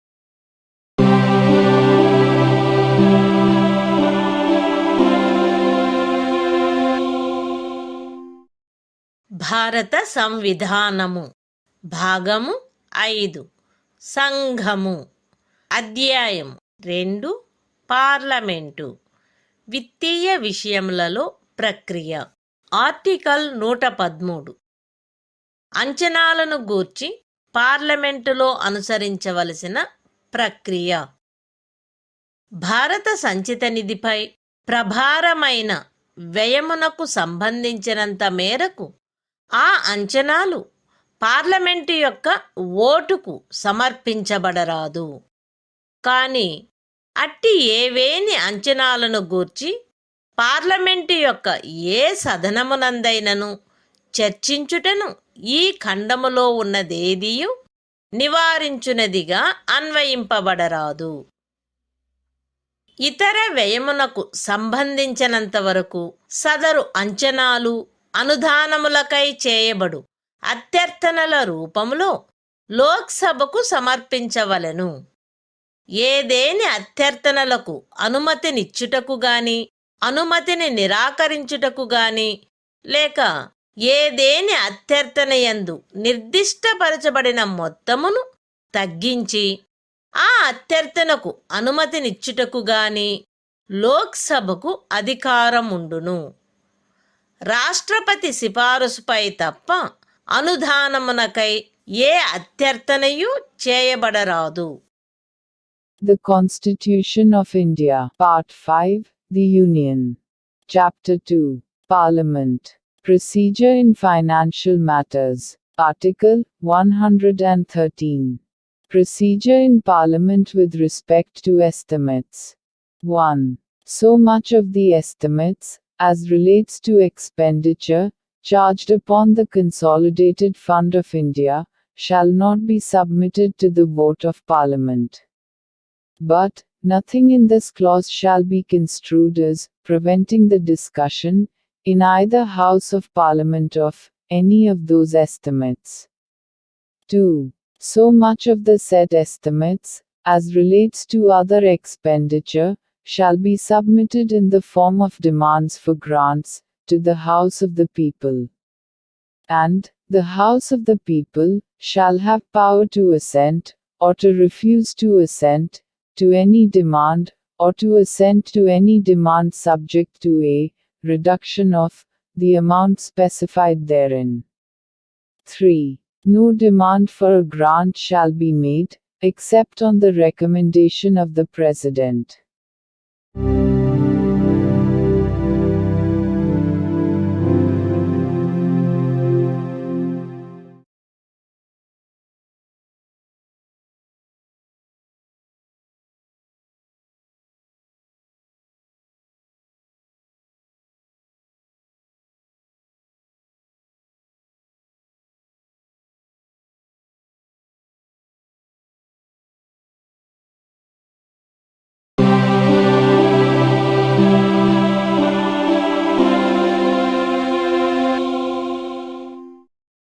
భారత సంవిధానము భాగము 5 సంఘము అధ్యాయం 2 parliament విత్తీయ విషయములలో ప్రక్రియ article 114 వినియోజన బిల్లులు 113వ అనుచ్ఛేదము క్రింద లోక్సభచే అనుదానములు చేయబడిన తరువాత వీలైనంత త్వరితముగా భారత సంచిత నిధి నుండి ఈ క్రింది వాటికి కావలసిన ధనములన్నింటి వినియోజనము గూర్చి నిబంధించుటకైన బిల్లు ప్రవేశపెట్టబడవలెను. లోక్సభచే అట్లు చేయబడిన అనుదానములు మరియు భారత సంచిత నిధిపై ప్రభారమైన వ్యయము. కాని ఇది ఇంతకు పూర్వమే పార్లమెంటు సమక్షమును ఉంచబడిన వివరణములో తెలుపబడిన మొత్తమునకు మించి ఏ సందర్భములోనూ ఉండరాదు. అట్టి ఏ బిల్లుకును అట్లు చేయబడిన ఏదేని అనుదానపు మొత్తమును హెచ్చించు లేక తగ్గించు లేక దాని గమ్యమును మార్చు లేక భారత సంచిత నిధిపై ప్రభారమైన ఏదేని వ్యయపు మొత్తమును హెచ్చించు లేక తగ్గించు ప్రభావము గల సవరణ పార్లమెంటు యొక్క ఏ సదనములోనూ ప్రతిపాదించబడరాదు. ఈ ఖండము క్రింద ఏదేని సవరణ అగ్రాహ్యమైనదాయను దానిని గూర్చి అధ్యక్షత వహించు వ్యక్తి యొక్క నిర్ణయము అంతిమమై ఉండవలెను. 115 మరియు 116 అనుచ్ఛేదములలోని నిబంధనలకు అత్యధీనమై ఈ అనుచ్ఛేదము యొక్క నిబంధనలను అనుసరించి పాస్ చేయబడిన శాసనము ద్వారా చేయబడిన వినియోజనము కింద తప్ప భారత సంచిత నిధి నుండి ధనమేదియు తిరిగి తీసుకొనబడరాదు.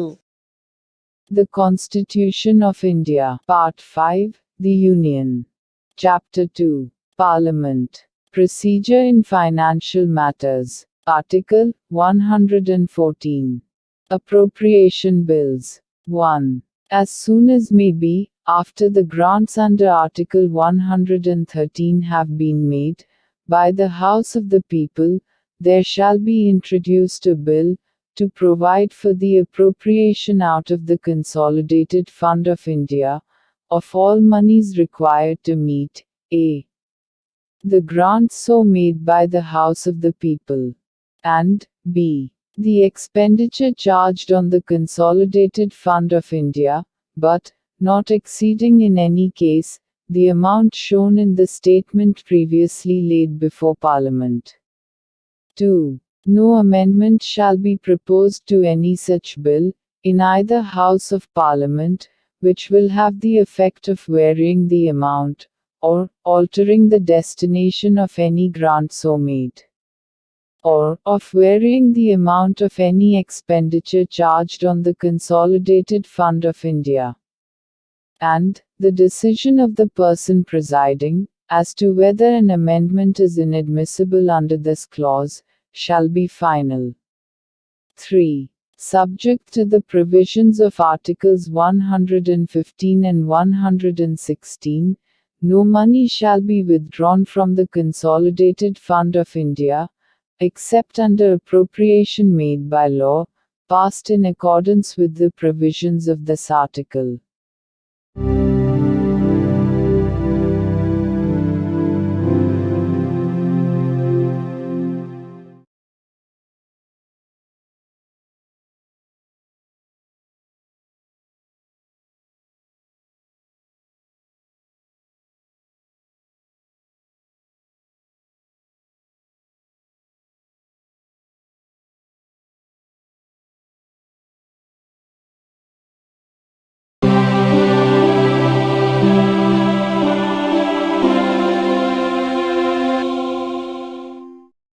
భారత సంవిధానము భాగము 5 సంఘము అధ్యాయం 2 పార్లమెంటు విత్తీయ విషయములలో ప్రక్రియ ఆర్టికల్ 115 అనుపూరక అదనపు లేక అతిరిక్త అనుదానములు 114వ అనుచ్ఛేదములోని నిబంధనలను అనుసరించి చేయబడిన శాసనము ద్వారా వర్తమాన విత్తీయ సంవత్సరమునందు ఏదైనా ప్రత్యేక సేవార్థము వ్యయము చేయుటకై ప్రాధికారమియ్యబడిన మొత్తము ఆ సంవత్సరపు ప్రయోజనముల కొరకు చాలదని కనుగొనబడినచో, లేక వర్తమాన విత్తీయ సంవత్సరమునందు వార్షిక విత్తీయ వివరణములో తలంపబడిని ఏదేని నూతన సేవ కొరకు అనుపూరక లేక అదనపు వ్యయమునకు అక్కర కలిగినప్పుడు, లేక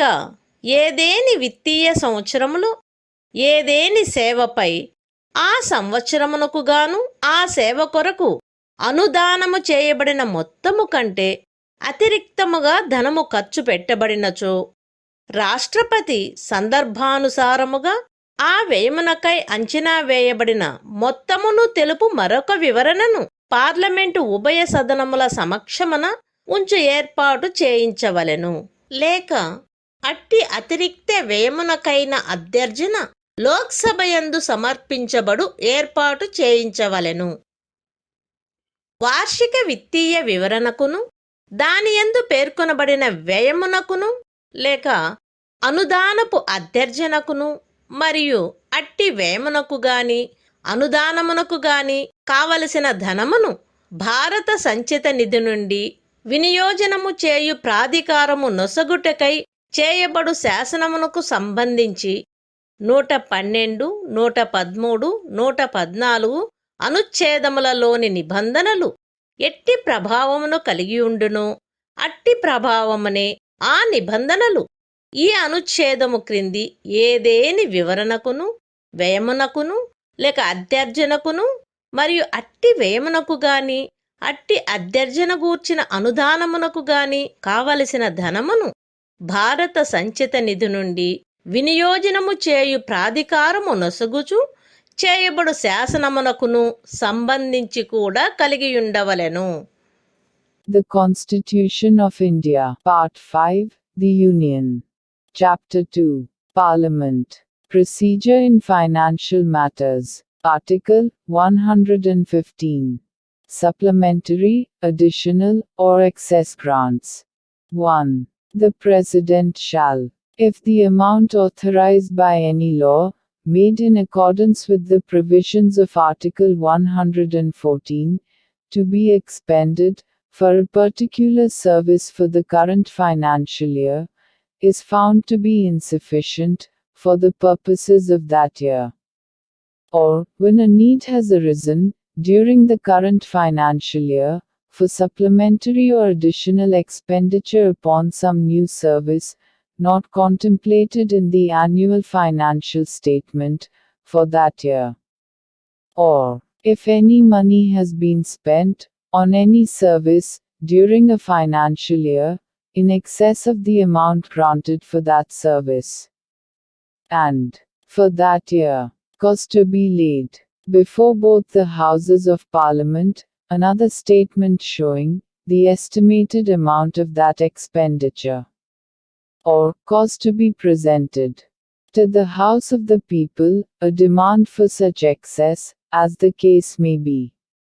2. The provisions of Articles 112, 113 and 114 shall have effect, in relation to any such statement, and expenditure or demand, and also to any law to be made authorizing the appropriation of monies, out of the Consolidated Fund of India, to meet such expenditure, or the grant in respect of such demand, as they have effect, in relation to the annual financial statement, and the expenditure mentioned therein.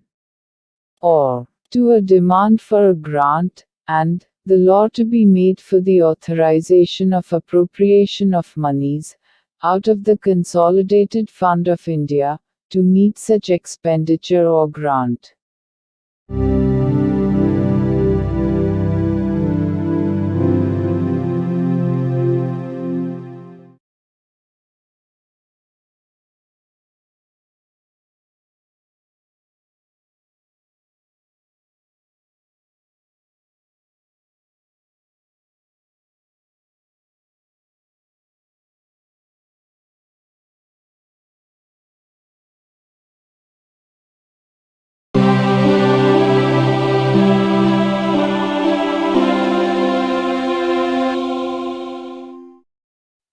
భారత సంవిధానము.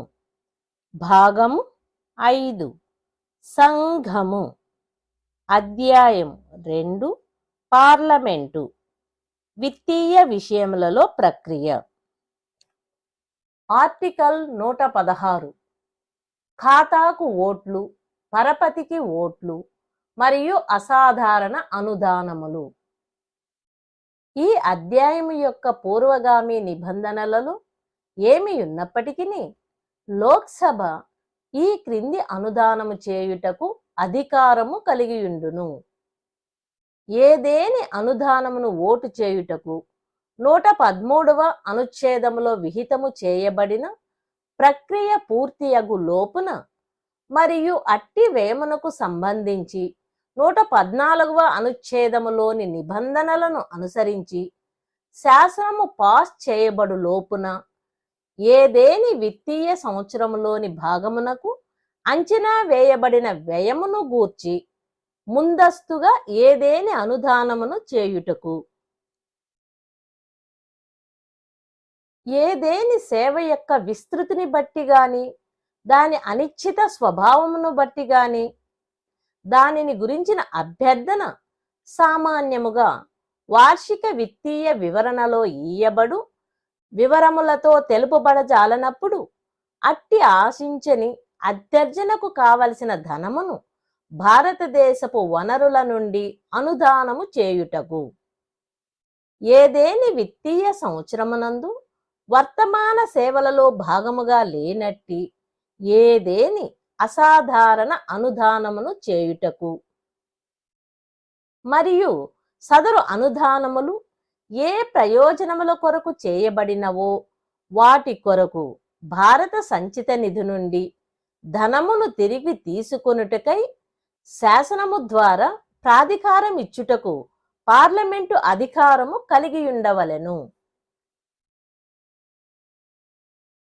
వార్షిక విత్తీయ వివరణలో పేర్కొనబడిన ఏదేని వ్యయమునకై అనుదానమును చేయుటకును మరియు అట్టి వ్యయము కొరకు కావలసిన ధనములను భారత సంచిత నిధి నుండి వినియోజనము చేయుటకు ప్రాధికారము నొసగుటకై చేయబడు శాసనమునకును సంబంధించి 113 మరియు 114 అనుచ్ఛేదములలోని నిబంధనలు ఎట్టి ప్రభావము కలిగియుండునో అట్టి ప్రభావమునే ఆ నిబంధనలు ఖండము 1 క్రింద ఏదేని అనుదానము చేయుటకు మరియు ఆ ఖండము క్రింద చేయబడవలసిన ఏదేని శాసనమునకు సంబంధించి కూడా కలిగి ఉండవలెను.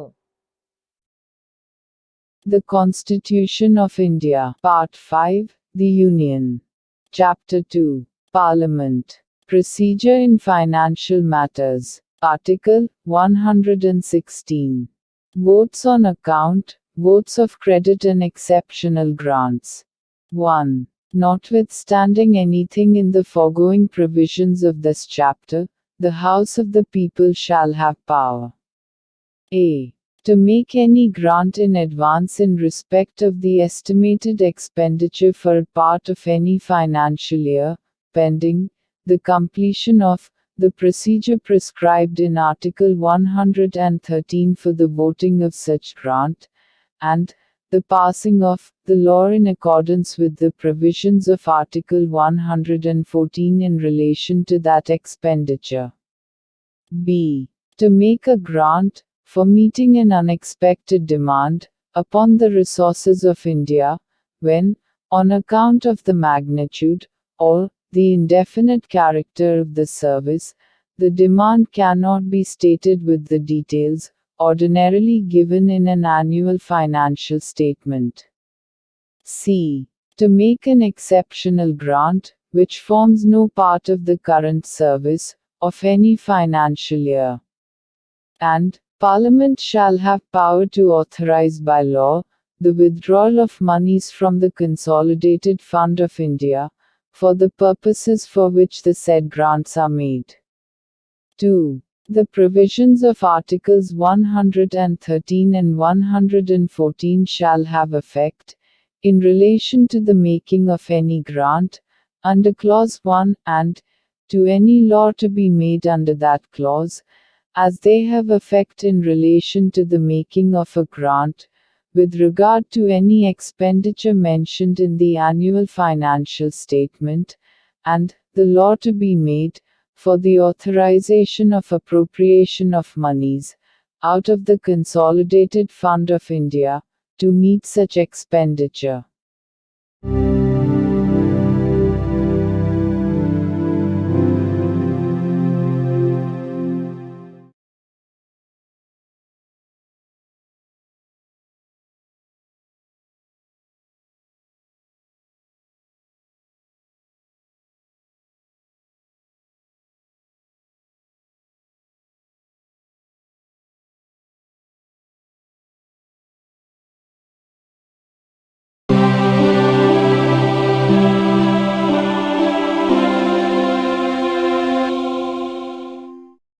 భారత సంవిధానము భాగము 5 సంఘము అధ్యాయం 2 పార్లమెంటు విత్తీయ విషయములలో ప్రక్రియ ఆర్టికల్ 117 విత్తీయ బిల్లులను గూర్చిన విశేష నిబంధనలు 110వ అనుచ్ఛేదం యొక్క ఖండము 1లోని ఏ నుండి ఎఫ్ వరకు గల ఉపఖండములలో నిర్దిష్టపరచబడిన విషయములలో దేని కొరకైనను నిబంధన చేయు బిల్లు లేక సవరణ రాష్ట్రపతి సిఫారసుపై తప్ప ప్రవేశపెట్టబడరాదు లేక ప్రస్తావించబడరాదు. అట్టి నిబంధనను చేయు బిల్లు రాజ్యసభలో ప్రవేశపెట్టరాదు. అయితే ఈ ఖండము క్రింద ఆవశ్యకమగు సిఫారసు ఏదియు ఏదేని పన్నును తగ్గించుటకు లేక ఉచ్ఛాదన చేయుటకు నిబంధన చేయు సవరణను ప్రస్తావించుట కొరకు ఆవశ్యకము కారాదు. జుర్మానాలను లేక ధన సంబంధమైన ఇతర శాస్తులను విధించుట కొరకు గాని లైసెన్సు ఫీజు లేక చేసిన సేవలకైన ఫీజును అత్యర్థించుట లేక చెల్లించుట కొరకు గాని నిబంధనలు కలిగియున్నదను కారణ మాత్రమున లేక ఎవరేని స్థానిక ప్రాధికారిచే లేక ఏదేని స్థానిక నికాయముచే స్థానిక ప్రయోజనములకు గాను ఏదేని పన్ను విధించబడుట ఉచ్ఛాదన చేయబడుట పరిహరించబడుట మార్చబడుట లేక క్రమబద్ధము చేయబడుట కొరకు నిబంధనలు కలిగియున్నదను కారణ మాత్రమున ఒక బిల్లు లేక సవరణ పైన చెప్పబడిన విషయములలో దేని కొరకైనను నిబంధన చేయునిదిగా భావింపబడరాదు. ఏ బిల్లును శాసనము చేసి అమలులోనికి తెచ్చినచో భారత సంచిత నిధి నుండి వ్యయము చేయవలసి వచ్చునో ఆ బిల్లును రాష్ట్రపతి పార్లమెంటు యొక్క ఏ సదనముకైనను పర్యాలోచించుటకై సిఫారసు చేసిననే తప్ప ఆ సదనముచే అది pass చేయబడరాదు. The Constitution of India, Part 5, The Union. Chapter 2, Parliament. Procedure in Financial Matters. Article 117. Special provisions as to financial bills. 1. A bill or amendment making provision for any of the matters specified in sub-clauses A to F of Clause 1 of Article 110 shall not be introduced or moved except on the recommendation of the President. And a bill making such provision shall not be introduced in the Council of States, provided that no recommendation shall be required under this clause for the moving of an amendment making provision for the reduction or abolition of any tax. 2. A bill or amendment shall not be deemed to make provision for any of the matters aforesaid by reason only that it provides for the imposition of fines or other pecuniary penalties, or for the demand or payment of fees for licenses, or fees for services rendered, or by reason that it provides for the imposition, abolition, remission, alteration or regulation of any tax by any local authority or body for local purposes. 3. A bill which, if enacted and brought into operation, would involve expenditure from the Consolidated Fund of India, shall not be passed by either House of Parliament, unless the President has recommended to that House the consideration of the bill.